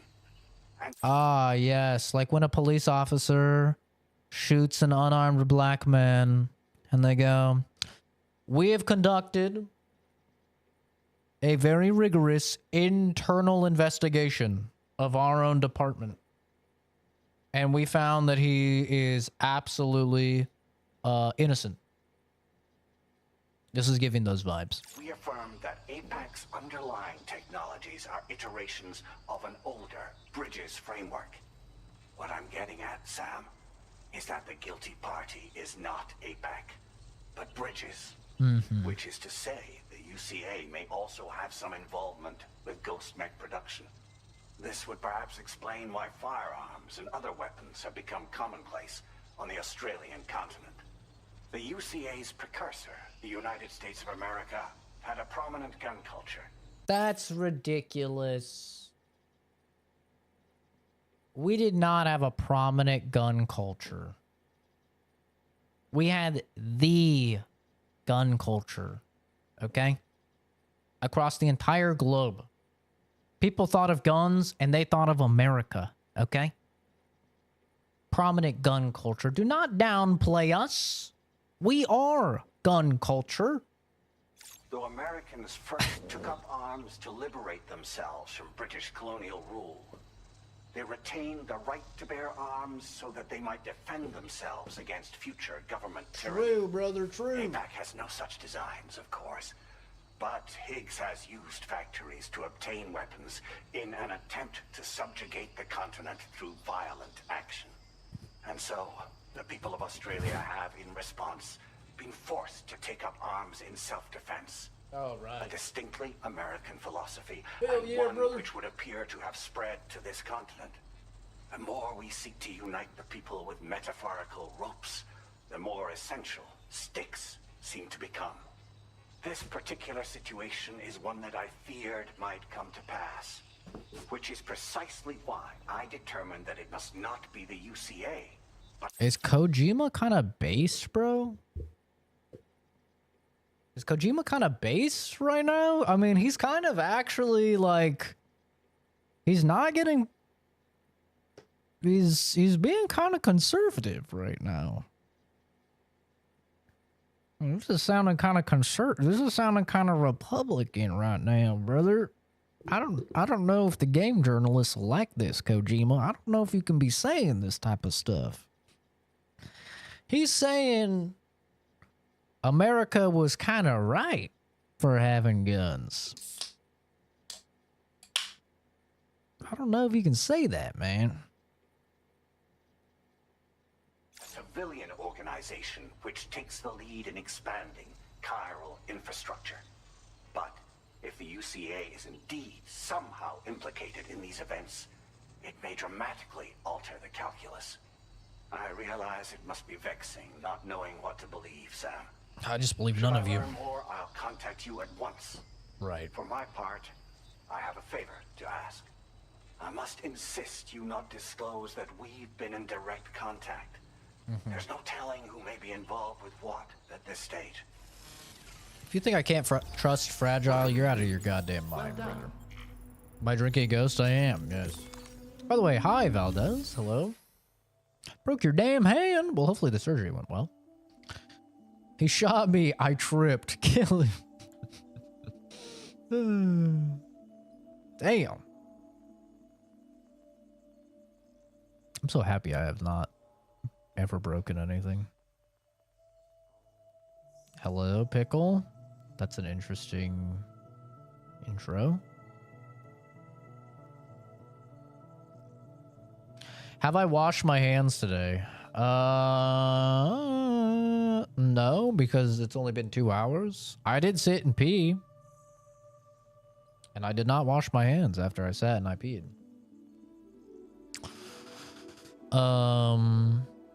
But I did shower before I started the stream.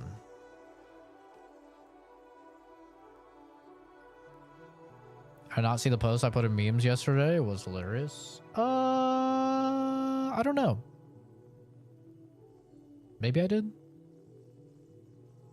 There's something that you guys will see if you're in the Discord. Something you'll see is, especially when I wake up, you'll see me like go online on mobile, and like maybe I'll even leave a comment or something, and then I'll just go off again. It's because I can't sleep for like a long period extended. So I sleep like an hour at a time usually, and I usually wake up and then I'll have like notifications on my phone. I'll like look at shit while I'm like still half asleep, and I'll like reply to shit or YouTube comments or whatever. And then I just go to sleep again. So a lot of the times I won't remember stuff because I'm literally like just 90% asleep. You know, and you get back to sleep. Yeah, nasty. I look like a clean person, so do you. You know what? Thank you, Rico. Thank you. Finally. Finally, someone says I look like a clean person. Finally. Everyone's always calling me a disgusting little degenerate. And, you know what? It's finally nice to have someone acknowledge I look like a clean person. I am in some ways. I do shower regularly.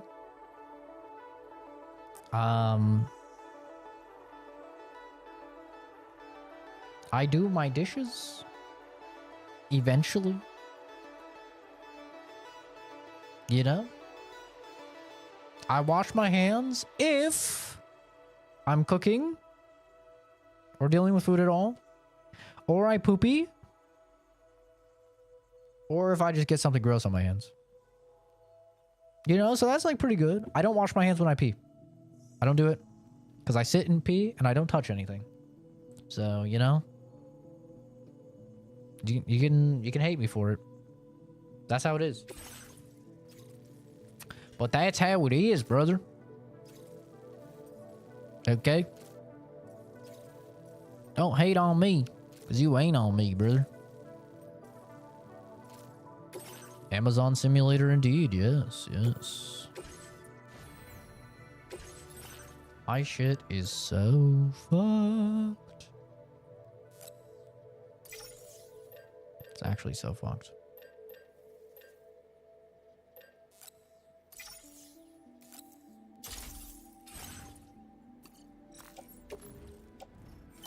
Put on the mask. She puts the lotion on skin.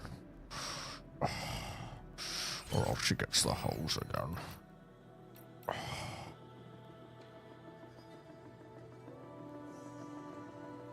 I don't hate you. I think it's incredibly nasty. Valdez, I hope you never go to Japan. Never, ever go to Japan. All right? Because when I tell you I was disgusted when I went to Japan, I cannot tell you enough. I would watch these guys fucking full on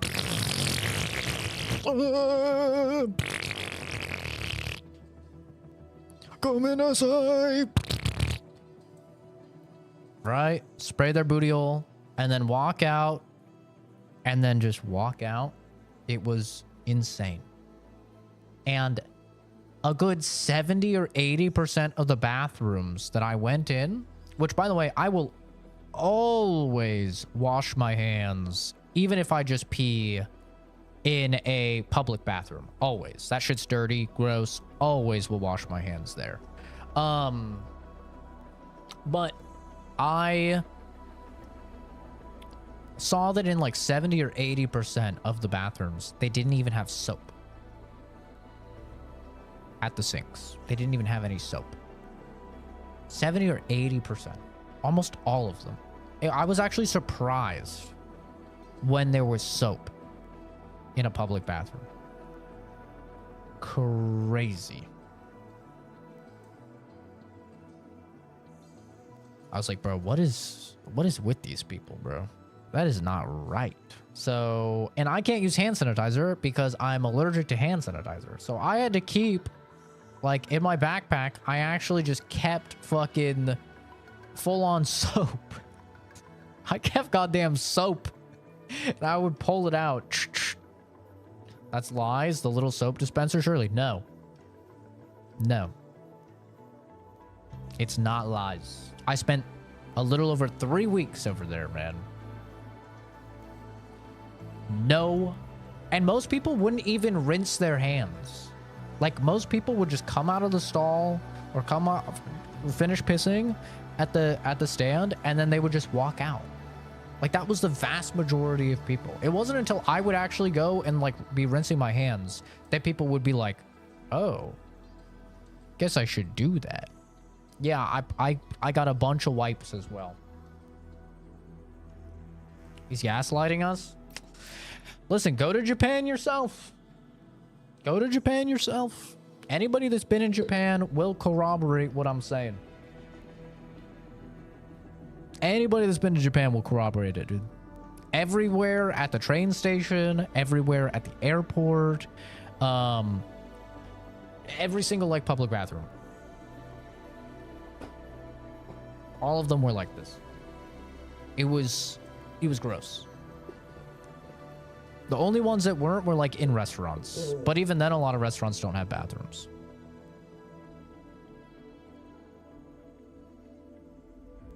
Yeah. We had wipes, and then I also had soap. Because I was pissing like crazy, because I was getting so many drinks, man. Everywhere I went, I'm like, oh, that looks so good. Ooh, that looks so good. Yeah, they do have a big trash problem. Like, you can never find trash cans anywhere. Fucking anywhere. Unless you're at, like, the train station. Then you'll be able to find trash cans. There's no trash cans. So, like, we had 2 backpacks. One backpack was for, like, snacks and cleaning and stuff like that. And then one backpack was just for trash. And you just carry your trash until you get lucky and you find somewhere that you can fucking throw stuff away. And they're very strict about, like, this is only plastic. This is only glass. This is only burnables. Like, they're very strict about it. I had an old lady yell at me because I put a thing in the wrong one on accident because I thought something was burnable. I guess it wasn't. She's like, oh, yeah. I was like, ooh. And she's like pointing to the right one. I was like, oh, God, my bad. I guarantee you I could light this thing on fucking fire. So to me, burnable. Give me a blowtorch. I'll go to town on it. I guarantee you I can light this thing on fucking fire. Just saying. Order accepted. Thank you. I'm blind. All right, where we gotta go? Gotta go way down here, boy. Yeah, everything's burnable. I didn't actually get to find any of the dirty underwear disposal, like vending machines, sadly. I wanted to find those things for science, obviously.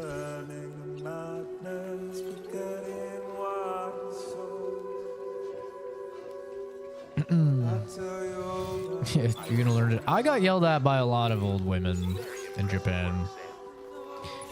I got molested by a lot of young women in Japan, and I got yelled at by a lot of old women in Japan. And the old men, they were usually pretty cool. The young men, they never fucking talked to me.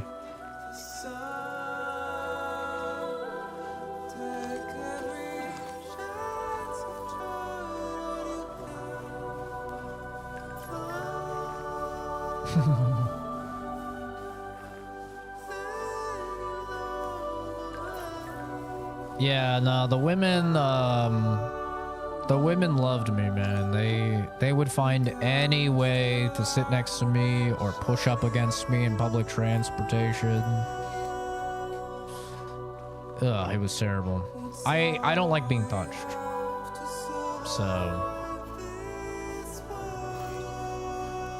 So eventually we ended up kind of figuring out that if we were, I was just talking to Reina about this in the Discord, but we ended up figuring out that when we were on public transportation, we were on the train or whatever, if I sat in the corner, right, at the end, and then my dad, who by the way is like a 6'3", 6'4", massive tattoo, bald, goatee man, very scary. If he sat on the outside, no one would sit on our bench. Like, people would stand on the train. No one would ever sit on our bench. If we flipped and he was on the end and I was in the open, they would just fucking just come up, and then they would all coincidentally, which I hope they actually were, but they would fall asleep. All these girls would just fall asleep, and then they'd up against me, and I'm just like, woman, get off of me, like, stop touching me, like, what? And they would like cram in, dude. So I had to just start telling my dad, like, yo, please please let me get the wall. But he liked the wall. I'm like, please let me get the wall, bro. Please, not like this.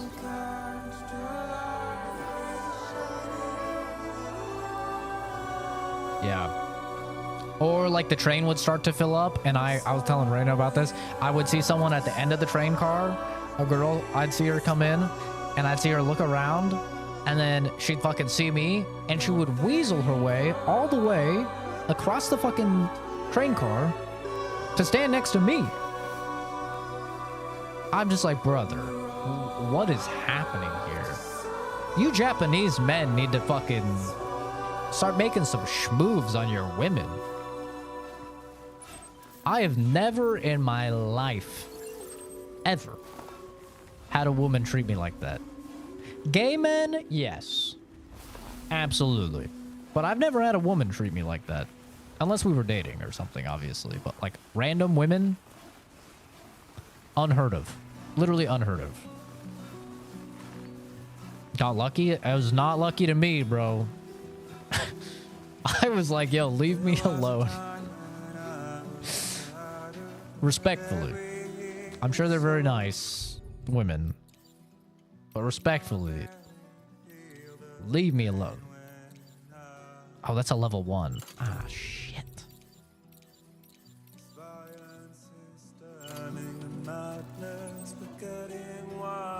Oh, there's one right there. Oh, okay.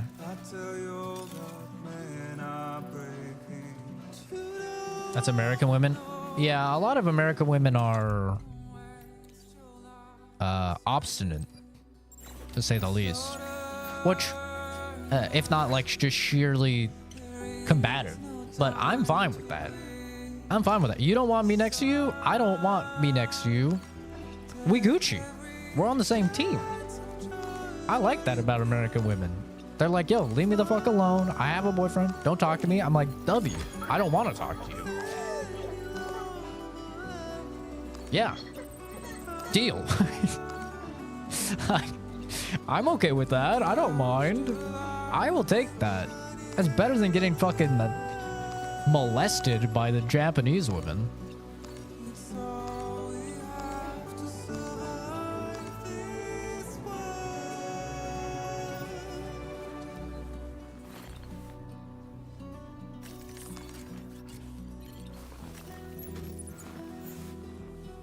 I have a boyfriend, but buying my OF.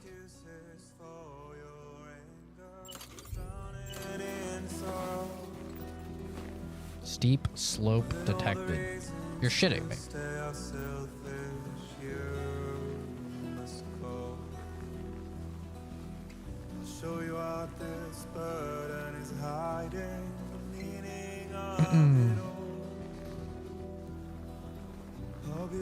Not the duck pics, bro.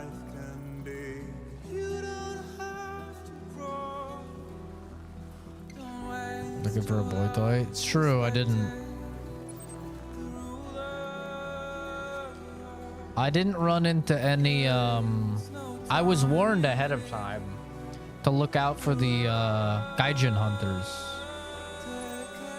Which, for anyone that doesn't know, Gaijin hunters, Gaijin is like foreigner. So they are, women over there that they view, foreigners as, like, trophies, almost. They view them as like this exotic thing. And to them, it's like a major win if they are the Japanese girl that you decide to get with, because they see it as like, oh, I have something exotic and I was chosen over other Japanese women. And they can get very predatory. It is a big thing over there. I did not run into any of that. I had a girl at a bar that was very, very flirty, but it wasn't that bad. Am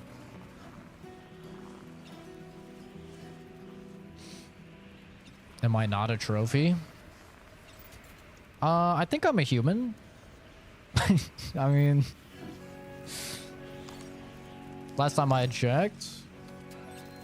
Yeah.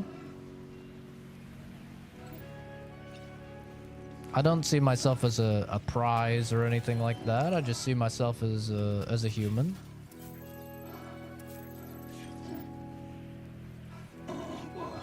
Oh.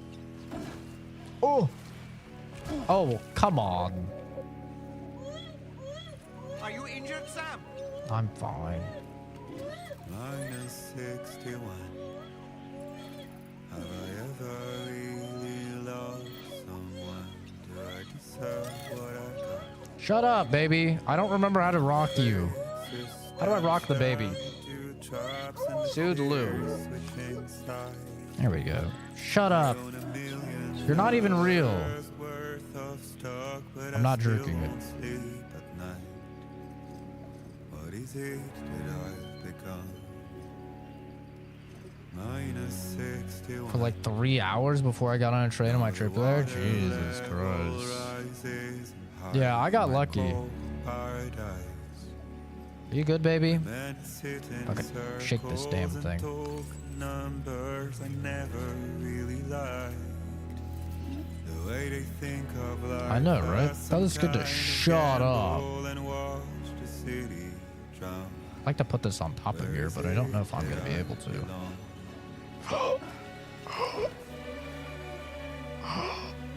We're fine. I can make it up. Oh. I can make it up here. I can make it.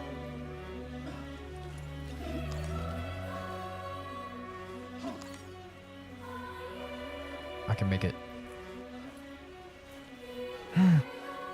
Come on. You can't grab that bitch? Come on. It's not that far.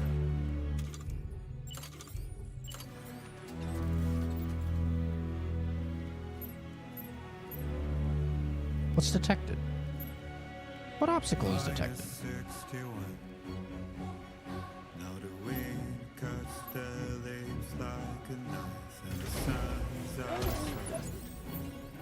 Looks young, old, and young simultaneously. Your friend's wedding, you wanted to get married in her hometown, man? Jesus.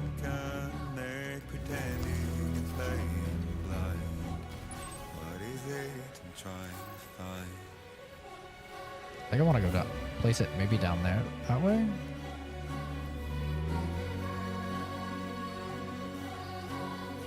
I think I put her down there.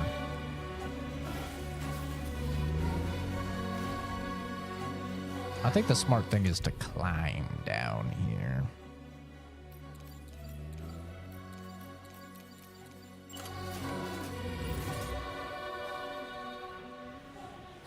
Surely that's 30 meters, yeah?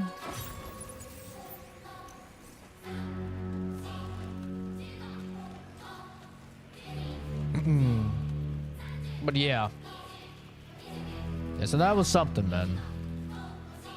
I'm not a fan of being touched in any capacity.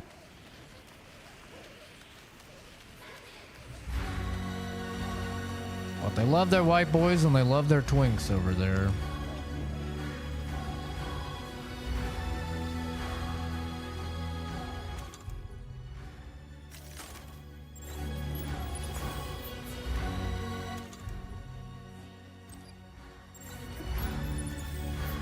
Put a skateboard down. Surely nothing bad will happen. Whoa. We're fine.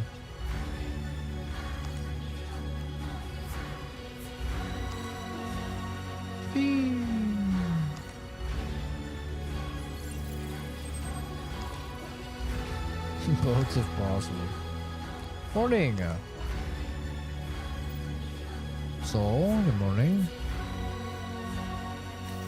I found out about dynamic music. I mean, yeah, there's definitely like some dynamic music in the game. There's a thing in the first game as well.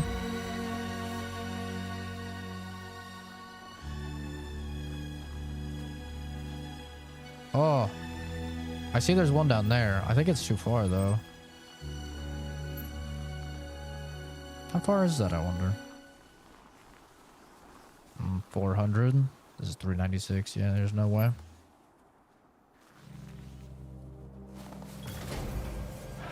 Yeah.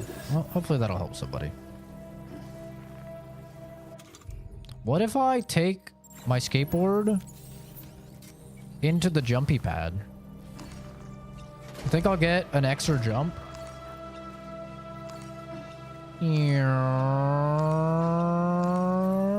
Yippee! Oh shit! Wait. I had an option to do something there.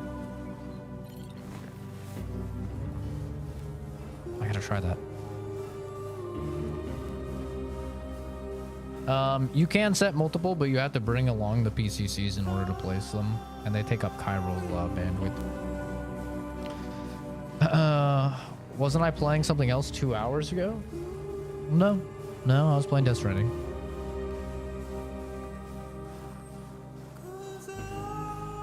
I am in a snow biome, yes. Which is also the hardest biome, at least it was in the first game, so I'm assuming it'll be the hardest biome in this one. Alright, let's try this again. Oh shit, I'm backward. No! God damn it! I got on backwards. Son of a bitch. What's the definition of a race war?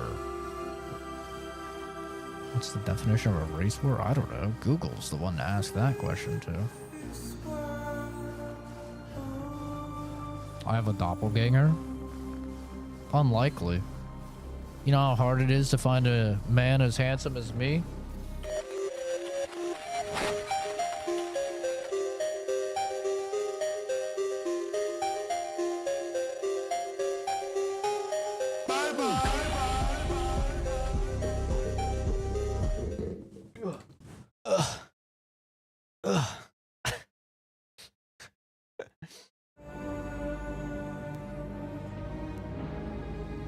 Pirate Software's my evil doppelganger? Pirate Software wishes, bro. People like me.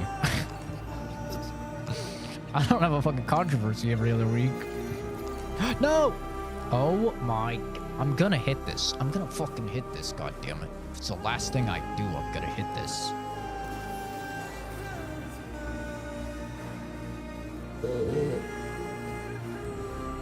I'm gonna hit this.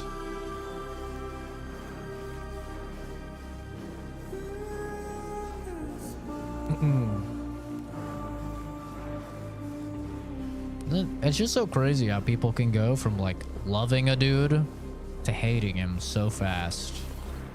I mean, a lot of people still love him. Like, he still has a lot of viewers and stuff like that. Hell yeah. There we go. That was it. That was it. That was it. All that pain for that. Okay, well. You live and you learn. Which, by the way, I think I'm going down the wrong side of the mountain.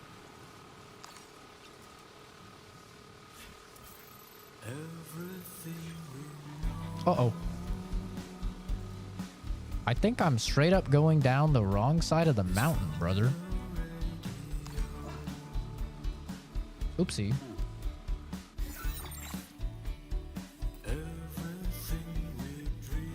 I'm straight up going down the wrong side of the mountain, brother.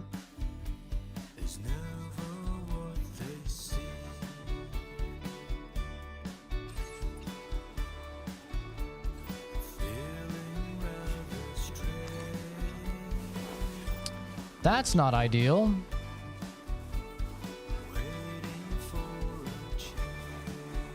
God damn it.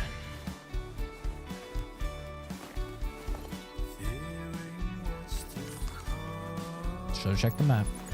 I got caught up in my little adventure.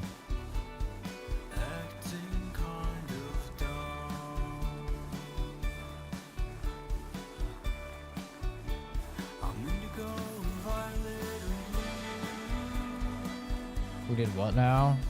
Pirate Software was like against the Stop Killing Games movement or something, and said some dumb stuff, and then people got mad, and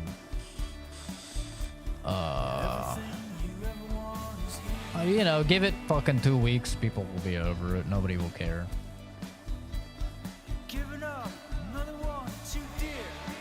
Everyone was hating on Pirate Software for the fucking World of Warcraft thing as well a few months ago. It's not gonna do anything. I mean, I think somebody said he stepped down from his company or something. But, I don't know. I checked his profile and he still has all of it in his profile. So, I don't know how true that is, but...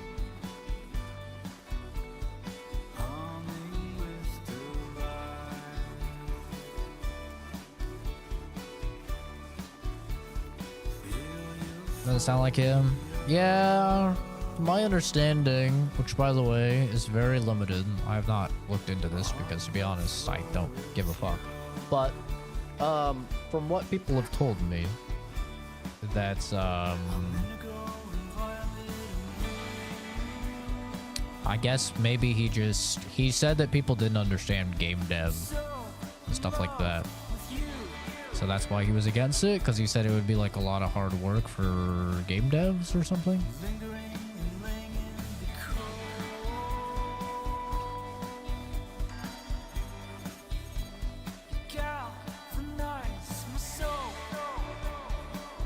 Well, good thing I put this damn zip line up.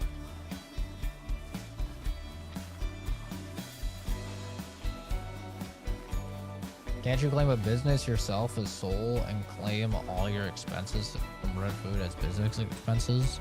No, because in order to claim things on your taxes, you have to be able to prove, especially for like business related things, that they were necessary for the business and resulted in like an increase in your like income from the business.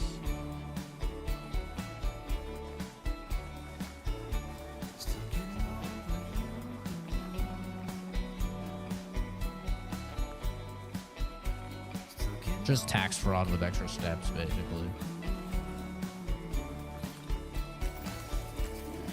Like, I claim a lot of things for college. I claim a lot of stuff for college, but when you're claiming stuff, you have to be able to prove that it was, like, necessary. You know, like, I can't just go... Like, you'll see people online be like, oh, yeah, get a 5090 laptop. You know, this like $8,000 laptop, and then claim it was necessary for your business or for school or whatever. It's like, you can't do that, you know. You want to get like a $500, $600 laptop, you could probably write that off as like necessary for your schooling or for your work or something.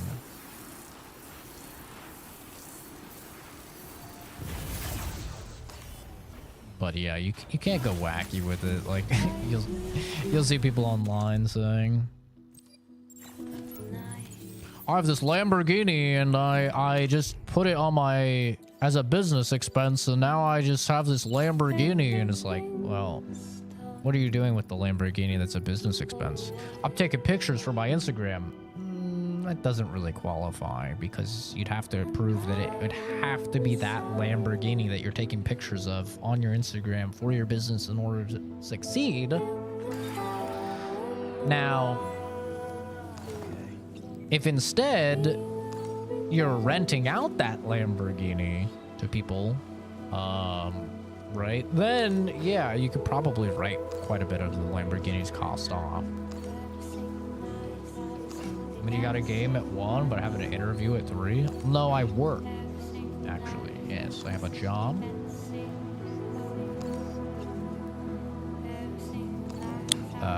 But yeah, that is the exact situation. Yeah. That is indeed the situation.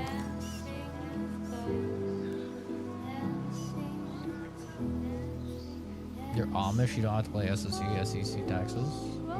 Then you have to be Amish. That's a pretty bad debuff. Write something like that off as if you're running like an animation business. You need a high power rig for it. Yeah. Yeah, you might be able to then.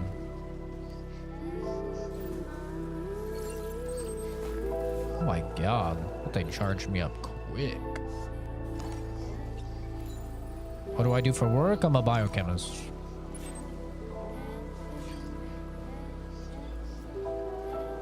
But, very cool pastimes.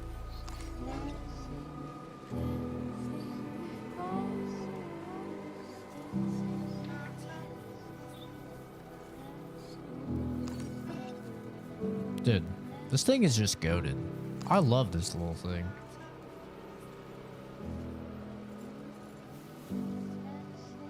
Yeah, if you could somehow prove that it was like a necessary expense,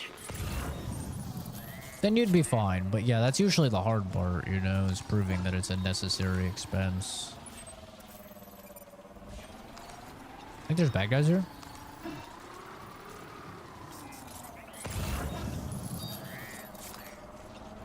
I don't see anybody.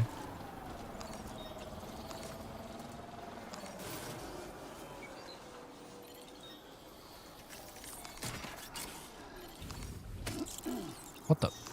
Why am I grabbing those babies all the way over here? You can ride it on grass? Yeah, it hovers.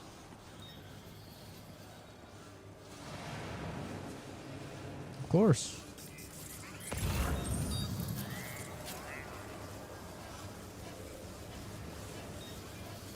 I'm hearing scary sounds.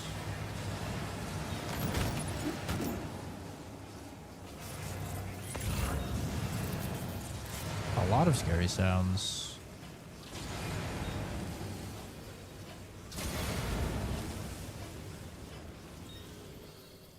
All right, we got it.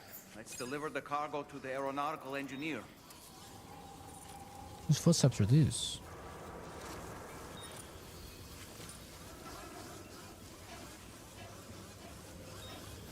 Oh, get the fuck out of here.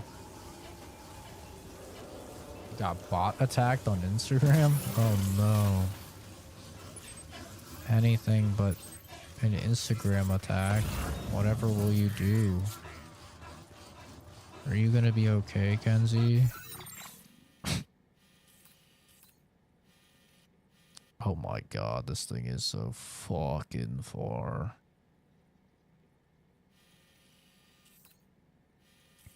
Oh my god. Oh, and I can't move the fucking ship. Yeah. We're cooked.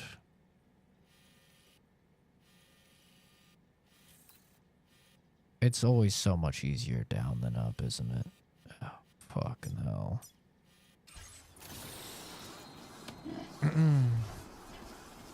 Tell me a biochemist thing that I wouldn't understand. I don't know what you understand, though.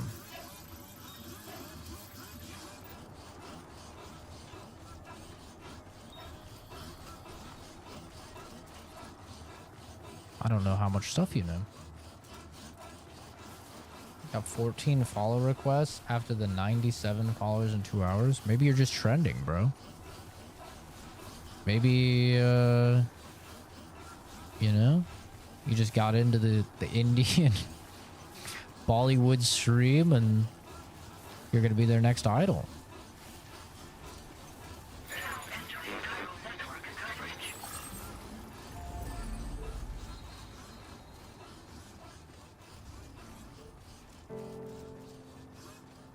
The person teaching you knows their stuff and they can explain almost anything to you.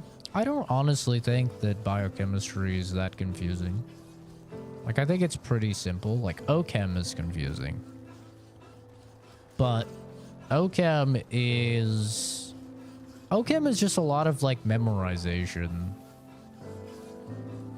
and pattern recognition. Like, if you have pattern recognition, which I feel like most people do, I mean, it's literally an evolutionary advantage that we have. It's how we got to where we are now.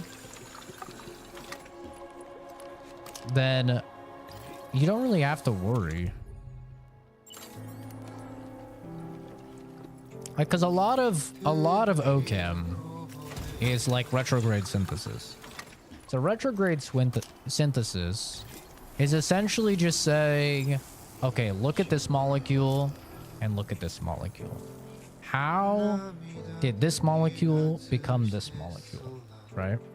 And that may seem confusing, but once you start looking at a lot of molecules and you start to realize, oh, okay, so this forms a, you know, a benzene ring when this is added, or oh, this will turn a double bond, a carbon-carbon double bond into a carbon-carbon triple bond once this is added, right? Once you start to like just see these things over and over and over again, it's really not that complicated anymore.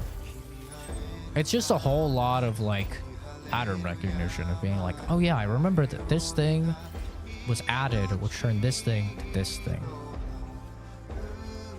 It's just remembering the various like chemical compounds being added that cause the reactions in order to acquire those various bonds, which seems like daunting at first, but I mean, by the time that you have done it hundreds and hundreds of times because you're doing the coursework, you know, it's not actually that bad.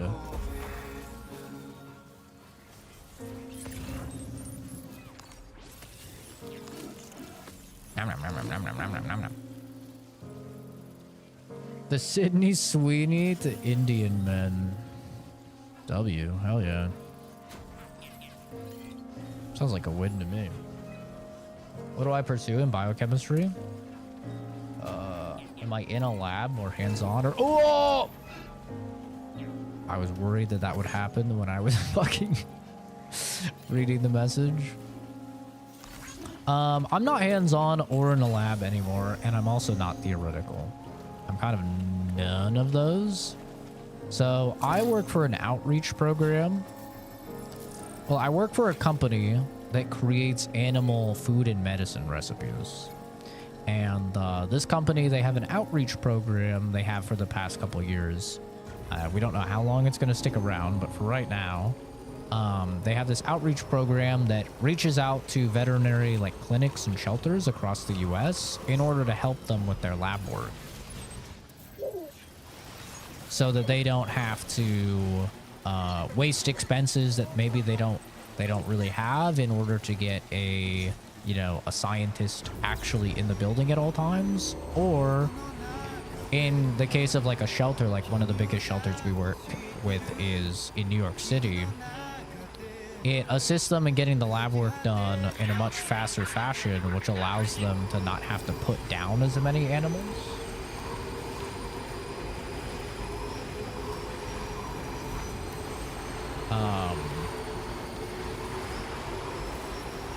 But for me, it's not theoretical and it's not hands-on and it's not actually me in a lab.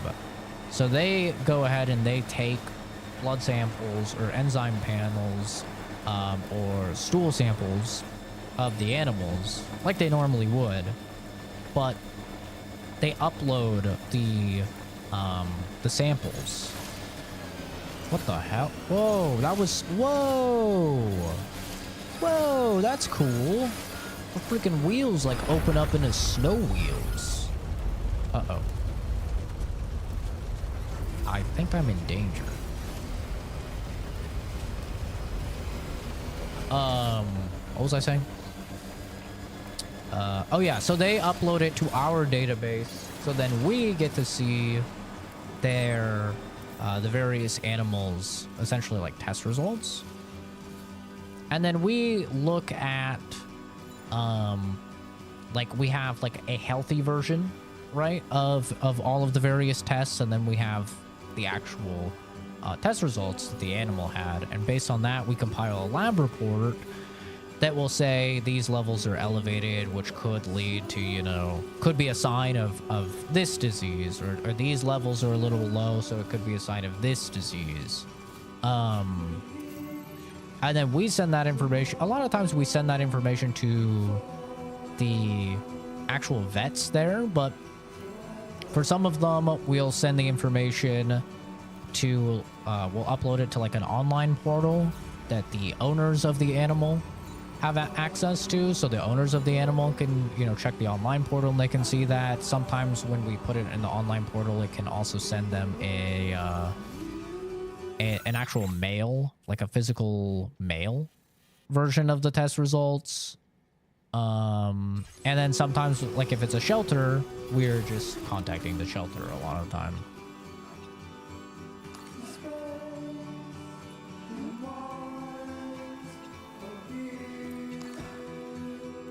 It's essentially, we're just a middleman, I guess you could say, to ensure that as much lab work is being done and processed properly as possible, you know, so that we can help out.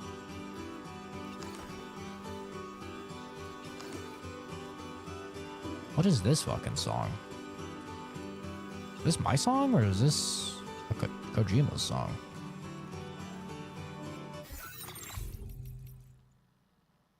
Kojima's song. Okay.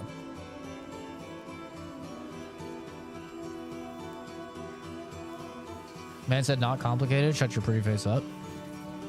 It's really not. Like, if you were to do it a couple hundred times, you would start to pick up on the patterns and stuff. It's really not that hard. Yeah, an analyst would be a good description. All I do personally, which is it's very similar to what I did as a medical laboratory scientist for Quest, because in that role as well, the medical laboratory technicians and God, what are they called? Phlebotomist? Is that what it is? All of them were doing like the actual labs, right? Taking the samples and everything. And I was just compiling the lab reports and sending them to the appropriate places. And that's essentially what I do now, but just with animals instead. It's very similar though. That's actually like why I got the job, is because everything I was doing for Quest was basically the same. The only difference is that obviously I never had to do stool samples, because you don't really do that with people, you know. So stool samples were the only thing I actually had to learn about, because I had no idea. I'd never tested poop before. So obviously you have to learn a bunch of different actual like diseases and stuff for animals versus humans as well, like heartworms and stuff like that. But overall it's pretty one-to-one, honestly. It's pretty simple. Except this job is fully remote. I don't have to go in at all. Must have been quite the ordeal hauling yourself up here. I salute your dedication. You found the cargo I asked you to recover, I presume. Nope, just showed up here. And take stock of what you brought. Just want to say hi. How's it going?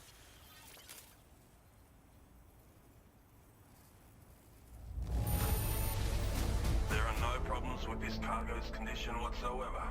I appreciate your efforts. What could I say? Your assistant assistance has ensured that I have what I need to carry out my research. I hope He's I gonna can give rely us on a your help fucking again. airplane, dude. So dope. My cat gets lumps on his foot that come back yearly. We love our lab peeps for giving us data and answers. Yeah. Yeah, you know. I never... I'll be honest. It's gonna make me sound bad. But before I got Momo, I never really cared about animals. I didn't. Like, I had animals, like, my whole life. But, I was never like very close with them because I barely spent any time with them because typically like my mom had them and I spent most of the time with my dad growing up. So I don't know. I was never like really attached to animals and I was always just like, I don't get it. Like, I don't know why anybody like cares about animals. But once I got Momo, then I was like, okay, I get it. I understand. And I was like, I want to work with animals. Like, I like working with humans as well. Humans are fine. I have no issues working with humans. Humans pays better. A lot more money in helping humans than animals, which is kind of sad, but humans pays better for sure. But I like helping animals as well. Go ahead and link me up with your Cupid. If the network's as amazing as everyone says it is, then I want in.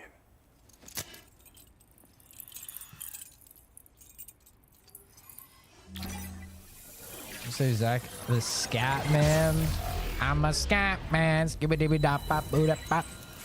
Skibidi dop bop bop. I'm the gay.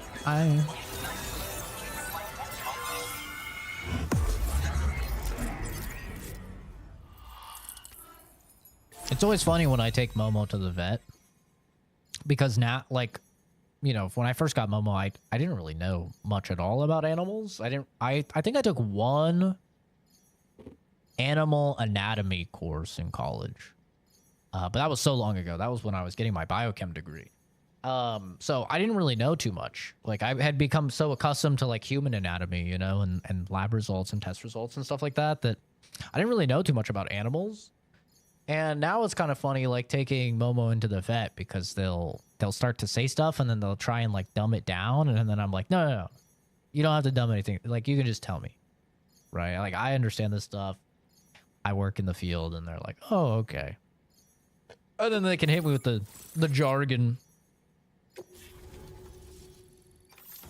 It's kind of neat.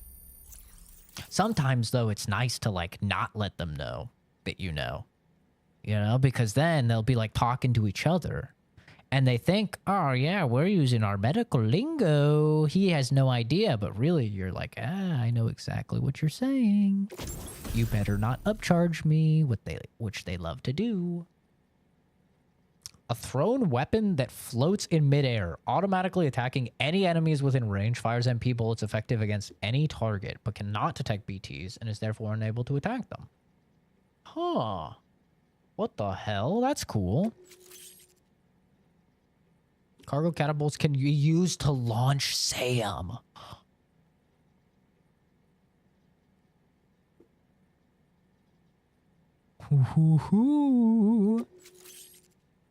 This sounds like I'm going to regret it, but I want to launch myself off the mountain. Now displaying your current porter grade.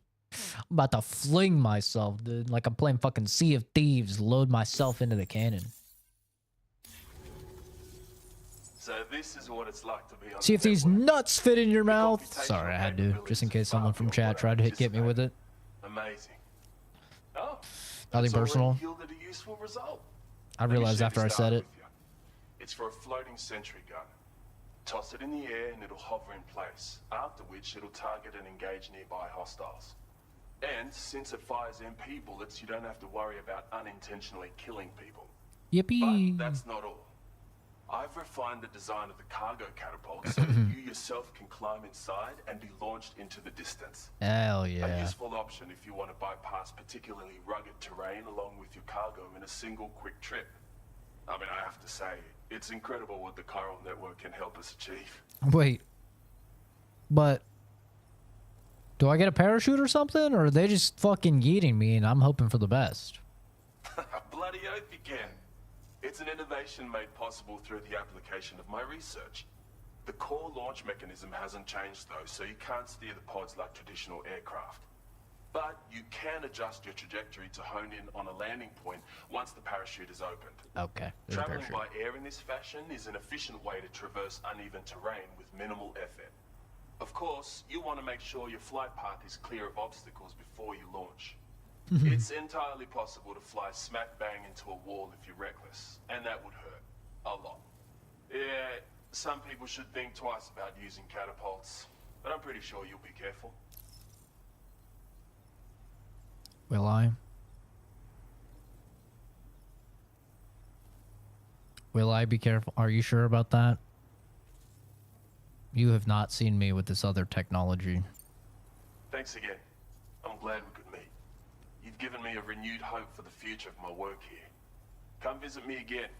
Maybe I can find a way to make your work easier too. Hell yeah. I want a cannon. Let me shoot myself out of a cannon. That'd be sick. I do like this song.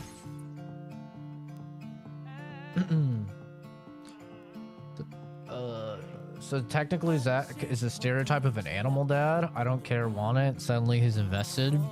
I was just in animals in general. I was always like, don't get me wrong.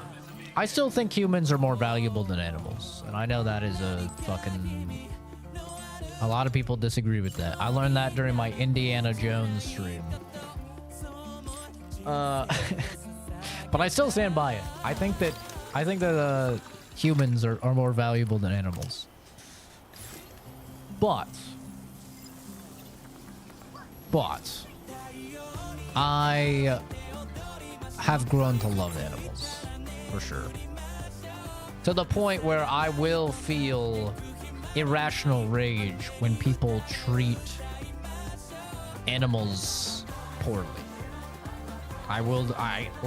There was one time I was driving down a dirt road and in the middle of nowhere and to avoid traffic, and there was a guy in an SUV in front of me, and they were driving really slow and really weird, and I was like, what the fuck is taking these guys so long? And then they roll down their window and they yeet a dog out the fucking window, and I got so angry. I got so mad because we're in the middle of nowhere, a lot of coyotes out here in Arizona, and I got so fucking angry. There was a part of me in my head, there was an irrational part of me that was like, I'm gonna fucking chase these people down, you know? But I didn't. I pulled over and I went to get the doggy and make sure that he was good. And he was skittish and he was running away, but there was, luckily a farm out there, and or I guess more of a ranch out there. The guy had some chickens and stuff, and the dog ran over there, and then I was walking up and I was like, oh god, I don't want some farmer to come out with a fucking shotgun and blow me away or something, but I was like, hello, is anybody there, calling out. And then an older dude came out, and I was like, these people just drove by and they threw a dog out their window, and the dog ran into your backyard there. And then he's like, big dog, small dog. And I was like, it's like a smaller dog? He's like, all right, I'll take care of it. And I was like, are you good? I was like, I was thinking in my head, take care of it. What the fuck does that mean, bro? He's like, yep, he'll be fine. And I was like, okay. And I don't know what he did with the dog, but I left him with the dog because I wasn't gonna go on his property, get fucking blown away by some crazy ranger man or something. But yeah, previously I would have just been like, what the fuck? They just threw a dog out the window, But I got very, very mad when I saw that. Irrationally so. Normally I'm a very rational person, very logical, rational person. So I don't usually have reactions like that. But that was definitely one where I was fucking fuming, man. I was so angry. Disengaging weapons restrictions. Take care, Sam.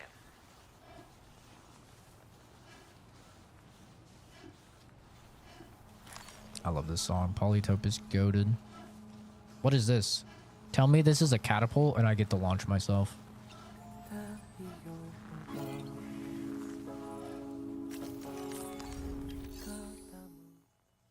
Cargo catapult.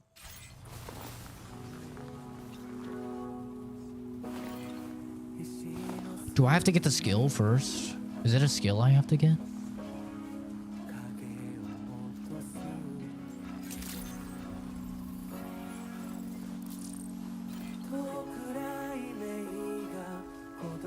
I want to launch myself.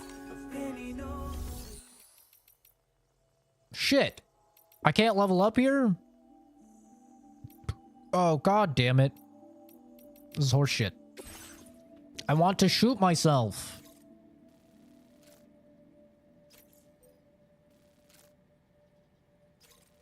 God damn it, I want to fucking shoot myself.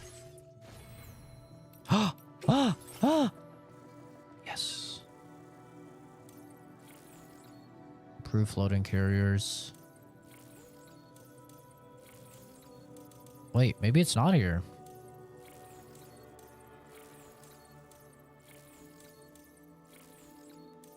It's not. So I should just be able to shoot myself. How do I do it? Well, fuck. Now I'm kind of... Order accepted. Thank you. What did he say? Let's see this message.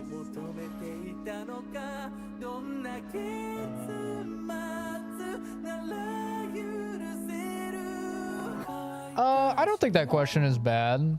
The question was, hey, Mr. CZ, I have a question. A ton of autistic people are extremely opinionated. Did that cause issues for you, especially if politics became a topic? I've never really struggled with being very opinionated because I so strongly believe in freedom of speech.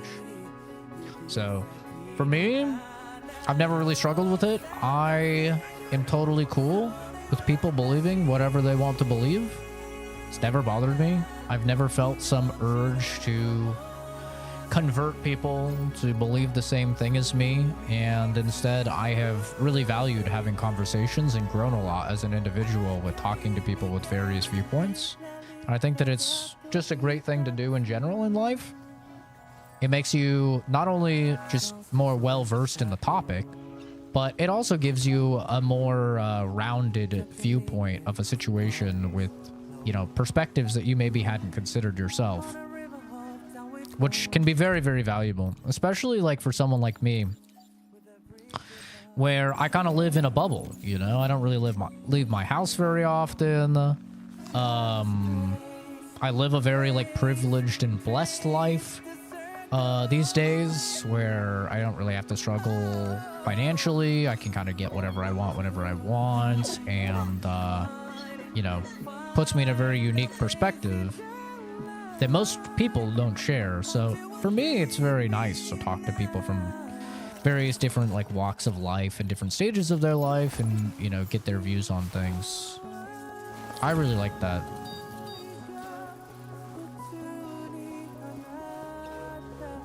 So I've never really struggled with being opinionated. Do I have my opinions? Of course, we all do, right?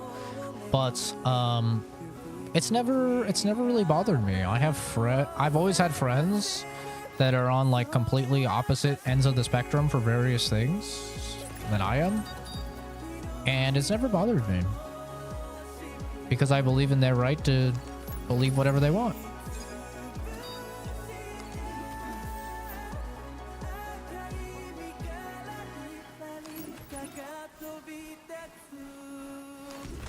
So I consider myself pretty lucky in that regard. I haven't really struggled with any of that. There's nothing that I hate more than a hypocrite. This is Death Stranding. Yeah, this is Death Stranding 2. There's nothing I hate more than a hypocrite, man. So for me, I can't be an advocate for freedom of speech and talk about how much I love that factor of, you know,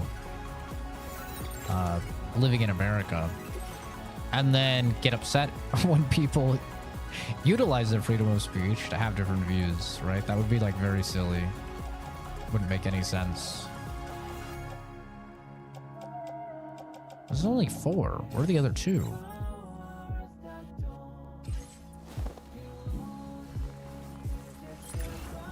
So yeah, I don't really have an issue with that. I don't know about other like autistic people having strong views. The thing with autistic individuals is they tend to hyperfixate. And what hyperfixation can often cause is them to be very passionate about the thing that they're hyperfixating on.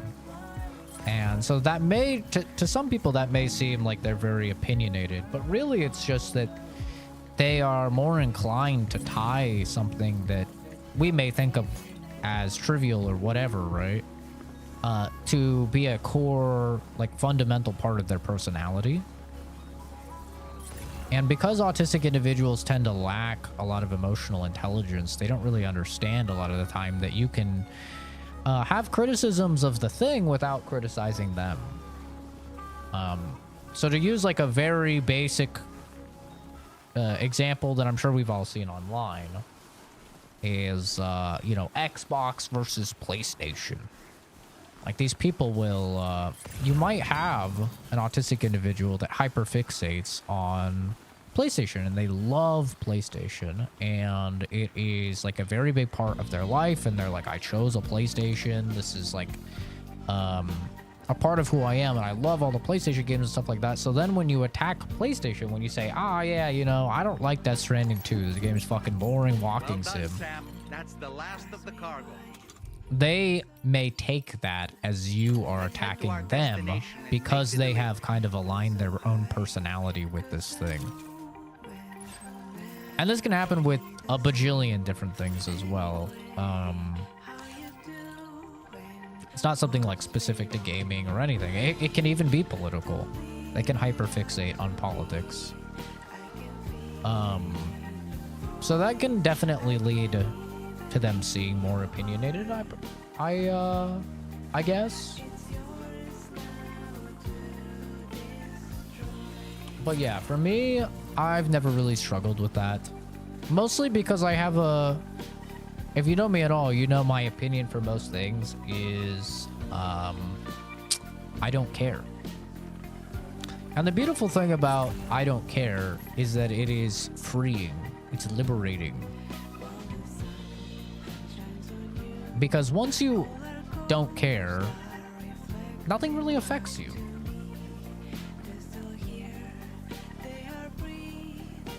That's what I really like about not caring. Big advocate for not caring. Or just, you know, choosing what you care about, I suppose. I don't think that people should be like unfeeling robots or anything and not care about anything, but like choose what you care about and make sure that it's something that's actually something of paramount importance to your life. Right? Something that's actually substantially impacting your life. And I think you'll probably find that you'll be a lot happier. That's what I love about you. Ask a question, get a 10-minute explanation that's informative and doesn't feel like it drags. I don't know. I definitely do be dragging some topics from time to time.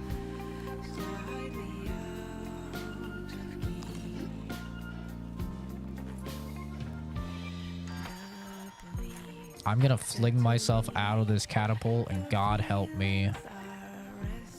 I could go the complete opposite way. I've never used one of these, but God damn it, I'm gonna find out what happens. Good day, Sam. Access the delivery terminal to process your orders and requests.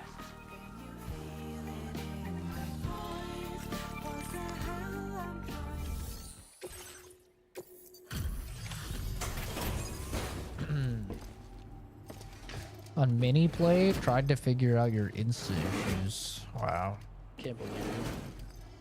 I can't believe you're not full screening my stream on a projector on an entire wall of your house. Fake fan. Even in this weather. Well, better check your orders, I suppose. Putting in the yakka. Bloody hell. You managed to get them all. No damage. How much cargo is this anyway? Far more than one person should be able to carry. Don't ask questions. Just give me my reward. You've actually inspired me to come up with a new idea. I'd love it if you could try it out. Boomerang cannot be thrown. What do you mean? I already have the blood boomerang. What do you mean?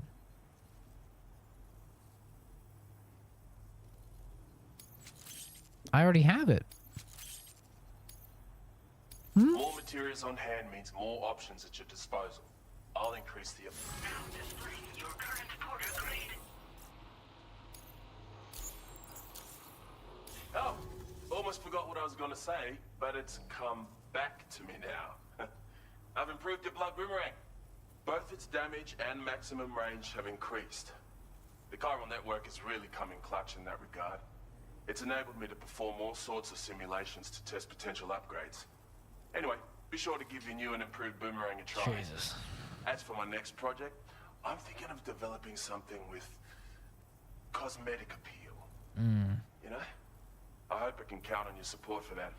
Take care. I don't care about cosmetics, brother. Order completed. Well done. Be a scientist, create something, the math isn't mathing. Proceeds to get blown up or unforeseen consequences. Catapults, wrong direction, Mach 10. Hey, that's part of the scientific process, brother. I've got a hypothesis and I must test it.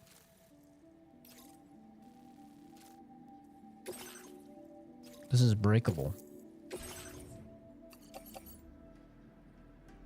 Chiral sonde, measuring device designed to be deployed within the tar currents. It comprises a probe made of chiral crystals and a transmitter, which produces very low frequency radio waves that can permeate the tar. Yes. Well, I know it says fragile, but I'm gonna go launch myself out of a fucking catapult and we're gonna see what happens. So...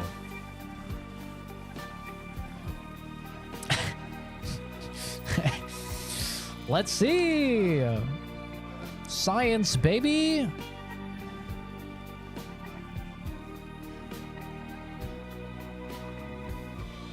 This thing is huge.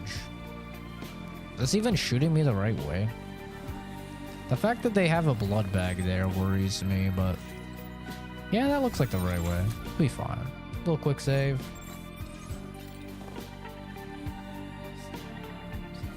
How do I get in this? Oh! I'm afraid you've dropped some cargo, Sam. Yeah, it happens. Use the catapult. Thrown weapons such as grenades can be launched from inside the cargo catapult's cargo pod once the parachute's been deployed. Nah, it's okay. I'm just gonna get in. Yeah, we'll be fine. Yeah, where are you?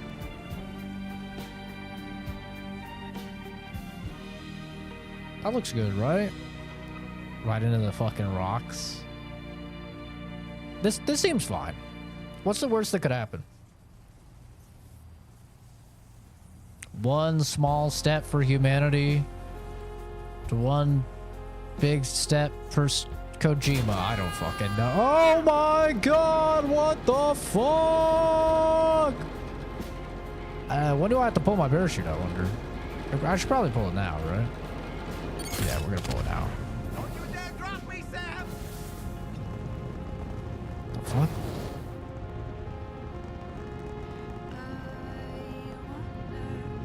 Am I going down? Oh, I am.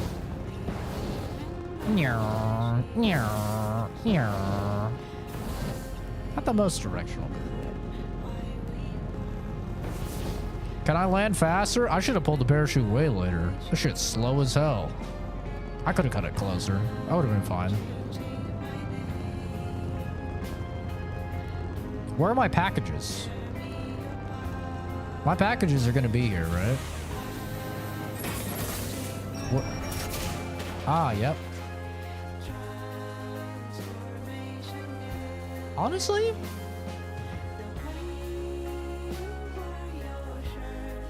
That went pretty well, all things considered. I thought that was gonna go way worse. Uh-oh.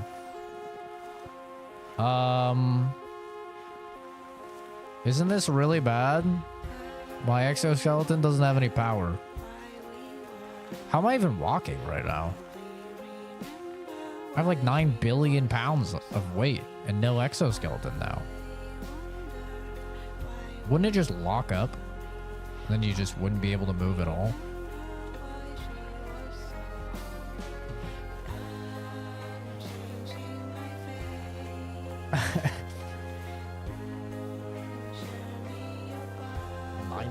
Meme out of it? Jesus Christ, Kenzie. God. You know, people died there. Think of those poor pilots. Jesus Christ. What's wrong with you?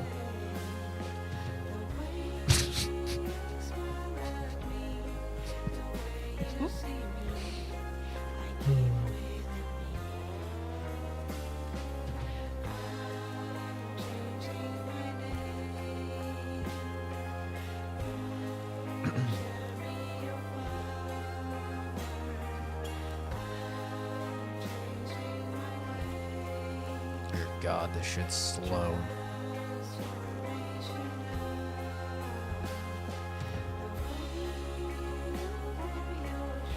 Taxpayers 100 million. Why would Zach do this to us? It was for science. I'm gonna go skateboarding for science.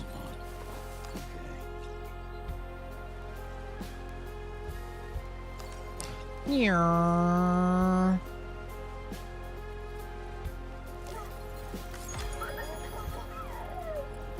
Oh. Does this charge me up? Are you telling me this doesn't charge me up?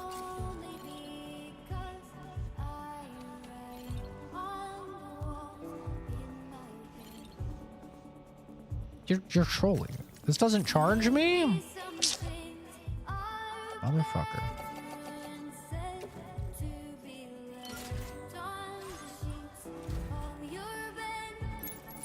Alright. Come on. Let's get a move on. This is horseshit. Cares about the pirates. What is this thing? The fuck is this? What in the goddamn is this horseshit? What is this? A transpont beach jump? Use the beach to travel instantly to another location. I don't have this unlocked yet. What the fuck? Okay, cool. Well, this is gonna take a while. Hi, Vader. How's it going, dude?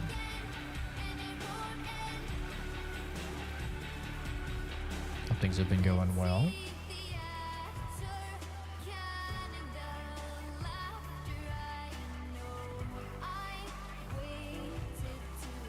God, dude. I have a problem. I'm playing this game, and I love this game. And this game is great. And it's a real contender for Game of the Year. And I'm just so interested in what's going to happen in the story. And graphically, it's so beautiful. And the music is incredible. But I'm just thinking about Warframe, bro. I'm just thinking about stupid Warframe, bro. I'm a little addict. God. Oh. It's not right, man.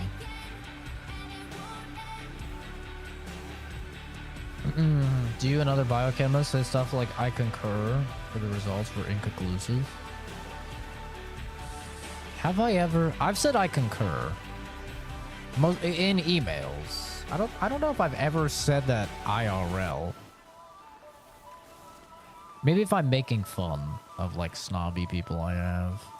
I've said it a lot in emails though.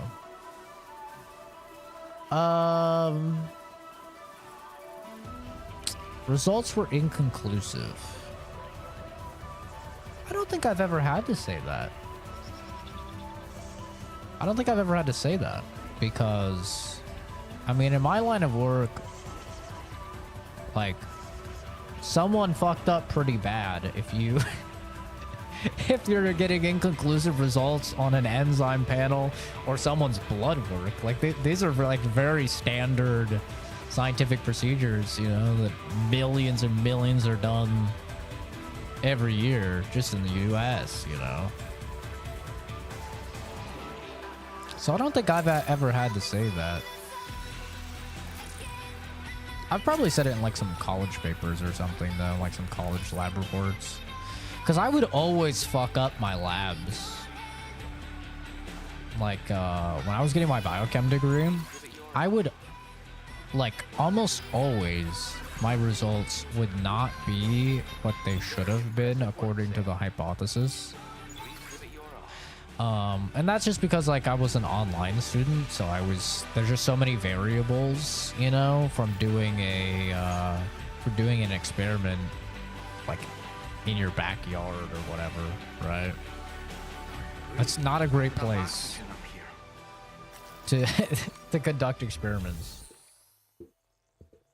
This guy isn't a person, so I don't have to respect him. Who, me? I mean, you can not respect me all you want. You know, you can fuck around and find out if you want, for sure. It won't go well for you, but I mean, you have free will, you know? My mods love brutally murdering people with hammers, so... You made it here safe and sound. You know. Give me a sec to check order data. I gotta feed the beasts somehow.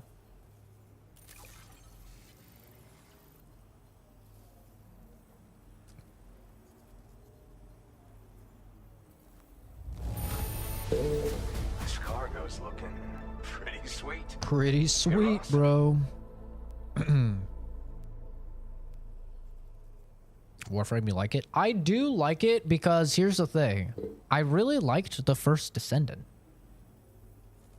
And nobody told me that the first Descendant was just Gooner Warframe. Nobody told me that.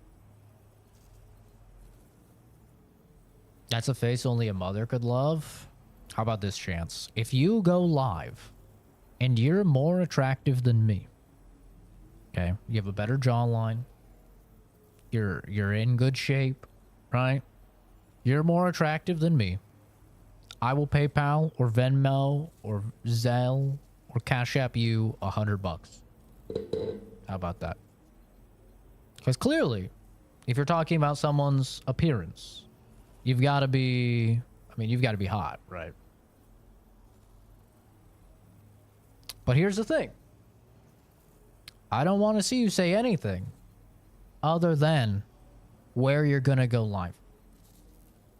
Okay? So, whether that's on your Twitch, whether that's you want to add it on Discord,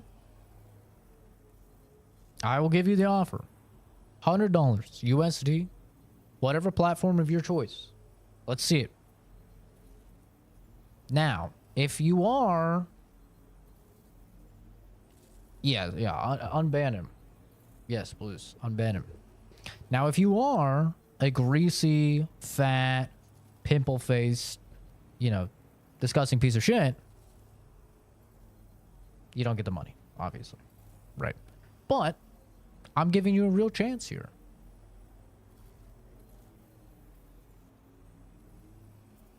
So where would you like to go live? Do you want to go live on your YouTube? Do you want to go live on your Twitch? You could also upload a YouTube video if you'd like. If that works better for you. And listen, I am 100% honest. I've given this offer to many individuals. None have taken it, but I will be honest. Because I don't even think I'm that attractive, I'll be honest. I think I'm like a 4 on a real good day. Maybe I approach a 6. Yes, I have a godlike jawline. Don't get me wrong. That much is true. But I'll be honest, if I think you're more attractive than me, I'm a man of my word. So, Chance, what do you say? $100?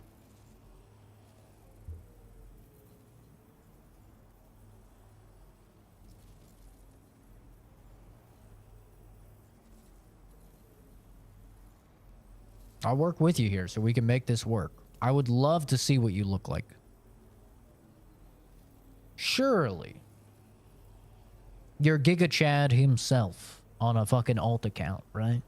Leaving comments like that, insulting people online anonymously about their appearance. You must be a very good-looking guy.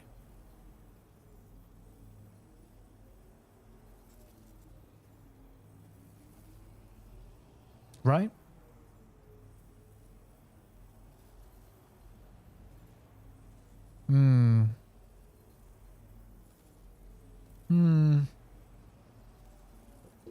No reply. Interesting. They never take the doom. I never take it. Just money, just burning a hole in my pocket. I'm just so ready. You know? I'd like to share this with you. Hopefully you can make good use of it. Thrusters. The unit will activate automatically to stabilize the user should lose their balance. The stabilizer also contains its own battery, so equipping one will increase overall battery capacity. What the jetpack? Oh. I've been reviewing materials allocations. Made it so you can withdraw more for fabrication if you like. Now displaying your current porter grade.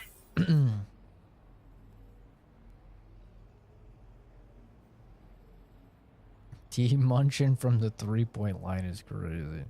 How do you dare say you're a 4? Maybe on a bad, not an average day, you could be a 5.5 or 6. You literally look 50% worse. You literally think you look 50% worse than you do. Well, here's my standards, okay? So, like, a 5 is like an average person, right? Like, a 5 is a super average person. You're walking in a crowd.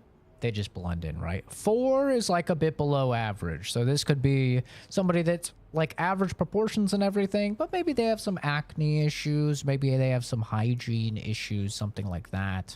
That's where I think like I am on a pretty normal day, because you can't really see with the stream, but I do have like some blackheads and stuff like that. I have a little bit of like acne issues. I have a larger than average forehead. My hairline is not the greatest. And then on top of that, I am very skinny. That's not typically like an attractive feature for most people, like very, very skinny. I'm underweight. And add on top of that, I'm 5'8", so I'm a little bit below average height here in the United States. I have a slightly larger than average nose. Yeah, I think all in all, you average everything out. Glasses, which is typically not seen as an attractive trait. I think you average everything out, you get a little bit below average, like a 4.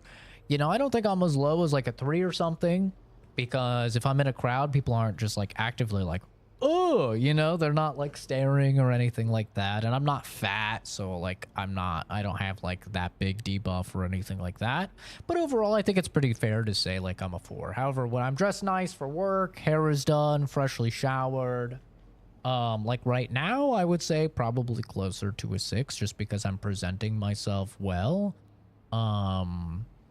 So yeah, I'd say I'm a little bit above average in that case. If 5 is average, 6 is above average. I think it's a little bit above average, because like the average Joe Schmo out here, they kind of look homeless a little bit, you know, disheveled, like patchy facial hair, not taken care of, not proper hygiene. They might stink a little bit. They're kind of crazy hair up top, probably wearing like a hoodie or just like a t-shirt and like some basketball shorts or some sweats. So, you know, in that context of like what a 5 is, I'd say a little bit above average. So that's where I put myself. Obviously, you have people that have like outliers, like the chicks that I've been with, they are really into nerdy guys.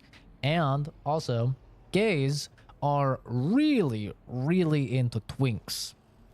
So, you know, those like are outliers though. When I think of like just the norm, which is a woman that's attracted to men, what type of man she's going to be attracted to. That's what I'm thinking of. When I'm thinking of average, that's where I'm like a 4. And I see those same results just in, you know, whenever I've used dating apps and stuff like that. Like, I don't exactly have a bunch of chicks matching with me or anything. So I feel pretty solid about a 4 to a 6 if I'm taking care of myself. Looking pretty good. Yeah.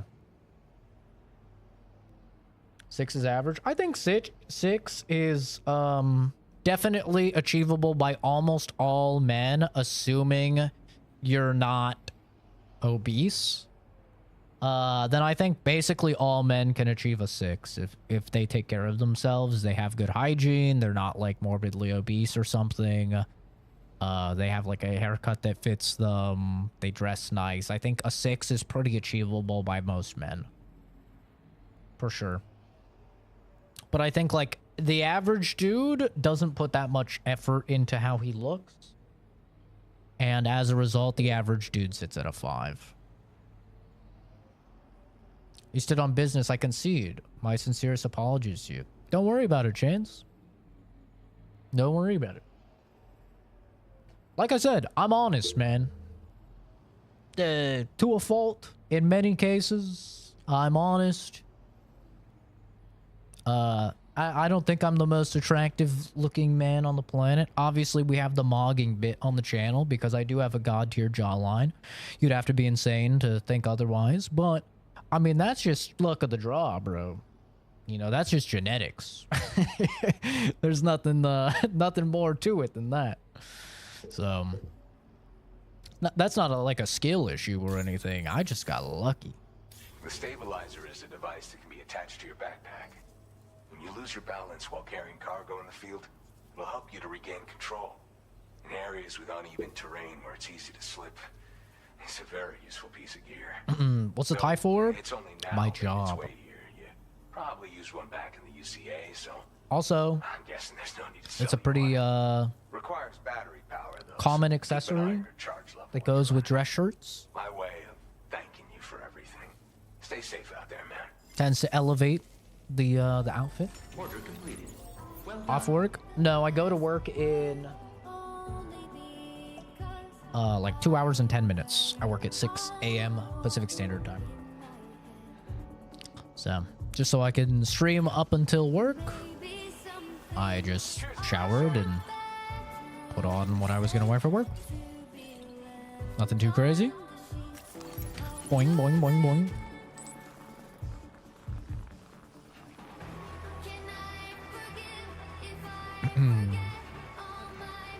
Yeah, I don't have any like unrealistic things. Now, here's the thing. If you're into twinks, I'm like a fucking 10 out of 10. And for those chicks that are into nerdy guys, I'm probably like a 10 out of 10. Like, I am a very stereotypical looking nerdy guy. So if you are into that, you know, it's pretty hard to find a more like stereotypically nerdy looking dude than me, you know? And like a lot of the chicks that I've been with, that's what they've been into. Like the goth girl that I dated, she loved nerdy guys. That was her thing. But don't get me wrong. When I cosplay, I definitely think the power of makeup goes crazy, bro. Power of makeup and a wig. So like I can put my hairline down here, you know, shrink my massive my massive forehead. That shit is powerful.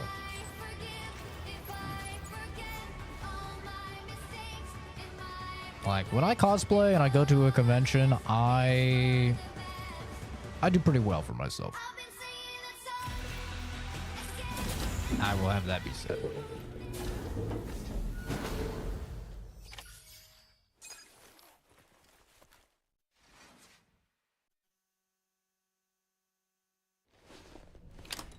But honestly, I don't think appearance really matters too much. I've never really felt like appearance matters nearly as much as a lot of people put faith in. As long as you're confident, you can carry a conversation, you're successful, that does a lot. That does a ton for you. If you're funny, dude, you're already winning.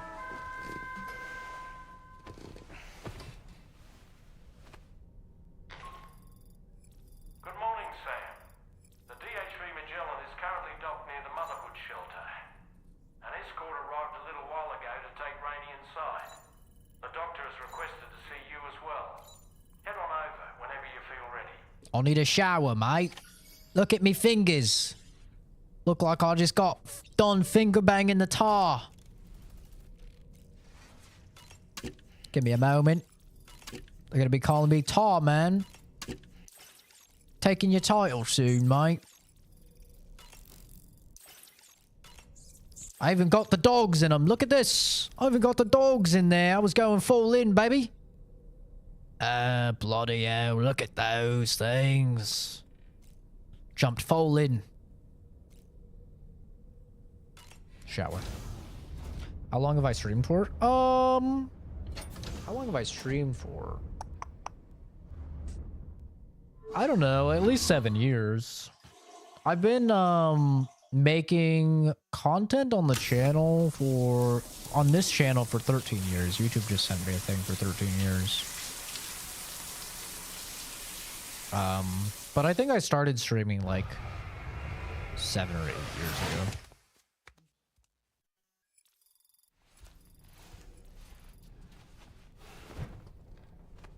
What about the nerdy guy who made a video called My Experience with Being Ugly? Side note, a girl randomly commented, I think you're cute, and they got married. Yeah, I mean, I'm telling you guys, I don't think your appearance matters nearly as much as people think it does. I really don't. I think like people psych themselves out because they're like, oh my god, I'm only 5 foot, 7 or whatever, and like they really like psych themselves out, and I don't think it matters. I really don't. Like, I have never actually had an issue with picking up a chick I was interested in being 5'8". Like, literally, I didn't even know I was 5'8" for the longest time. I thought I was like 5'11". Like, I would tell people I was 5. I thought I was literally like 5'10", 5'11". I had no idea. Even on my license, it says 5'11". So like, I had no clue I was even fucking 5'8", bro. But like, I have never had an issue because most chicks are like 5'4", and I've been taller than them. And I'm just confident, and I know how to carry a conversation. And occasionally, I manage to say something that's, a little bit funny.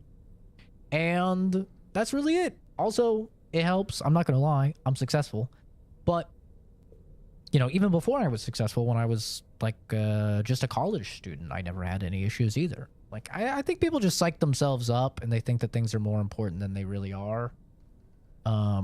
Just shoot your shot. You're going to get rejected a lot. I've been rejected a lot, for sure. But, like, shoot your shot. It's the only way you'll get okay with being rejected, and it'll help build your confidence, and you're good to go. I don't know.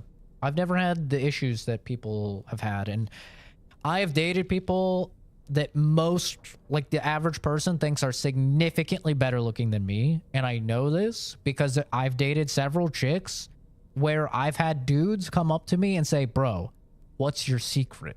How did you get with her? I've had that multiple times in my life with several of the chicks that I've dated.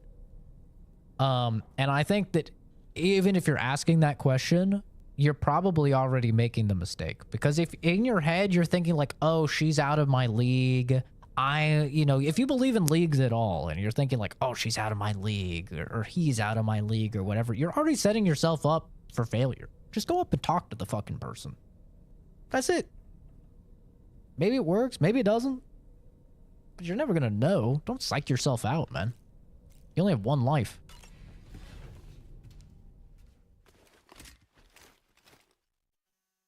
We subsidizing that shit. He looks nerdier than the average Smash Bros. Ultimate player. No, I think I know the guy you're talking about. He has like a thin nose and then it gets like wide and round near the bottom, right? And he has like no jawline. Like he has like the mouth breather, like... Leave her alone. Type of face, right? Like that. I think I know the guy you're talking about. And he has like long, I think it was middle part, like kind of greasier hair. I think I know what you're talking about. I feel like I've seen a meme of that like forever ago.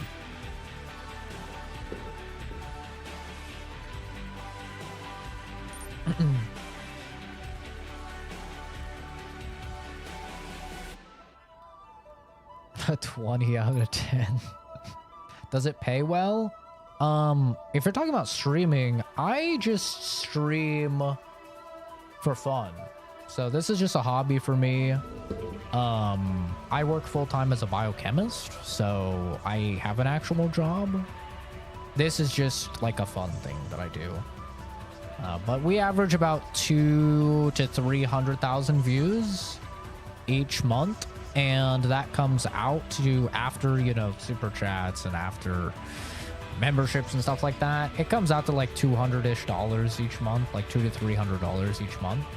I get paid $1.20 per 1,000 views on like stream content. I get paid, I think like 40 something cents per 1,000 views on shorts, and I get paid like $2.50 or $3 per 1,000 views on normal videos. I'd have to check. That's based on what's called a CPM, which is variable per channel based on the type of content that they produce. But yeah. So like streaming for me, no, it's not really possible for me to like really ever do this as a career, nor would I want to though. I have no interest in this being a career. I like it being just a hobby. But yeah. This bald bitch wants a ladder. You want a ladder? Ladder? I hardly know her. Take the ladder. Take the ladder. Hey. Take the ladder. Woman. Will you take the ladder? Do I have to place it? Maybe I have to place it.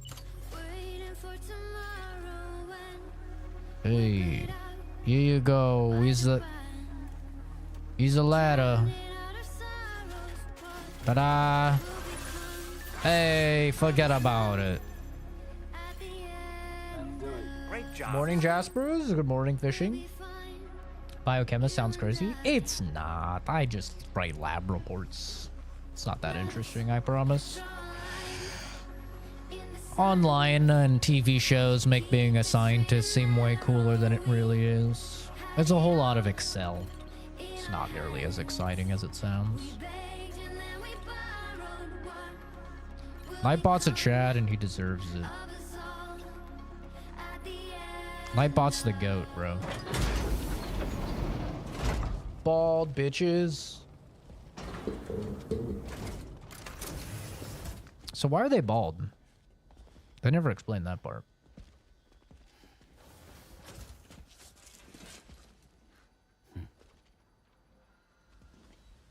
Close your eyes.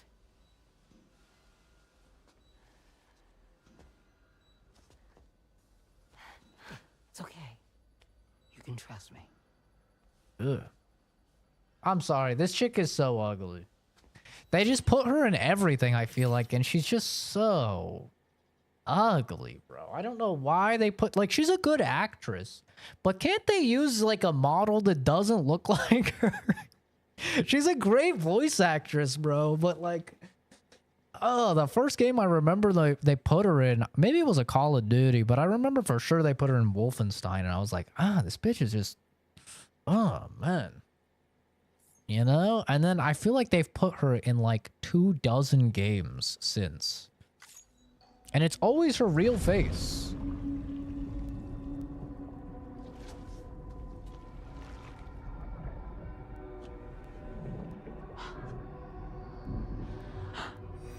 What the? It's a healthy baby girl.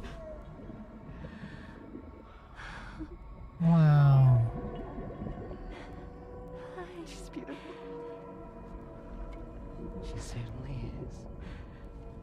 Looks like every other baby. Okay, coming up on 3 minutes. Someone needs to go home. Oh, she's putting her back in her tummy.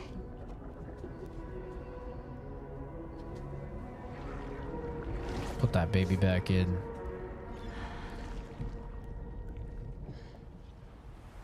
She got to experience 3 minutes of not having back issues.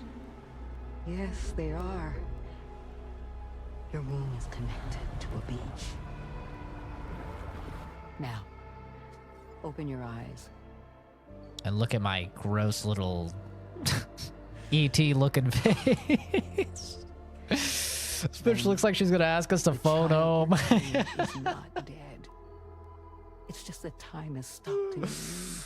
Oh, I'm sorry. Your I'm sorry. daughter and her mother are in perfect health. There's still no treatment. Oh, God. My bad.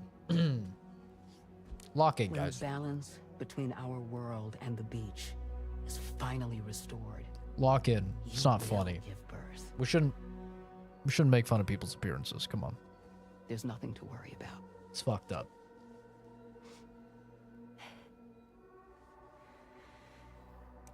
Come on. All in due time. So wait and have faith that you and your child will be fine. Thank you. Her smile, bro. It's so creepy. What about you? Someday I'll have a son. But until then, I get to see him once a month. It'll all work out. Yeah. For all of us. Yeah, the black bald chick. Sorry, but would it be alright if I took another look at your pod? Give me 1 second. Okay, I'll head back first. The thing is, when I did my examination on your pod, I got the strangest feeling. The BB in that pod was there far longer than any typical BB. I'd like to check your pod's production number. If it's an official model, it'll have one inscribed on it. I can tell you right now, there's no number written on it. No, it wouldn't be on the outside. It would be inscribed on the inner wall.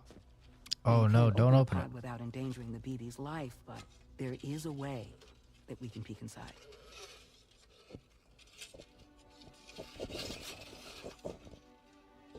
Oh God, this reminds me of so many. See? Right there. See, a pod's production number is a record of when the occupant was transferred from the still mother's womb. Sort of like a BB's date of birth. Impossible. 11 years ago. On the very same day as the Void Out.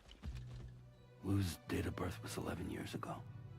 It's an old Not baby. just that, the serial number is BB00, which would make Lou one of the first test subjects. Yeah, that would appear to be the case, yes. If we scour the archives for any mention of BB00, there's a chance we might learn more about Lou's past. You really should try and put this behind you.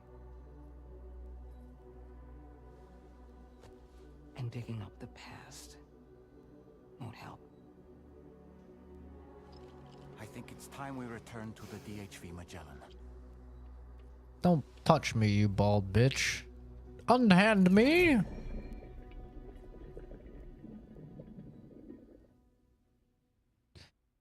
You notice when she put the thing in?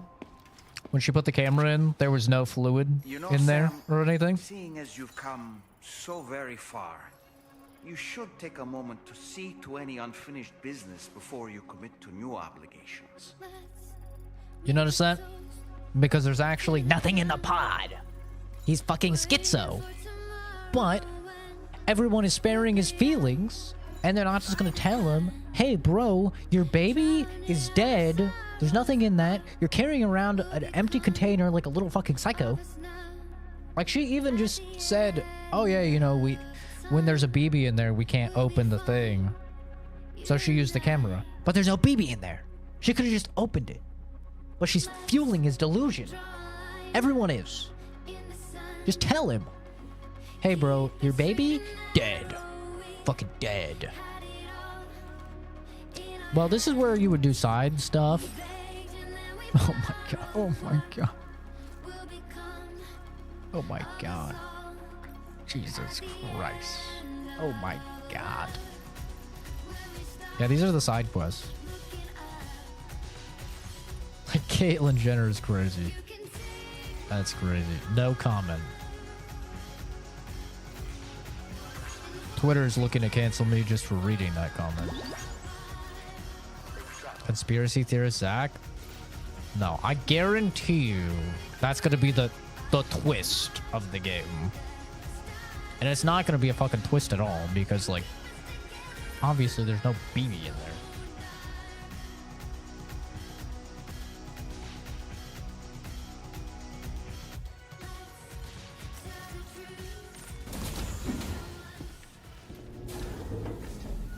We progress in that main story, baby. We're doing it. We got Wu Chang on the 24th. Thank you. We got to get through this for Wu Chang, The man. place where I came from, no one gave birth to babies. They just stayed inside their mother's bellies. Well, in our world, babies are born and grow up to be adults. Or at least they're supposed to. It's only natural that Tamara wouldn't understand. After all, she was living in a realm of the dead. I wouldn't expect children to be born into such a place. But Rainey's baby will be born, right? In due time, of course. Maybe. Isn't that so? We don't know. We don't know that. I'm sorry.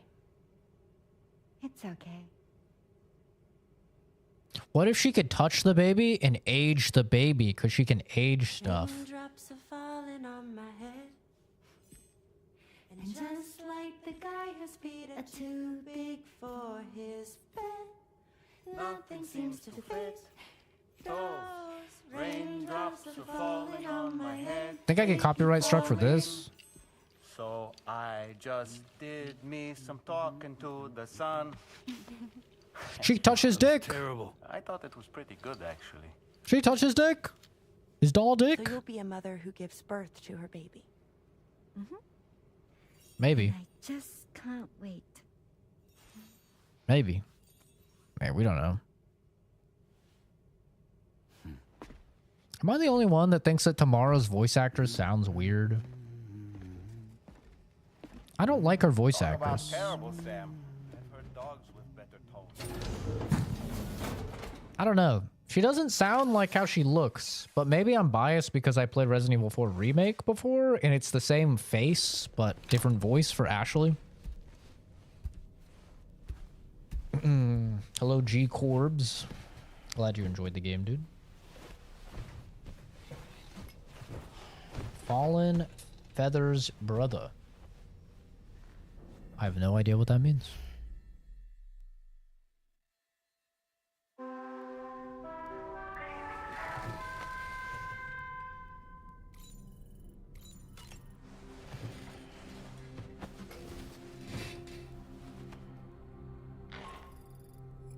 Hi, Sam.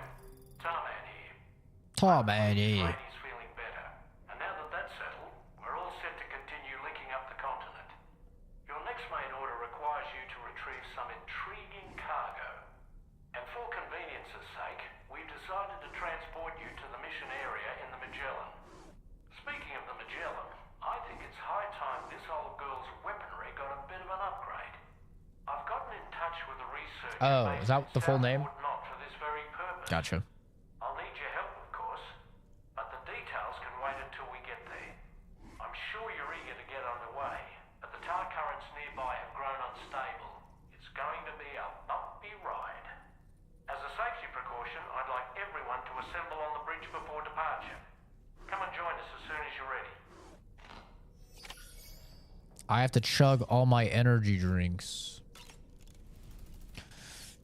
Yeah, I've had enough time to relax after playing. What did we play? We played the first Berserker, and then we played the Lies of P DLC. And that was a whole lot of hard game rage, rage type of game. So it's been nice to like play Death Stranding and chill. Have like a nice chill game before we go back into Wu Chang, which is gonna be more fucking hard game, Souls game. Okay, this will probably do a cutscene. I have to pee while it goes.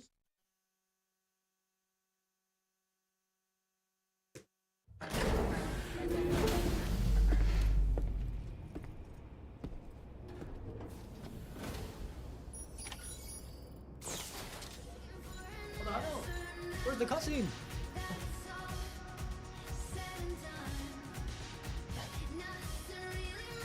Where's the damn cutscene?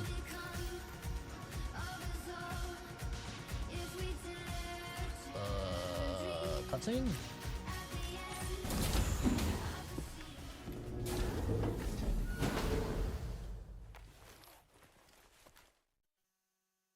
And we can take it down.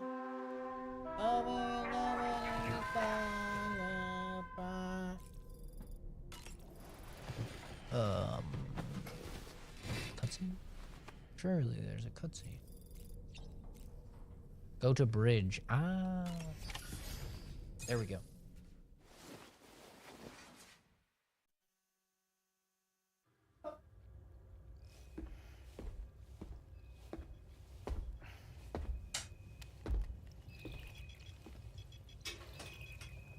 Just a little more work, and we'll have linked up the whole continent. Allow me to reestablish our connection with the network.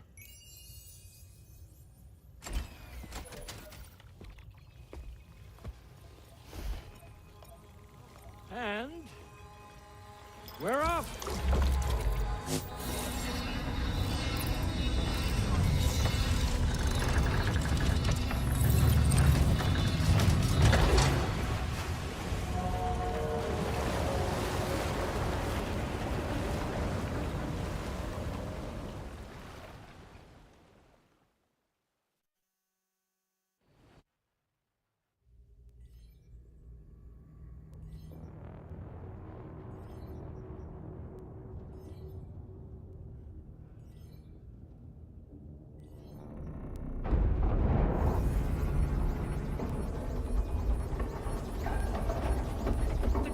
Just went crazy. I've lost track of my hand. It's gone. Are we caught in a surge? I don't know. There shouldn't be any other currents in our vicinity. Unidentified object approaching. Everyone brace for impact. What's wrong? The router's unresponsive. I think something's dragging us. The connection to my hand has been severed somehow. Right now, I'm flying blind. Dorman, do you sense anything? No, it's not a BT. Well, something's still pulling us down. Much deeper, and the ship's hull won't be able to handle the pressure. Evasive action!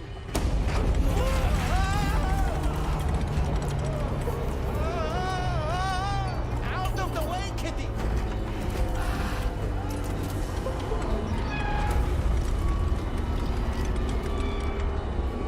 It's no good. Can't break free. Discharge tar ballast. Rapid ascent, now! Too risky. We have no idea where we're going to surface. We have no choice.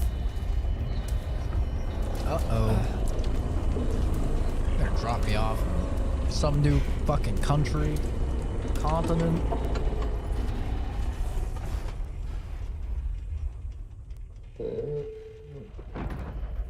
I have the Google Pixel 9.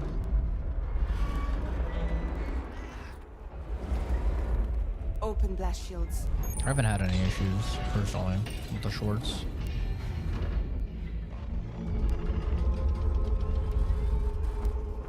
If we don't do something, it'll crush us. What in the goddamn? Higgs? Is that you?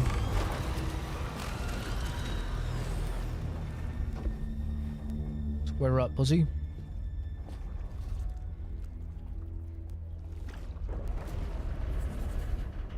It's like the Matrix.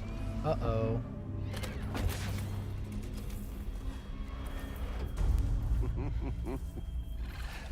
Hold it. Yeah, I'm hardly a repatriate, but I'm immortal enough. Damn. When'd you start rolling with such a big crew, Sam? Oh, get fucked up. Settle. Unless you want me to blow her head off. Hartman, please. Now is not the time. Well, you roll back the clock and that old time fall soaked hide of yours, huh?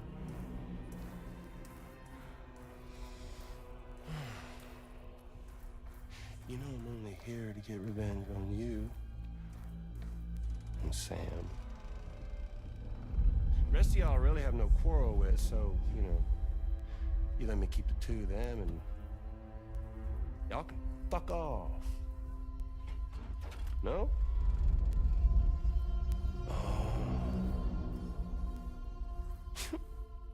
Oh, want to die together? Except for the fact that Sam's a repatriate, so can't really share in your sad fate. But before I pop him, he gets to watch me kill all y'all. Uh-oh, she's taking her feet out.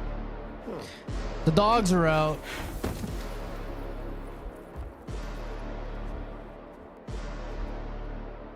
The dogs are out. Troy Baker, you about to suck on some toes, boy.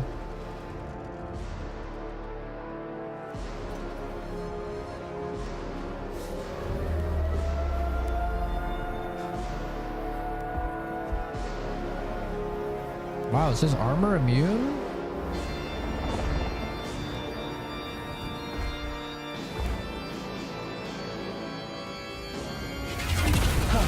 Oh, the power of the toes.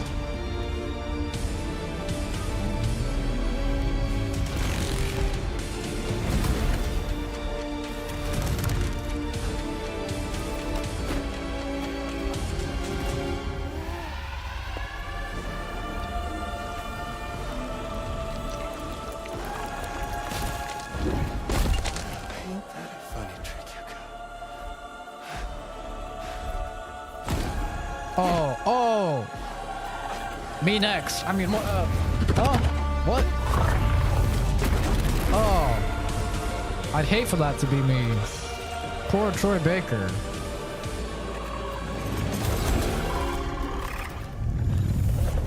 Oh. You're just a robot. What the fuck? A ghost mech? So he's what? Mecha Higgs? Sir, disappointed. But I don't break that easy. Through be that way. Y'all could all go down with the ship.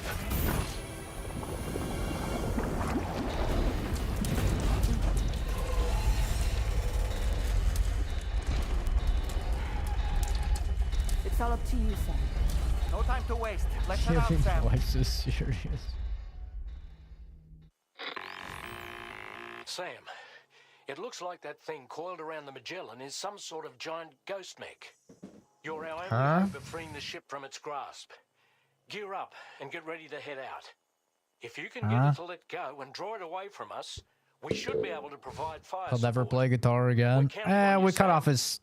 We had a baby in a mech cut off his hands before, and he just grew them back or something. Who fucking knows, bro? It's... Ask Kojima. Ask Kojima what the fuck is happening in this game. Maybe he'll know. I'll tell you who doesn't know. Norman Reedus. Norman Reedus doesn't know what the fuck is going on in this game. If you've ever seen any of the interviews with him, it's the funniest shit I've ever seen in my life. Like, he has no clue.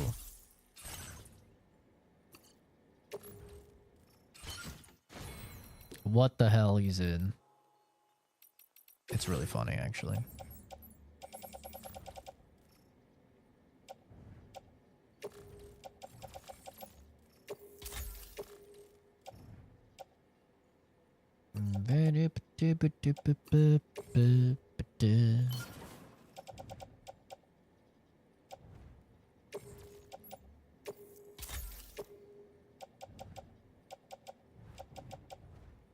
We should be fine. I don't need a battle skeleton, right?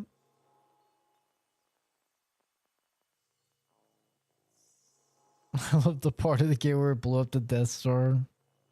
Yeah, whenever he talks about it, he's just like, yeah, you know, Kojima-san told me to stand here and look at the screen and say, you know, put those dogs away or whatever. And I did it. And then he'd say, no, you have to do it while crying. And he'd try and explain the context of the story about why those dogs were out and why they were so important and why I was so emotional about it. But he just understood the vision better than me, you know?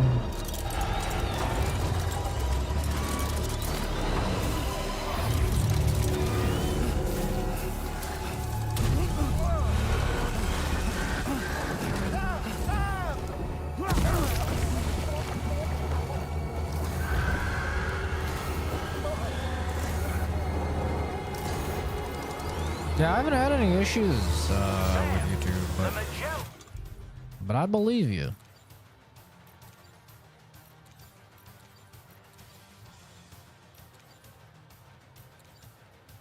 There's a sitting duck right now. There Head is. out and engage the enemy so we can get some breathing room here.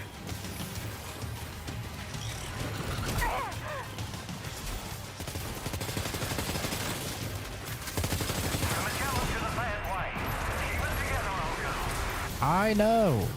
I'm working on it, brother.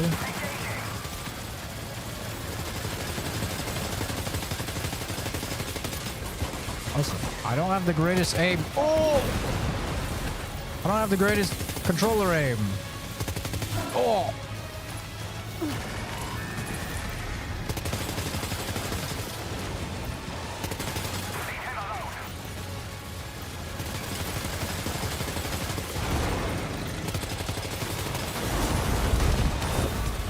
Dodged you, bitch.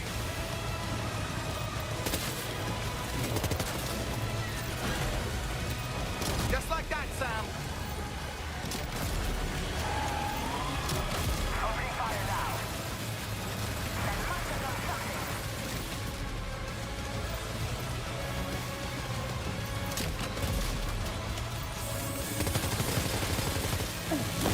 Oh, fuck. Oh, shit. Uh-oh.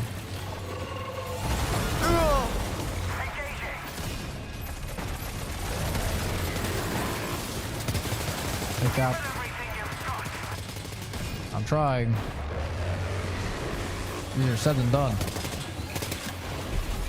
I'm looking at a whole lot of horse shit.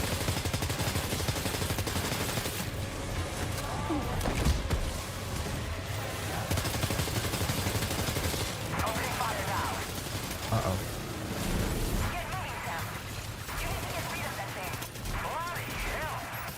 I'd love to get rid of it. God damn it.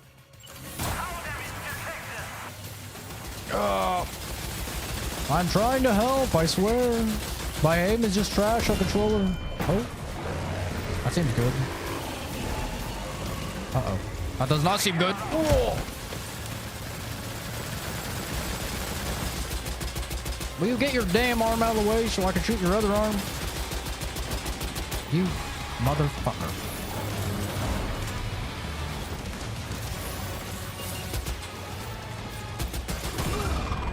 Okay. Got the face. Leave him alone. Oh, I got that wing. Wing? Tentacle. Feeling the burn? You feeling the burn? Oh, I got that one. I'm cooking.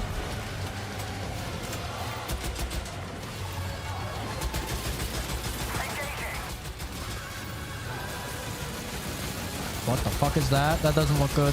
That does not look good, gamers. Oh, that does not look good. Wait. Oh! What in the goddamn? Oh! Are you okay, Sam? No, I'm not okay. He's shooting fucking black holes at me. What do you mean, am I okay?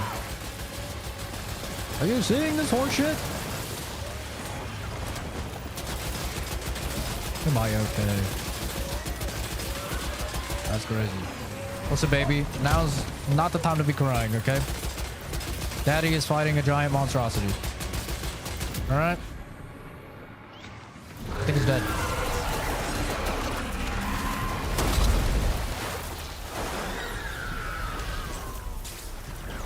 Jesus.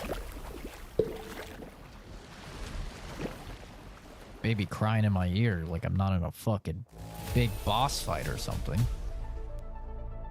I'll take an A. Honestly, not that bad. Dying Light is the best game ever made in the world. It's a weird way to spell Mass Effect 2.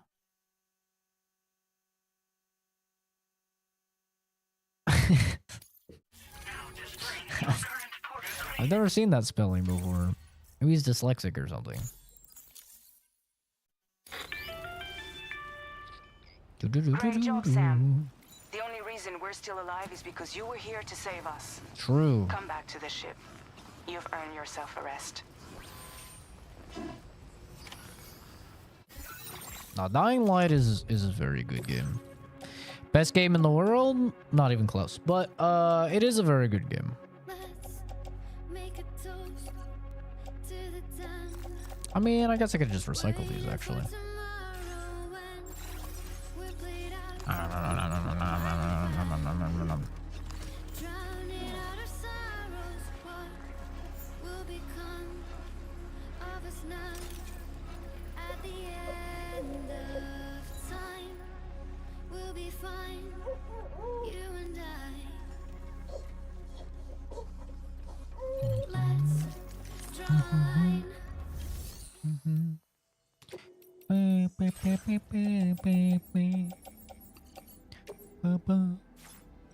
Baby bomb.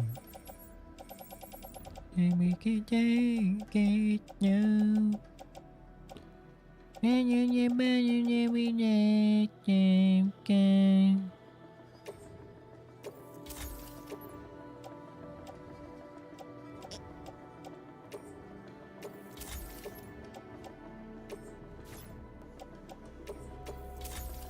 I don't really like the machine gun too much. It's so slow, the fire rate.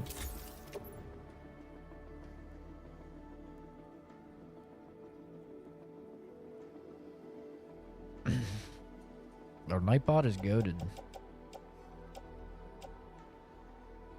Nightbot holds everything together. He's a goddamn hero. He always has been. I just could never see it before.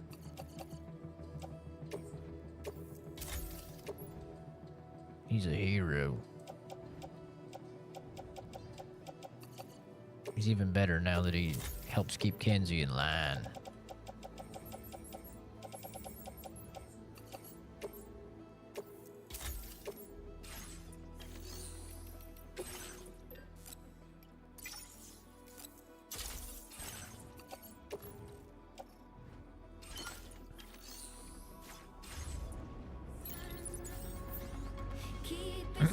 Didn't know Tom Holland started streaming? I wish. I wish. Skyrim is the best game in the world. That's why they re-release it without changing a thing and still sell 1 million copies.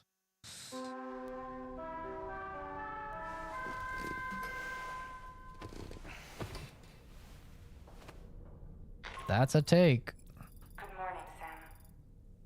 I understand that your room didn't suffer any major damage. Unfortunately, the rest of the DH Magellan wasn't so lucky. The ship is unable to travel in its current state, but Tarman's doing his best to get us back in action. I'm about to leave to pick up some supplies for repairs. When you're ready to head out, I suggest you head to the bridge and get Tarman to brief you on the situation. Afterwards, check the ship's delivery terminal to find out which part of You guys think Skyrim is possibly the most overrated game ever made? I feel like it might. Might be.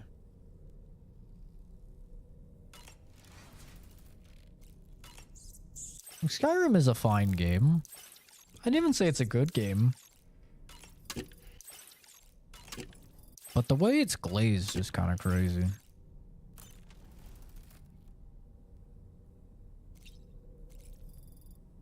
Like, I don't know, man. Skyrim is just not as good as Morrowind, bro. It's just not. Like, yeah, the combat's better, but the writing is so much worse. The world is so much worse. We'll be able to repair the plating. Even and the Oblivion, I would propulsion think. System using chiral printed parts. Fragile's team will pick up any additional materials that are necessary. The nav console I use to read the tower currents isn't broken. I just need a little more time to restore the connection with my hand. I feel like Skyrim is the frat guy, dude bros, gamer game. You know what I mean? Like the type of dude that's really into FIFA and Madden and like Call of Duty, and like his gamer game, his like actual like, oh yeah, no, bro, I'm a gamer. I don't just play Call of Duty and fucking sports games. I play Skyrim. You know, I feel like Skyrim is like the normies' real game. And you know, it's cool that it got so many people into it, but like whenever I see celebrities talking about games, like the normie celebrities that don't really game and stuff, they're always like, yeah, Skyrim, dude, Skyrim's so good. And it's just like, it is a good game. It's a good game. It's not a bad game. I'm not like a Skyrim hater, but I think Skyrim is the worst out of Oblivion and Morrowind, personally. Like, I think it's the worst. It has the weakest writing. It has the least interesting world. It has the worst magic system out of all of them. It has the most uninteresting loot out of all of them. Like the most generic main quest out of all of them. I've never even done the Skyrim main quest because it was so boring. I just never got through it. Even back in 11/11/11 when I was playing through that shit as like a teen, I still never even like got through the main quest. It was just so boring to me. I don't know, man. And like, I see if you mod the game, it has like crazy modding potential, right? Because there's like a bajillion mods and you could turn the game into an ARPG, you could turn it into a fucking porno game, you know? There's like a million things you can mod into Skyrim now. And as a result, like, it's totally transformative. But like, talking vanilla game, I don't know. I just never really thought it was that great. I liked it at the time. At the time, I really liked it. But as I've grown older and older, I've just been like, yeah, you know, it's actually like not even as good as Oblivion. Could never get into it. Made a comment about it on Instagram. 100K likes. Didn't even know that was possible. And the comments split. Surprisingly 50-50. Half agree. Half act like I insulted and killed God in the same sentence. Yeah, I would be interested to talk to somebody whose Skyrim is their favorite game ever. To see, one, how many games they've played. And two, like what their top 5 games would be. Because I feel like when I talk to somebody, like their top, if Skyrim is in their top 5, I think they're probably also gonna be the type of dudes that are like Halo 3, COD MW2, you know, like I just feel like they're gonna be the most normie picks ever. Don't get me wrong, Halo 3 is a great game.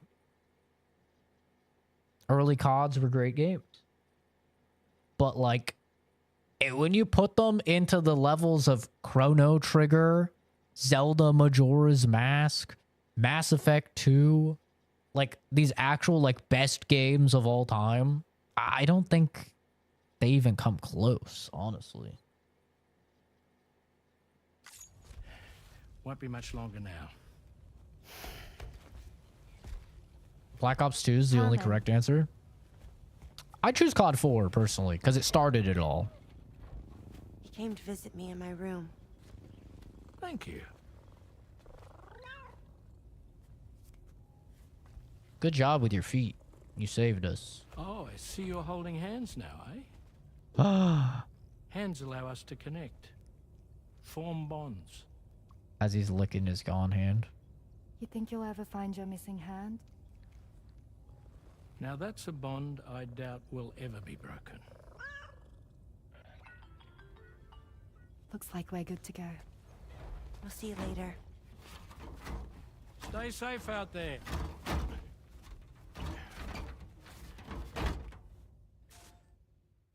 Are you excited to head out? So excited. For my top 5. Oh, there's Fragile. Do I still have the video?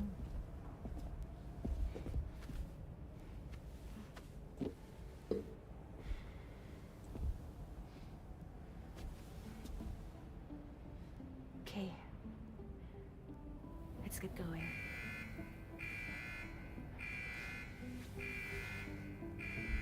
Hey, be safe out there.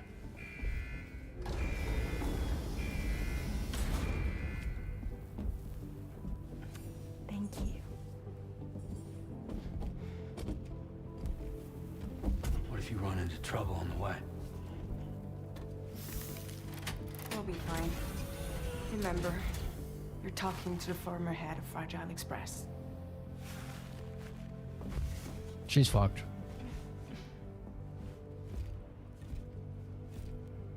You two be all right? We all have dooms. No need to worry about us. And we're tougher than you too. Right. Wow. So watch yourself out there. Take care of each other.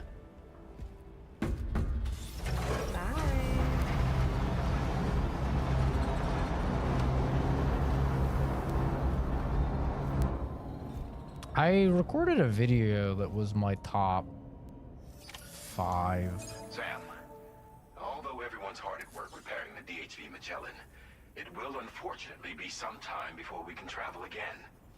Nevertheless, putting our plans on hold is out of the question. We must continue to press on. Extending the chiral network remains our priority. Your next objective is to link up South Fort Knot. Though you'll need to get another site online before that will be possible. And unlike before, the DHV Magellan will be unable to advance to your position after you've expanded coverage. And during this period, you'll need to operate without our support. Fragile, Rainy, and Tomorrow are gone procuring materials for repairs. And Tarman has his hands full tending to the ship. Let's see. Let's see what I said for my top 5. I found the video. Content creators making videos like this, talking about their top 10 games of all time, and I kind of want to throw my hat in the ring as well. I get asked this question all the time. Not necessarily my top 10, but what are some of my favorite games? And so I figured I would go ahead and go through them all for you. I have some honorable mention. Gaming just as magically and emotional than I was because of the like real emotional and like character building it had on me as an individual in my life. I started to like myself. And once I started doing that and once with people, to really care about people, to care about what would happen if bad things happen to people, how to all of its former glory. So Mass Effect 2 was 1. Mass Effect 2 is my favorite game of all time. That's what I'm ranting about. Fucking yapping. Incredibly well. It's still so peak. The weapon design is really cool. You got a goddamn superheated crossbow that pins dudes to walls. I mean, you've got the gravity gun. It's Half-Life just a lot 2. of people around understand as a child that massive and experience Half-Life 2, the impact that Half-Life 2 had on just video games as a whole. Number 2 is Half-Life 2. I mean, it level and I replay the level. Like I get to the cemeteries games, but I very clearly remember this was the first time where I went, video games are becoming something completely different. And by the time I am older, I don't even think games will be even remotely the same as they are right now. Yep, Half-Life 2 glazing. When I first played that, even the source engine was at the time. When you played that game before, I was like, yeah, this is the game I always run. And they're like, you've only Still glazing Half-Life 2 for 20 minutes. Maybe you can see why I never uploaded this video. Oh my god. I think you're seeing why I didn't upload this video. 20 minutes of glazing Half-Life 2 and Mass Effect 2. Challenge runs. I'm pretty sure still to this day, I'm like one of the only person, if not the only person online that's done a survivor difficulty. Number 3, BioShock 1. You know, the hard. So incredibly fascinating. It is really unfortunate what happened to the series as a whole. You know, BioShock 2, I think, is like, it's an okay game. How is you get these plasma, played it, none of us expected it. But then add on top of that, just the world of Rapture. Still glazing. Their screen, they lose. And yeah, for me, this game, it was like my first introduction to any type of like competitive sort of gaming. Other than like, you know, Mortal Kombat 2. I remember playing that a little bit on the SNES, but oh, Tetris Attack. Yeah, we would have people over. My dad would invite his friends. Tetris Attack is my number 4. I mean, I almost guarantee nobody guessed. This is the hit game, Tetris Attack on the Super Nintendo. Dude, Tetris Attack's a banger. Story. They have psychological horror. They have the key aspects of a survival horror. Dead Space 2? Is, you know, resource conservation, really feeling like you have to make your shots count because of the whole necromorph system. You have to. Number 5, Dead Space 2. Yep, here we go.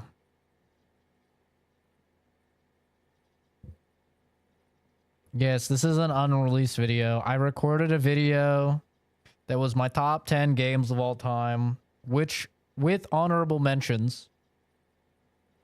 And I never uploaded it because I started getting very emotional towards the end, talking about like how Mass Effect 2 changed my life and shit like that. And I didn't like it, so I decided to not upload it. I do this a lot. I record a lot of videos and then I just don't ever upload them. This happens a lot. I do like, I will spend hours recording videos and then just like decide to not post them. Yeah. Yeah, that was my top 5. Good games. Great games. Yeah, Mass Effect 2, it just like devolved into like me being all emotional and being like, oh man, this game taught me how to not be an autistic retard.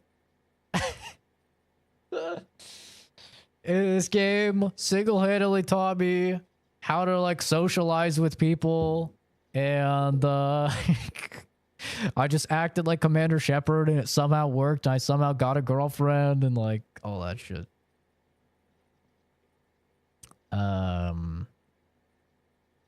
Witcher 3, Final Fantasy 7, Nier Automata.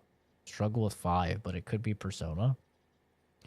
I don't think I put a Persona game in my top 10, actually, thinking about it. I don't know if 4 would get in there. I don't think it would. Fallout New Vegas, that was in my top 10. Fallout 3, Skyrim, Fallout 4, Stardew. Damn. Bethesda Gamer. COD 2 has fun multiplayer? Yeah. I played COD 3 multiplayer and then COD 4. Those were like my first two. Hate FF7 only because it's like the golden child. They give it so much treatments where every year is a spin-off remake or something. They stay sucking on FF7. People love it. Hold Fast, Sons of the Forest, Tack series, Tie series, Jack series. Man, those are some obscure games.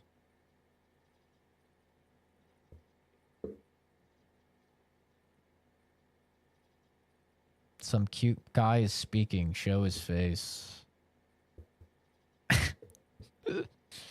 Am I used to hearing my own voice? Apparently it's normal to cringe at the sound of your own voice in recordings. I, for one, hate it. I don't mind hearing myself now, but if I were to watch one of my early videos, I would be cringing for sure. Now I don't mind.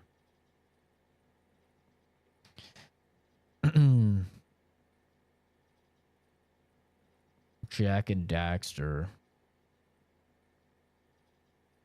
Play the rest. I don't remember what the rest were. I don't even know how I could show this properly. Where was that video? The problem is there's no timestamps or I've seen a lot of anything. content creators making videos like this, talking about their top 10 games of all time, and I kind of want to throw my hat in the ring as well. I get asked this question all the time, not necessarily my top 10, but what are some of my favorite games, and so Maybe I can do it this figured way. I would go ahead and go through them for you. It gets incredibly good. A lot of the boss fights are really, really good, and I think the game kind of gets here will stand. It actually everything. In terms of the praise that it gets, I think Toby Fox killed it. All 3 playthroughs are quite Undertale, and honorable really, mention. really unique. How you get through them and the things that you have to do, the puzzles you have. Favorite indie game I'd ever played until the one that made my top 10. So I think Undertale is great. Next game I have as an honorable mention is Divinity Original Sin 2. Goated. I'm not the biggest CRPG guy. Great but game. This game got me into CRPGs and made me realize, wow, these games can actually be really good. This is my favorite CRPG of all time. It beats classic Fallouts for me. It beats the Wasteland games. It beats Baldur's Gate 3. As crazy Step as that may aside, be to Baldur's some Gate. people. True. Beats Rogue Trader. It beats the Pathfinder games, of what I've played of them. I think I've never played through an entire one, to be fair. Lose quest line, Original Sin 2 is. When it came to Soulsborne games, obviously, like, I love the Souls-likes, I love Soulsborne games, but a lot of these games I really enjoy, but I don't think they're in my top 10. One of them made it into my top 10, and it was between 3. So it was between Lies of P, Sekiro, and the one that actually made it in. I could not put Lies of P or Sekiro in. My teeth look so Lies white of there. P for me, I do honestly Do my teeth think normally it look this is, white? In terms of quality of life and everything, They I look think so Lies of P white. is the greatest Souls-like ever made. Oh my God. There's What did so I many do wonderful before quality filming of life this? Things. I really like a lot of the mechanics. Jesus. Where it Blinding falters white. for me is the music is great, but not quite as good as some of the other games. And the boss fights. The Great Ape, like, someone True. play Sekiro again, because I'm thinking about all the good things. I think about, like, that. I couldn't put Lies of P or Sekiro in. One more Souls-like for me just beat it out for my top 10. To continue with the honorable mentions, we have Dishonored. Dishonored Goated is game. one of the only stealth So games true. I've actually enjoyed. I True. love Dishonored's Dishonored. I goated. think it was such a unique take on. Effectively could be argued, it's actually that good. Dark Messiah Might and Magic is just really fun. I love Dark this game. I Messiah think this Might game has Magic. some of Yeah, the that's a best, banger. So true. So like, real. Mhm. melee first-person combat. Oh, It dude. is a criminally underrated title. There's so many cool things you can do with the magic. Like, yeah, you can freeze a dude, and push him off Dishonored of was ledge and then he okay. crumbles. But you know what else you could do with your ice Huh? magic? You could stand next to a cliff bait dudes into running at you and freeze Sure. the floor and watch and laugh as they slip on the floor, fly off the True. cliff. There's a bajillion traps. The ragdolls and everything in the Source engine are just absolute peak. It's so much fun. Dedicated kick button. All of the hilarity that ensues with that. But, of course, the storyline is pretty terrible. The multiplayer was awful. Interactive story-type games, you know, very little gameplay. I think The Wolf Among Us is just the best out of all of them. It's I found the true. world the Wolf most Among Us. interesting. Obviously, it's based Peak. off the Fables comic book, I believe, is the comic book run. So true. Really good. Favorite, just third-person action games ever made. For me, I don't know if the series will ever... I think actually I'm over 1,000 hours. Officially, but quickly good. It does have annoying missions. Is Generations Ultimate. That should tell you everything you need to know. The Wolf Among Us is peak. Some of the best story that you can get in that type of game. It's so, so good. Monster Hunter World. For me, Monster this is my Hunter favorite World. Monster Hunter game. Goated. This was the Monster one that Hunter got me into World. it, but I went Goated. back, I played So Frontier, true. So true. but, So real. dude, and a series This that will guy knows probably what he's never hit talking its peak about. again. Dying Or Light. this guy knows what he's talking I about. love Jesus. Dying Light, dude. This is one of those guilty pleasure games. This is it's a wacky it's part of the stream to come in on. Thank you, Sunday, for the raid. I gotta ask what my favorite favorite game was, and I remembered I recorded a video going over them that I never uploaded, so I'm checking the video. Is what's happening right now. Thank you for the raid, though. It's very nice. Hopefully you had a great stream.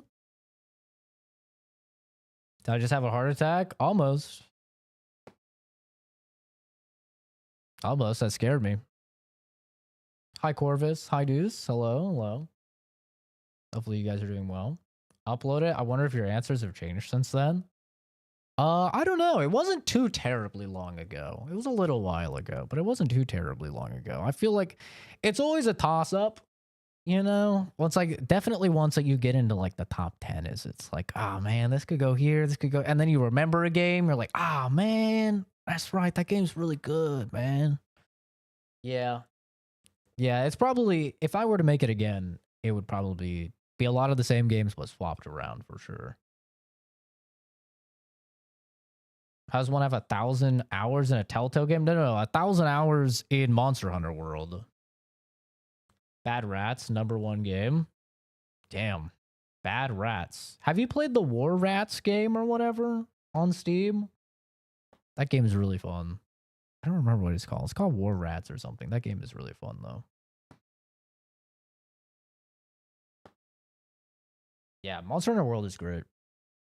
Okay, we'll get through the honorable mentions. Where I don't think it's like one of the best games of all time or anything like that, but there's just something about Kyle Crane, his story. Oh, Dying Light. Somebody was just saying Dying Light in chat as well. Yeah, Dying Light. Honorable mention. Great game. The arc, how they're not afraid to just kill motherfuckers, and quite frequently, like, they kill motherfuckers in the main story. I really did appreciate the game for doing that. It's true. I thought that was really He knows what he's cool. talking about. And I thought the story was actually really, really good of Dying Light. Great Voice Sword acting is the best. fantastic. Yes. And of course, the first-person melee combat, in my opinion, I this know. I'm is super the excited for the new best Dying Light. first-person melee combat we've ever had in any What's it called? The video Beast? game. Something like that? Whenever anybody asks me about first-person melee combat, I go straight to Dying Light 1. There's just something about that, like video games can do that. What the hell? It just get into top 10 is because I have played this game so much, so many thousands of hours of this game that it actually Yeah, I know physically exactly what makes I'm me gonna say. ill to even think about playing this game anymore. I have played it that much. But with that being said, there's a reason I put the thousands of hours into it. My final honorable mention is Borderlands 2. It's true, I think bro. this is, I mean, easily this is the peak of the series. I think This game actually makes me I'm actually getting sick thinking about playing Borderlands 2. I played it so much. It actually makes me ill to think about playing Borderlands 2. It's true. I knew the moment I was saying that, I'm like, yep. I know exactly what I'm gonna say. Borderlands 2 is fantastic. Like I always tell people it's great, but I've played it so much. Like manually farming every one of the legendary drops and stuff, and there was like 60 of them or something. Oh my god. Like some of them took like 100 attempts. Oh god. Yeah. Brutal. Thank you, Opal. I need it. I'm feeling ill thinking about Borderlands 2. Great game though. Fantastic game. It is really good. This is the peak of looter shooters. I've never played a looter shooter like this. The storyline is unironically incredible. Handsome Jack is Goated. unironically probably the best video game villain ever put into a game. It's insane how He's good up there he for is. sure. He's up there. And this game had literally no right to be as good as it was. You know, Borderlands 1, Borderlands 2 is one of the only things I had to play. So many hours. It's so good. When it came out on the 360, and I was like, yeah, this game is really good. This game is really fun. I don't think anybody expected Borderlands 2 to be as good as it was. Like, there's no reason It's a product of its time, the Opal, I story should think. be as good as it is, but holy hell, does Handsome Like the thing with Borderlands is it's very like product of its time. You know, like if you play Borderlands 2 now, it's probably just gonna be like a cringe. Like you're just gonna be cringing. You're gonna be like, ugh, what's up with all the dubstep, wub wub beep wub wub, you know? But back then, when we were all listening to dubstep, right? It was like, oh man, this is so funny. This is humor. This is peak humor. You know, I think it is definitely a product of its time. I think Handsome Jack is still goated, for sure. Biggest plot twist you've ever experienced? Yeah, probably BioShock. Yeah, I won't spoil it for anyone that hasn't played BioShock, but definitely BioShock is probably the biggest plot twist I've had in a game. That or Spec Ops: The Line. Spec Ops: The Line has a really, really, really good plot twist as well. But probably BioShock. Oh, you did play it when it came out? Oh, man. Yeah, maybe it's just not for you then. I love Borderlands 2. I couldn't play it for my life right now, but I'm excited for Borderlands 4. Shock and BioShock's the friends we made along the way. And a little bit of Electro Bolt also. Yeah, BioShock 1 definitely goated. That was what, 5 on the list? I'm not gonna hold my breath. Anyway, into the top 10 now. This is the real top 10. I'll be interested to see if any of these games are surprises to you. I feel like if you watch the streams or the videos, you probably have a pretty good idea. But let's get into the top 10, shall we? I've already been going 15 minutes. This is I thought this was going to be a 20-minute This is why I did not upload this video. This video is like 55 minutes. We're going to skip through real quick. Number 10 for me is the Soulsborne game that actually made it onto the list. Bloodborne. Here's the thing. I stand by that. Bloodborne, goated, best FromSoft game. I stand by it. Step aside, Elden Ring. Sekiro is really close. I love Sekiro. Sekiro is really, really good. Don't get me wrong. Sekiro is like definitely up there. I think like Sekiro has better gameplay for sure. It definitely has better gameplay. But I think like world, lore, atmosphere, music, Bloodborne is just so good, man. Bloodborne, easily my favorite Souls game. Soulsborne-like, whatever the hell they're calling them now. You know what I mean. I think Lies of P is a better game than Bloodborne. I think Sekiro has better fights, a lot of better like boss fights than Bloodborne. Bad Company 2 is goated. My favorite Battlefield for sure. Of the music in Bloodborne is you ban CZ? What do you mean? I regularly listen to it all these years later. It got me through like just having Gascoigne's track. Do I wear a tie for work? I do. I go to work in an hour, so yeah. I'll also be wearing this blazer. Dude, the music is so I'll be even fancier, but yes, in the game. I do. I will never forget a lot of the songs in this soundtrack more so than any other Souls game I've ever Demon played. Souls is great. The world, Demon Souls remake this is the especially is only really world good. Where I actually went out and started super cool now. Those people huffing cut up. What's 9? I don't care. This is my favorite indie game ever made. Inscription. I didn't like card games.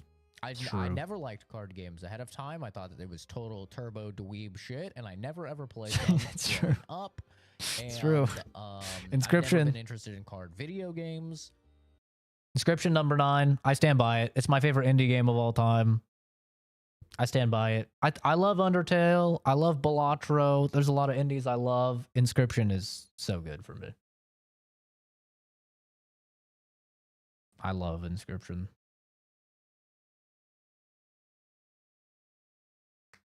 Far Cry. You think Far Cry's bad? I think Far Cry's a good series. Like Far Cry 1, 2, and 3, I really like. Everything after 3 felt like pretty mid. Like they were just trying to like catch that high that was 3. But I think Far Cry 3 is really good. And 2 is probably my favorite. There's nothing like, you know, you get shot and then for some reason in order to heal yourself, you're just like... just popping all your limbs back together, you know? Plop, plop, plop, plop. Like, there's just nothing like that, man. It doesn't make any sense. I love it, though. Yeah, Far Cry 2 is great. And, like, the tech that they had at the time with, like, the fire spreading through the grass and stuff, all of that was so crazy back then. Finally, a good take. Okay. That's crazy.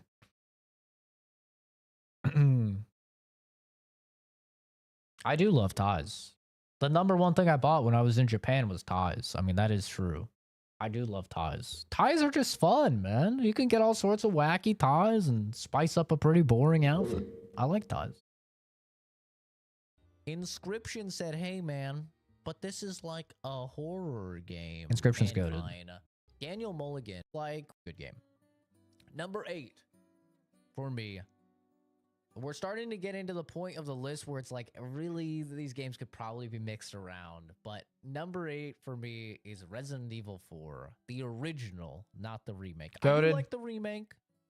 Maybe it's a little low. Maybe I would put it a little higher if I'm thinking about it now. I might put it a little higher. But man, RE4 is just classic, bro. And RE4 was like instrumental in the development of survival horror as an entire like genre. It really did so much for the entire genre that we get basically things from RE4 that originated in RE4 in almost every survival horror game now. It's like Resident Evil 4 is kind of like COD 4, where like COD 4 did create a class and perks and leveling up your weapons, you know, and like all of this stuff that is now like very common in multiplayer shooters, to the point where if you don't have it in a multiplayer shooter, you're like, oh, what's going on here? But Resident Evil 4 is kind of the same way for survival horror. Like smart loot, I believe RE4 was the first game to ever do the first survival horror for sure to do smart loot, where it would dynamically like try and keep you in a range of resources to make you feel like you were like constantly running out. So if you had a bunch of ammo, it'd be dropping you money, or if your health was low, it would like just give you a little bit of healing items. Like it tried to always keep you in this level where you were scrounging for resources and stuff. And that's very common in survival horror these days. RE4 is goated. It's also just really funny. It's really stupid, but it's really funny. Oh, I do remember that. We've wired the raw diamonds to your account. I remember that. But it's not the original. The original, for me, I will never forget getting it on Christmas Day. Oh, the GameCube. As a kid. Mm-hmm. And popping it into the GameCube. I got the GameCube version, not the PS2 version. Popping it into the GameCube. Being like, oh my god, the graphics are just so incredibly good for this game. You know, I'm playing it Christmas They were crazy. morning. I'm snacking on Christmas candy. And I get to Dr. Salvador, and he chainsaws my fucking head off, and I have the most existential, pure dread and horror I've ever had in my life. Yep. I will never, ever forget that. A formative It was moment. Ingrained in me, and it's really what created my love for horror. Just It's that true. feeling that I had It's of true. absolute desperation, of just being terrified. It's Created my love. it's true. The trauma made me who I am, you know? There's nothing like being a child, popping on the GameCube. Oh, this game seems cool. Pew pew. I'm shooting the guys. Like, man, this game's cool. Round in a corner, Dr. Salvador, giant dude with a chainsaw and a paper bag over his head, chainsaws your head off. Your body falls limp to the ground, and your goopy goops come pooling out of your neck hole. Oh man, that was so scary, dude. It was terrifying. So good. And now, survival horror, my favorite genre. You know, For been chasing that high survival ever horror. since. This The only thing that makes game, me feel alive. It popularized so many mechanics that we now see. It's true. That are just commonplace in video games. And it's like, well, it doesn't play as well with normal controls though. Like out New Vegas. This was actually one of the best games of all New time, and Vegas? I think for good reason. What is it, 7? Number 7. It's a little low. Fallout New Vegas. This was actually a tough one for me. I'm not gonna lie. This was tough. New Vegas almost didn't make my list, and I know that seems crazy if you watch the channel because you know It's a GOTY game. I've streamed so much Fallout and stuff, but Receiver 2? I really love Fallout New Vegas. I think I played the For first one. me, Isn't that I where you have like build a more, gun or something? Nostalgia memories with Fallout 3 though. So like it was actually between Fallout 3 and Fallout New Vegas for me because like Fallout True. 3 was my first Fallout game. I remember watching. That's true. Fallout New Vegas, I think, is the better game. But I have more nostalgia for Fallout 3. Because like Fallout 3 was my first one. I remember getting it on my birthday. All my friends were over. We were all like just like crowded around, like losing our minds. The first time you like use the 10mm pistol, you're breaking out of the vault, you use VATS on a dude's head, his head explodes in slow motion. We were all like, oh, like the first time we threw a grenade in VATS and it blows up and the dude's like, oh, and his arms are flying, his legs are flying. Just, oh man. Oh, so good. So good. So like for me, I would say I have like better memories of Fallout 3. But I do like objectively, I think Fallout New Vegas is the better game. It is controversial. I know. I'm getting wacky. I'm getting kooky. I'm getting wacky. Who would have guessed the neurodivergent guy likes the neurodivergent game? Who would have who would have guessed? I swear there's more neurodivergent New Vegas lovers than like most game series I know. It's crazy. E3, Us Teasmos watching them eat it go up. through the Super Duper Mart in the gameplay. Like I remember my mind being boggled. He's using the railway rifle. He's pinning dudes' heads to like walls. Kind of fine with it because I was like, oh my god, this is crazy. You went into VATS, you blew that dude's head into 20 pieces. I just said that. It was so cool, man. I just said that. And so like. I was really close to putting Fallout 3 on here instead just because I have more of those nostalgia memories. But New Vegas is just objectively a better game. New Vegas is just the two buttons and stuff like that. It is, in my opinion, this is...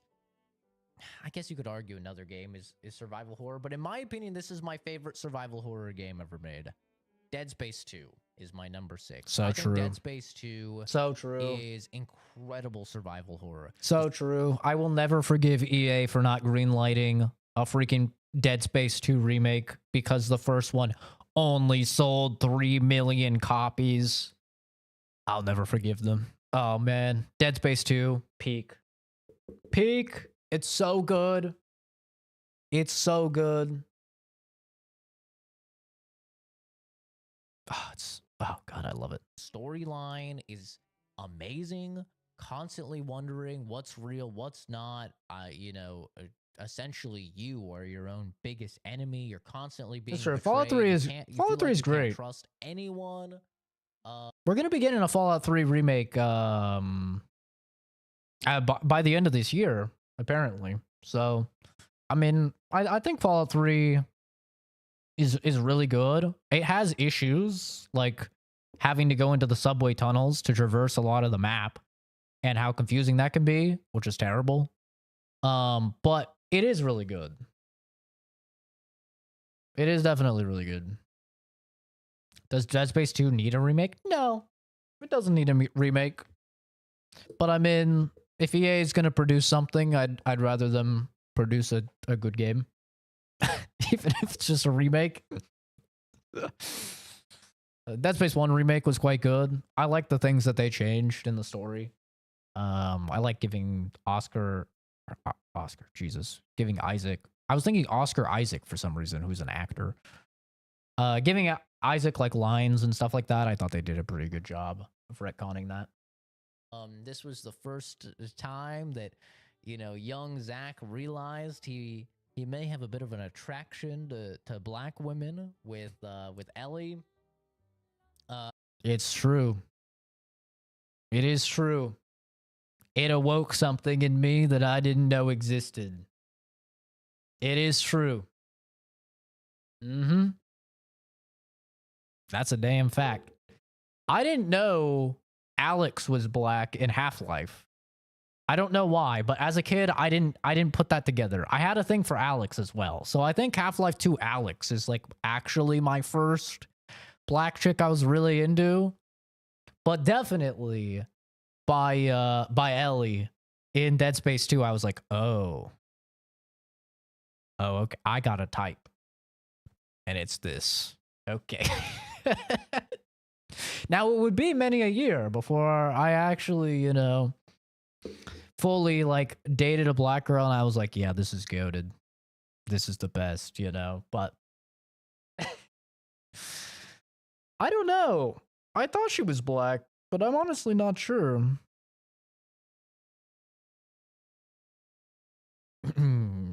Rico is pleased by this news.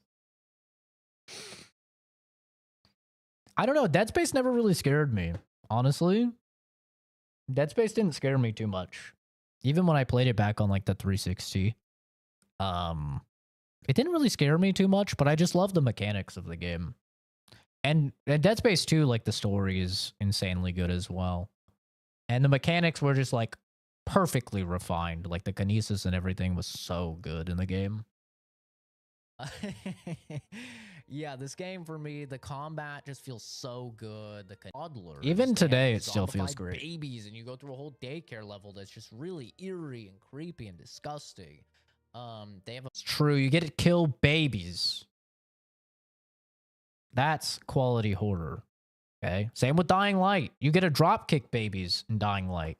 That's how you know. If you got a good horror game, you're probably going to be throwing some hands with some babies.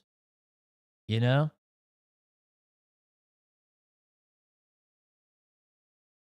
Dead Space 1 was very scary. I think 2 had too many tropes for me to not see them as they arrived. Make us whole. Hell no. Hell no, brother. Down with the unitologists. The nursery in Dead Space 2 was, oh, we're doing this moment. For me, it was oh, are they actually going to do this? And I have a lot of respect for, especially when it comes to horror, when they don't pull punches, when they go full out. Which is why I'm really excited for Silent Hill F later this year. I think that's September. Because it seems like once they, like, we're not really pulling punches. We're getting gross with it. You know, and I've been playing Fear and Hunger off stream. That is not a game I'm streaming. I was going to stream it until I started talking to one of my moderators, and they're like, do you know anything about this game? I'm like, no, I've just heard it's a pretty good, scary game. And they're like, brother, you do not stream that game. I was like, what? So I've been playing that off stream. And that is another, like, I really respect when horror just goes, nah, man, we're not pulling punch. You think we're going to pull a punch here? Mm-mm. You're about to see some horrid things. I'm like, okay. Yeah, I saw that there is a censorship mod, and people online said you can stream it. Like, even without the censorship mod, I guess people have done it, but like, I don't know about that. it's definitely an off-stream game for me. But yeah, I like it when horror doesn't pull punches. I really do. The Brethren Moon are a predator that's holding back an even worse threat, and if we beat them, we're far off. Well, the thing is, a lot of like the Dead Space lore goes into 3, and I like to pretend 3 doesn't exist. Like, don't get me wrong, 3 actually has some cool things, like especially if you play it co-op. It does have some cool things, like being able to build your own gun is kind of cool, I guess. And like the co-op where like one person is seeing something and the other person isn't seeing it is very like Dark Pictures Anthology, like Man of Medan and stuff like that, which can lead to some interesting things. But dude, like the lore and stuff is just like, ugh, just ugh. And they turned Ellie into such a bitch. Oh, and the love triangle. Ugh, yeah. Ugh. Bleh. Bleh. Gross. A fantastic story. They have psychological horror. They have this is the hit game Tetris Attack on the Super Nintendo. This is one I can almost guarantee in passion. It's insane. Wait, what number is this? Did I miss one? 2. I love it. Number 5. We're Number in the top 5. 5 now, baby. Oh, I This skipped is one earlier. I can almost guarantee nobody. Tetris Attack, goated. I love Tetris Attack. Most people have probably not played it. It's literally just a ripoff of like an actual Japanese like block game that wasn't Tetris at all, and then they threw Nintendo characters in. Don't care. Tetris Attack is goated. I love it. It's amazing. Guest. It's like my pay beater it, and then the 2 reds fall. Yeah, we would Not have me people over. My explaining dad would Tetris invite his Attack. friend. Number 4. This is the other game I was saying. It could be considered survival horror a little bit, and if you do consider it survival horror, then Half-Life this 2? is actually my favorite survival horror. I don't consider it survival horror though, and that is BioShock 1. BioShock. BioShock's What number has to 4 actually, not being 3. Incredible. Capture is true. So good. Well, hopefully that didn't mess anything up. My damn alarm for starting work was going off. So I'm going to have to make this one quick. But Make it yeah, quick, I think the 55 world of minutes. BioShock 1 is on so many challenge runs, permadeaths, and my top 3. In a particular order. I think these ones are probably Oh, you pretty know what I accurate for forgot? where I rate them. Counter-Strike. I Number probably forgot 3 for Counter-Strike. me is Half-Life 2. Okay. Half-Life 2, it's not crazy to say that Half-Life Okay, so it must be Half-Life 2 as number 3, Counter-Strike Source as 2, and then Mass Effect 2 as 1. Is what I would guess. 2 changed to. Because I haven't said Counter-Strike yet. For like this game. I mean, I don't think I can really describe simple. Like it was just so insane to me. The glimpse of was like here. Glazing Half-Life. Just go crazy, dude. You get the gravity gun and Still glazing Half-Life 2? level, and I replay the level. Still glazing? Effects and stuff. It's Yep. the beauty of humanity as we band together against an oppressive regime, and like what the many can do to the few if we really do. Still truly glazing Half-Life 2. stand with the free man. And cover. Just recently I played through Half-Life 2 again with the Half-Life 2 VR, and it still holds up so. By no means do I think this is the best game ever. Yeah, this is Counter-Strike By no Source for means do I sure. think that this is like the best game of its series or anything, but I have far too many fantastic memories tied to this game to Source, not have it in my I'm top guessing? 3, and that is Counter-Strike Source. Okay, yeah. So then it's Source and number 2. Understandable. That was my childhood. I played a ton of Counter-Strike Source. Me and my friends all played Counter-Strike Source growing up. I don't think it's the best Counter-Strike at all, but it was very fun. You had your bee-hopping, you had your surfing, you had your like jailbreak, you had your mini-game servers, you had your RPG servers. the Warcraft servers and stuff. There were just so many like various game modes on Counter-Strike Source that were just so much fun. Like that was so much of my childhood. I was in a clan, a Counter-Strike clan, and we had a server, and I was an admin on the server and stuff. It was just so fun. I really like the middle of the road playthrough for BioShock 2, raising a child to strive to be good, but still have the understanding that means to have autonomy and agency in such a dark world. It's very meaningful to Opal. I think BioShock 2 is like hated on way too hard for sure. I think BioShock 2, it's not a bad game. I just think compared to 1, which is widely considered one of the best video games ever made, that it's tough to stack up against that. And then Infinite, it's like, you either meet people that love Infinite or they hate Infinite, you know? It's like, I don't think there's anyone... Like, people have strong feelings about Infinite. But I do think 2 is, like, not that bad. Curious about what Dead Space 4 could have been? No. Listen, some of you may not remember. Or maybe you weren't on the internet or something to remember. Dead Space 3... is very known for one very negative thing. It was the first AAA full-on microtransaction in like a normal game. It was a huge deal back then because that was kind of the first time where you had a full-price AAA title that would allow you to make very small purchases in order to get parts and stuff like that, in order to like circumvent natural progression in the game. And it was a really, really big controversy back when Dead Space 3 came out. I think nowadays they actually like rescinded all of that. They went back on it. But I mean, that really just like, even if Dead Space 3 was good, which it's not, but even if it was good, that was such a just like, it was already being buried because of all of that controversy and stuff. I don't want to know what they would have done with Dead Space 4, honestly.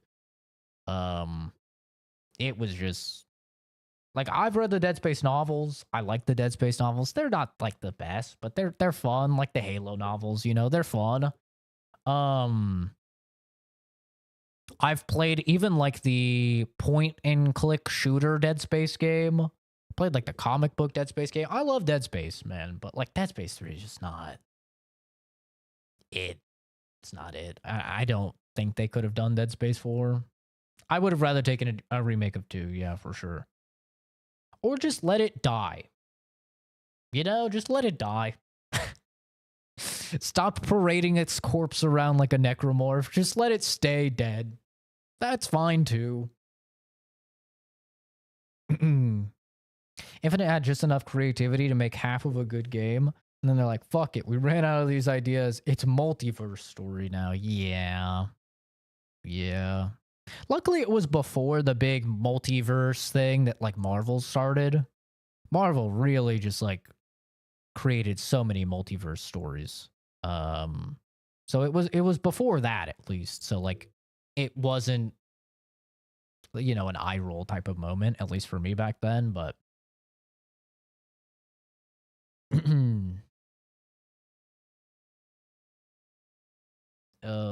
Zach, what are some games where you feel like if they were made today, they would be unsuccessful? And 2, the opposite, also known as it failed, but if it came out today, it would be well received? Oh, that's a good question. That is a good question. Games that would be unsuccessful now. I mean, I feel like you always have people being like, oh, anything that's edgy would fail today because we're all woke today. I don't really subscribe to that. I think we get plenty of stuff that's still like edgy and it does very well. Games that like wouldn't do very well. Obviously, I'm not thinking of like series installments. I'm thinking of like just one-off games. It's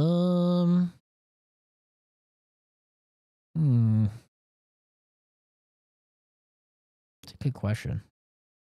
It's a game that would not do well today. honestly,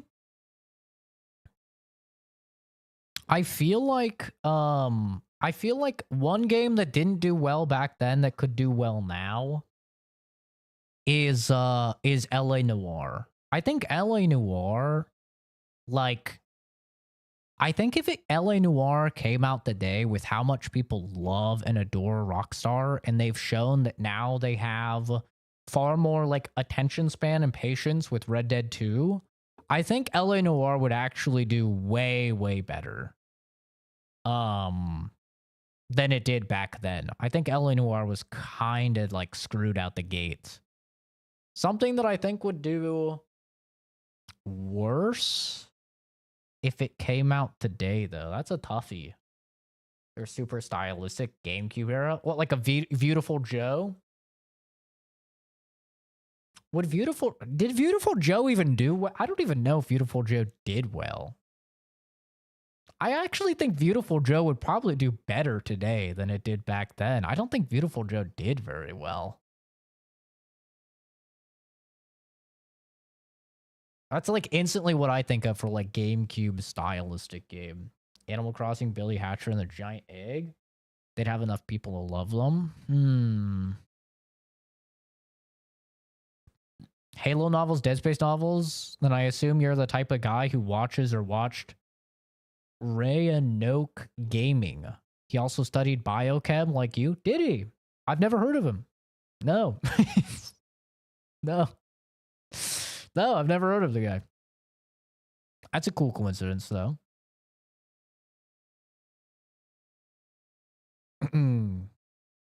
If you're not playing Animal Crossing every day after school for 2 hours, then it's pretty rough. I've never been able to get into it. I like Stardew. But yeah, the real life time gating is it's tough to fit in when you like are an adult and you have a life. It's definitely like, I don't really want to. It's why I don't like live service games where it's like, I gotta do my dailies, I gotta do my weeklies. Like, I don't. Just let me play the game when I want to play the game, bro.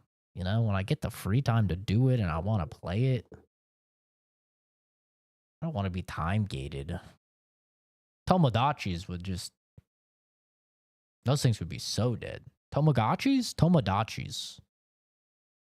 Never had one. Whatever those little dudes were, I would kill that thing 10 times over. That's for sure. I'm terrible at that stuff. Can you say what's good about it? I think LA Noire is just an interesting story, to be honest. I think it's cool to like work your way up through the police department. We don't get a lot of games that are like from the POV of a police officer and like working through them. Like we get like Ready or Not, but like actually, you know, pulling over people, talking to people, interviewing people, stuff like that. We don't really get a lot of games like that. I feel like that could do well. Yeah, true. Even though you say that though, Opal, I'm sure when the Switch 2 version of Animal Crossing Spiciest Meadow or whatever comes out, I'm sure it's going to go crazy. I'm sure it'll sell a bajillion. Even though the last one, like COVID definitely helped it, I'm sure this one will do crazy numbers as well. Yeah, I don't know. I'm still trying to think of like a game that would not do well today that did well back then. I think yeah. I mean, there were so many games back then that were just like 6 out of 10s. You know what game I don't think would do very well today? I feel like Dead Island would not do very well today. Because I don't think Dead Island 2 did very well. I think Dead Island 1, like if that had better graphics and stuff, I think that game would not do very well today. At all. Because I love Dead Island 1, but it's like a bad game. You know? Like it's like it's not a good game. I love the game, but it's like not a good game, but it was very successful at the time. Like the combat is not particularly fantastic. It doesn't have like a lot of visual or audio punch to it. The storyline is pretty awful. The voice acting is certainly horrendous. The graphics even back then were not good. They were like fine. I think that Dead Island, but the game did well.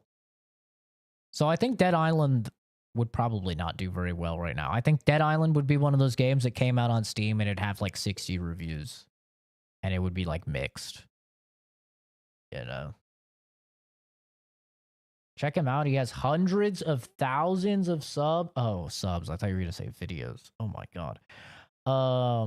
His content is he analyzes stuff like virus, body, horror, monsters, stories, etc. from a scientist POV. Oh, that's interesting. I might actually look into that. I get people telling me to look into so many content creators, and 99% of the time, I'm not gonna lie, they just sound boring. That actually sounds like something up my alley, though. I like Dead Island 2. But it was definitely, I think like objectively the game is not great, but there is something fun about it. I don't know. I like Dead Island 1. And I like Dead Island 2. We don't talk about Riptide. Riptide is terrible. Riptide is so bad. We do not talk about Riptide. Act 1 was great. Act 2 and 3 are like hitting a brick wall. Yeah, once you get to the little scientist lab and you get the little like psycho dudes with the bones, the bone arms, and they're just oh god. Ugh. That was something, man.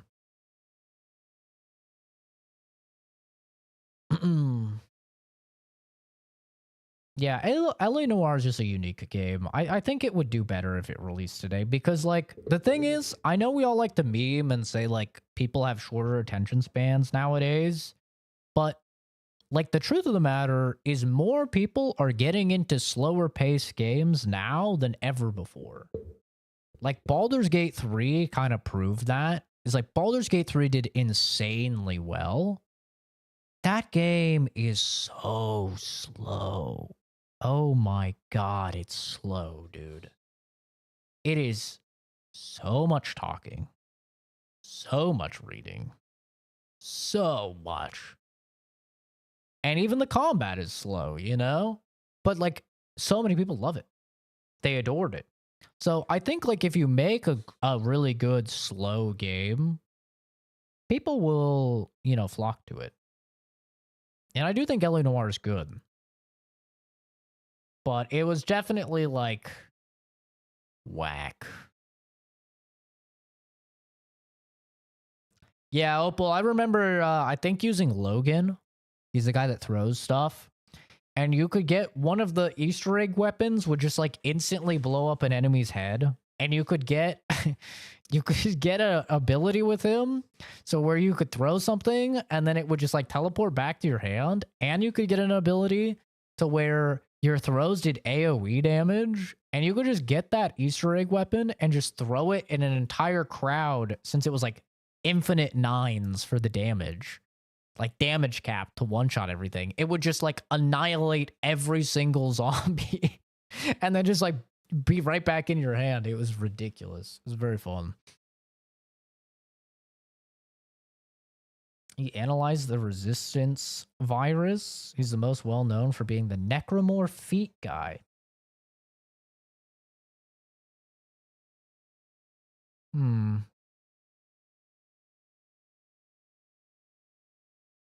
Okay. Because his phrase while analyzing physiology is starting with the feet. Guess you got to start somewhere.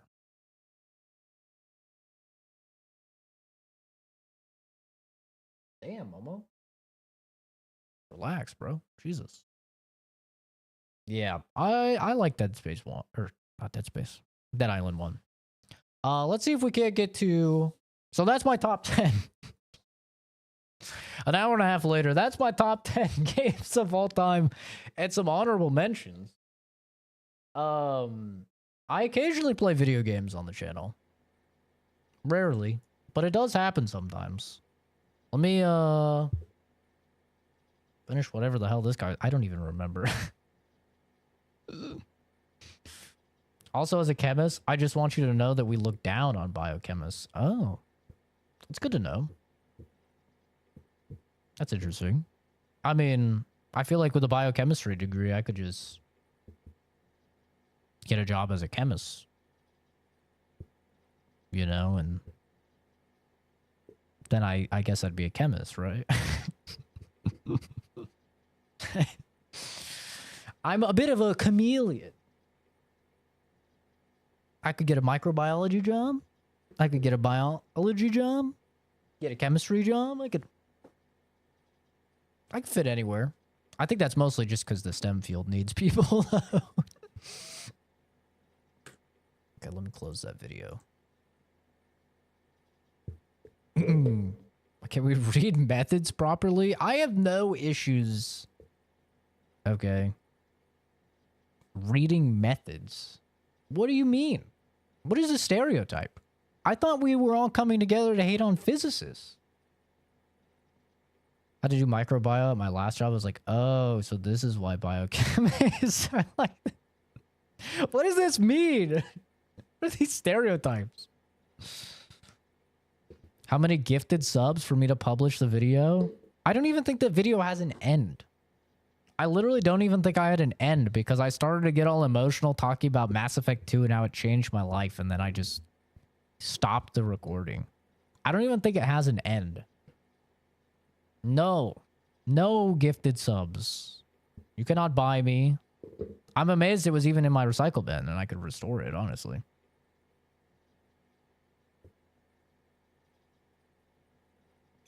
He'd also like to improve the ship's arsenal as a precautionary measure. And bringing South Fork Knot into the chiral network will be necessary to do that. I say this to reassure you that the whole team is committed to getting the ship back up and running, and that we mean to join you as soon as we can. It's just gonna take us a little while, that's all. For now, head to the Phantom Smith shelter and put him on the grid. The associated main order can be accessed via this delivery terminal. Have you ever noticed how the writers of Mass Effect 2 fumbled to make the Elusive Man bad halfway through the story because he was right? They didn't want him to be right. The early Mass Effect really struggled because they didn't want to make Shepard racist. And a lot of Renegade Shepard is just racist. And I think it was partially through Mass Effect 2 where they started to be like, okay, Renegade Shepard is not going to be racist, but he's just going to be like, do whatever it takes to get the mission done. And, yeah, speciesist, yeah, you know. But yeah, I think, like, it was partially through Mass Effect 2 where they're like, wait, Elusive Man is the racist. We're gonna make him like the racist and he's gonna be bad for being the racist. And then we're gonna make like Renegade Shepard more just, I do what I gotta do to get the point done. Racism's cooler older brother who actually has a point. I mean, you know, that's the beauty of Mass Effect though, is it's like you understand why the other races don't like humans because they're the new kid on the block. You understand especially the beef with the Turians because of the First Contact War, right? So you like understand that beef and the hesitancy. And you understand like humans, because we're human, wanting to be like the dudes. And so like when you play Mass Effect 1 and like you have all the racist choices, you know, and even like Ashley Williams is super racist. Like that's kind of like her character is like, she's racist. She's like, oh yeah, my granddad said those stinky Turians, he hates those, you know, scale faces or whatever. You're like, is that a slur? I think that might be a slur she just said. Like, what the, like, you know. But yeah, it's definitely like it was something that they realized throughout the game for sure.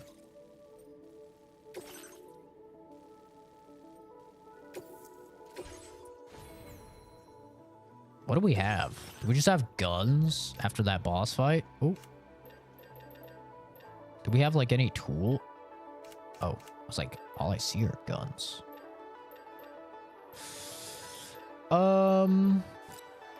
We'll take a couple of these.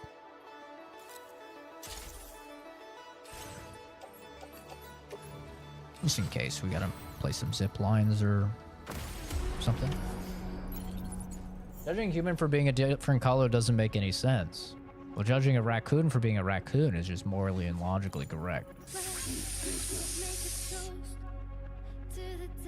You're not necessarily wrong, but there's definitely some gray in there when they start to be critically thinking, logical species.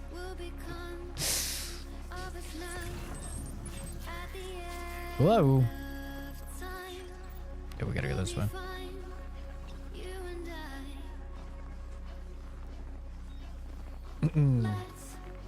Have to ask a hacker to crack me. Wow. Don't the Krogans start a war at the end of Mass Effect 3, or is that just a funny scenario someone told me? So if you don't have Rex alive, then, and you don't, like, sterilize the Krogans, then literally in the guy's speech, he does say, like, after this, we're gonna, you know, take back our spot as the #1 in the galaxy or something. So it's not, like, confirmed that that happens. I don't think Andromeda ever confirmed it either. Like, the Andromeda link is very light. It's just like Liara from what I remember. But yeah, he definitely talks some mad shit about, like, hey, we're taking over. It's like, oh. Which is why you play for Mass Effect 1 and you save Rex. As long as Rex is alive, they're good. My alarm for work. Can get a little further. Hi, Joe. How's it going, dude?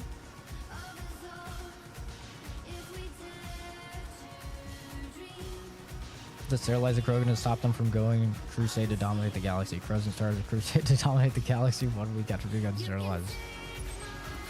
Yeah. Yeah. Like, Renegade Shep actually does have a point in that case. He actually does. If you don't have Rex. If you have Rex, then you're just a monster for, like, sterilizing them. But if you don't have Rex, then it does unfortunately, like, make some sense to have them sterilized. Because they do definitely want to go wacky mode. It's like, should we do something about that? I guess it's just one of those, like, that's a problem for tomorrow. Do I remember Bionic Commando? I do remember Bionic Commando. That's the one with the robo arm, right? That's Bionic Commando? I think that's Bionic Commando. What in the goddamn was that sound? Is this the new game? I don't know if I call it new. It's like 2 weeks old now, but yeah, this is Death Stranding 2. You fuck a toaster so good it gets pregnant.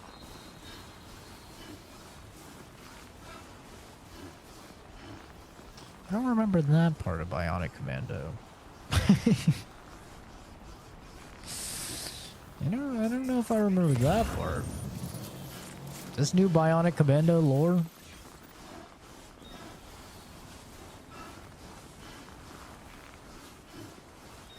But yeah, this is Death Stranding 2. If you like Death Stranding 1, then you'll love Death Stranding 2. It is just a better game than the first game. If you didn't like it, you'll despise this game. You will think it is the most boring video game ever. Get the Asian robot lady pregnant, and that supposedly combines humanity and machines, and your children will overtake the planet by interbreeding. Gotcha, that's what you mean. Of course. I'll try to explain how that works. Kind of like the synthesis ending of Mass Effect, right? Where it's like, yeah, we're just gonna... Where's my thingy? No! My skateboard! I didn't... Oh, I left my skateboard. Oh, I'm so sad. I was so excited to skateboard down this hill. I'm so sad now. Would be funny if it's a cliff, though. And I would have just flown off, and I actually saved my life, which it's kind of looking like it is.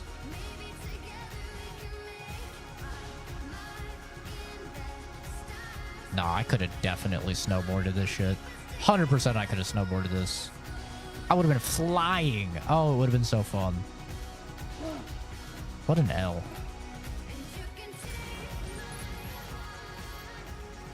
Am I going the right way? Okay. Can't see shit. We'll be fine. Surely there'll be no cliff or something. To be snowboarded? It was, dude. Oh. Well, there's bad guys. Oh! Oh!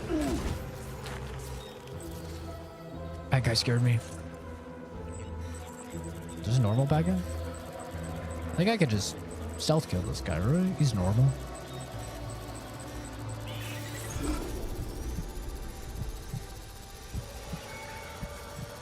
Where's the stealth kill? Cut the umbilical cord. Good night, sweet prince. Okay, we're fine.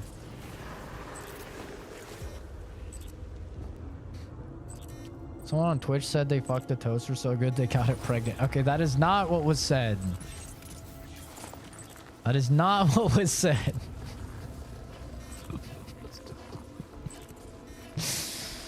Opal did not say that they fucked the toaster so good they got it pregnant, okay? That is not what was said. That's crazy.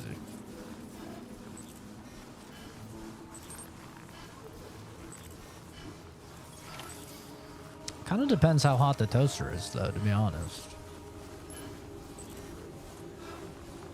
Like, if you could merge machines and man together by fucking a toaster, would you fuck a toaster? I'm not saying I would. But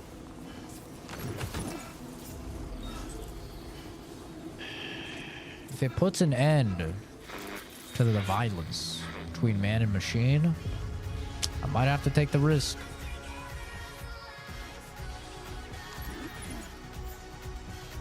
Won't stick my pecker where I wouldn't stick my hand.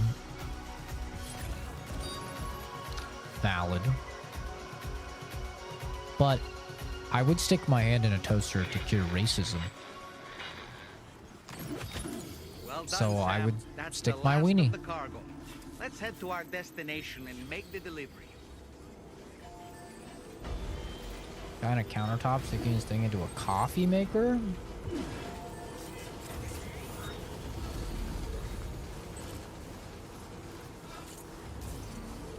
I have a very small wiener, guys.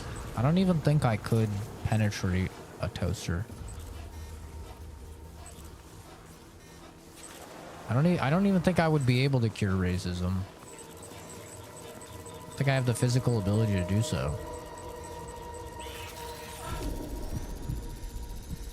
Man, this guy's thick. He's thick. Damn.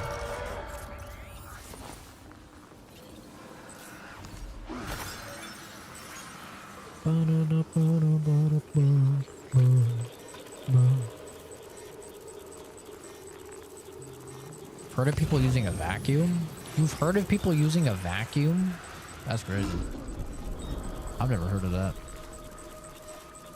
What time is it? 5:52. All right, I've got a little bit of time. I don't think I can save here. If I could just a little pep in my step. Oh, there's a catapult. Uh-oh. What the? It's a baby! It's a baby! Oh my god! Kill it! Goo goo gaga, bitch.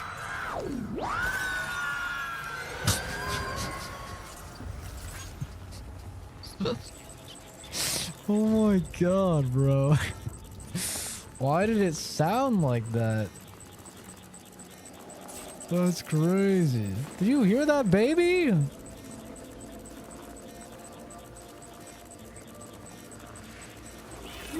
This guy's in the fucking hit. This is not fair, bro. He's under the floor.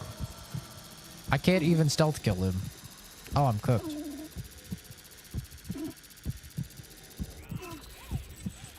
Oh.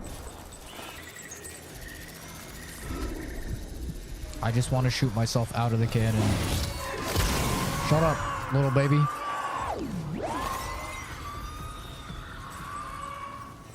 No balls. I'm shooting myself out the cannon, and we're gonna see what happens. I think it's really the only decision. If I'm being honest, if we're all being honest with ourselves, it's the only thing to do here.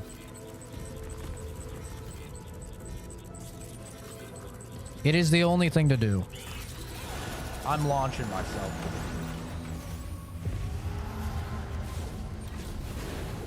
Yep. Yep. We're going. Sayonara, baby. Ba-ba-booey.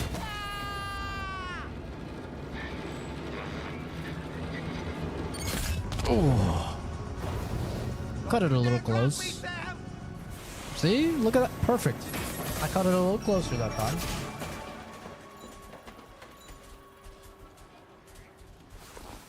A dishwasher?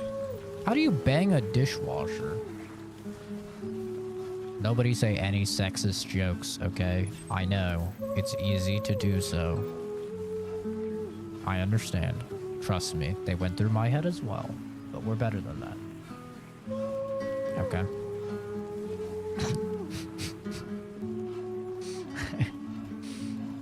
Come on, guys.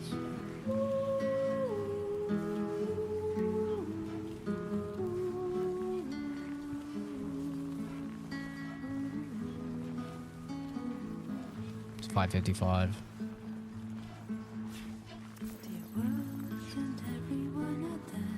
Is it bad that... Is it bad that, I've been playing Warframe so much during work? I think that's bad.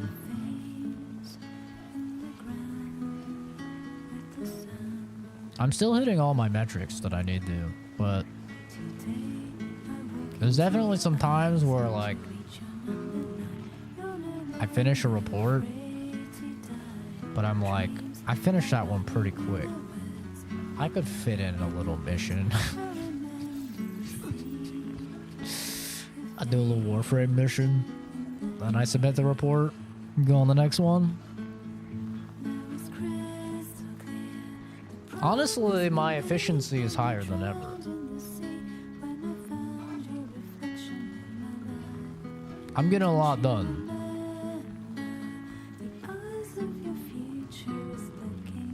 Almost breathing on my toes right now.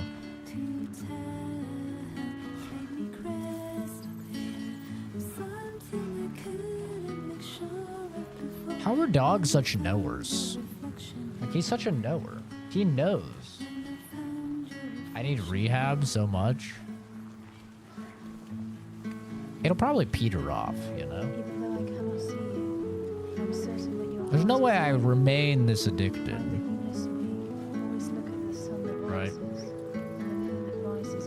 Am I crouching? No. Whatever the time, There's no way I just stay this addicted to Warframe. Like, it'll end. just meet in the pure light. God help me if they give me another 50 or 75% off coupon, though. Because I know I'm about to buy the $200 bundle again. I already know. I already know. I told him, I said, I'm not buying more plat. I'm not buying any more plat. Unless you give me another fat coupon. Because come on, I mean, $200 pack for $50? I mean, you kind of have to do it at that point, right? You have to.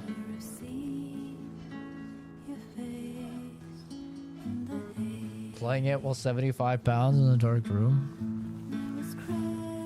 Do you guys ever just have those thoughts where you're like, dude, how long could I survive if I just quit my job and just gamed? Like, how much money do I have saved up to survive? I have those thoughts frequently. I like my job, don't get me wrong. I do like my job. But think of what my mastery rank would be on Warframe.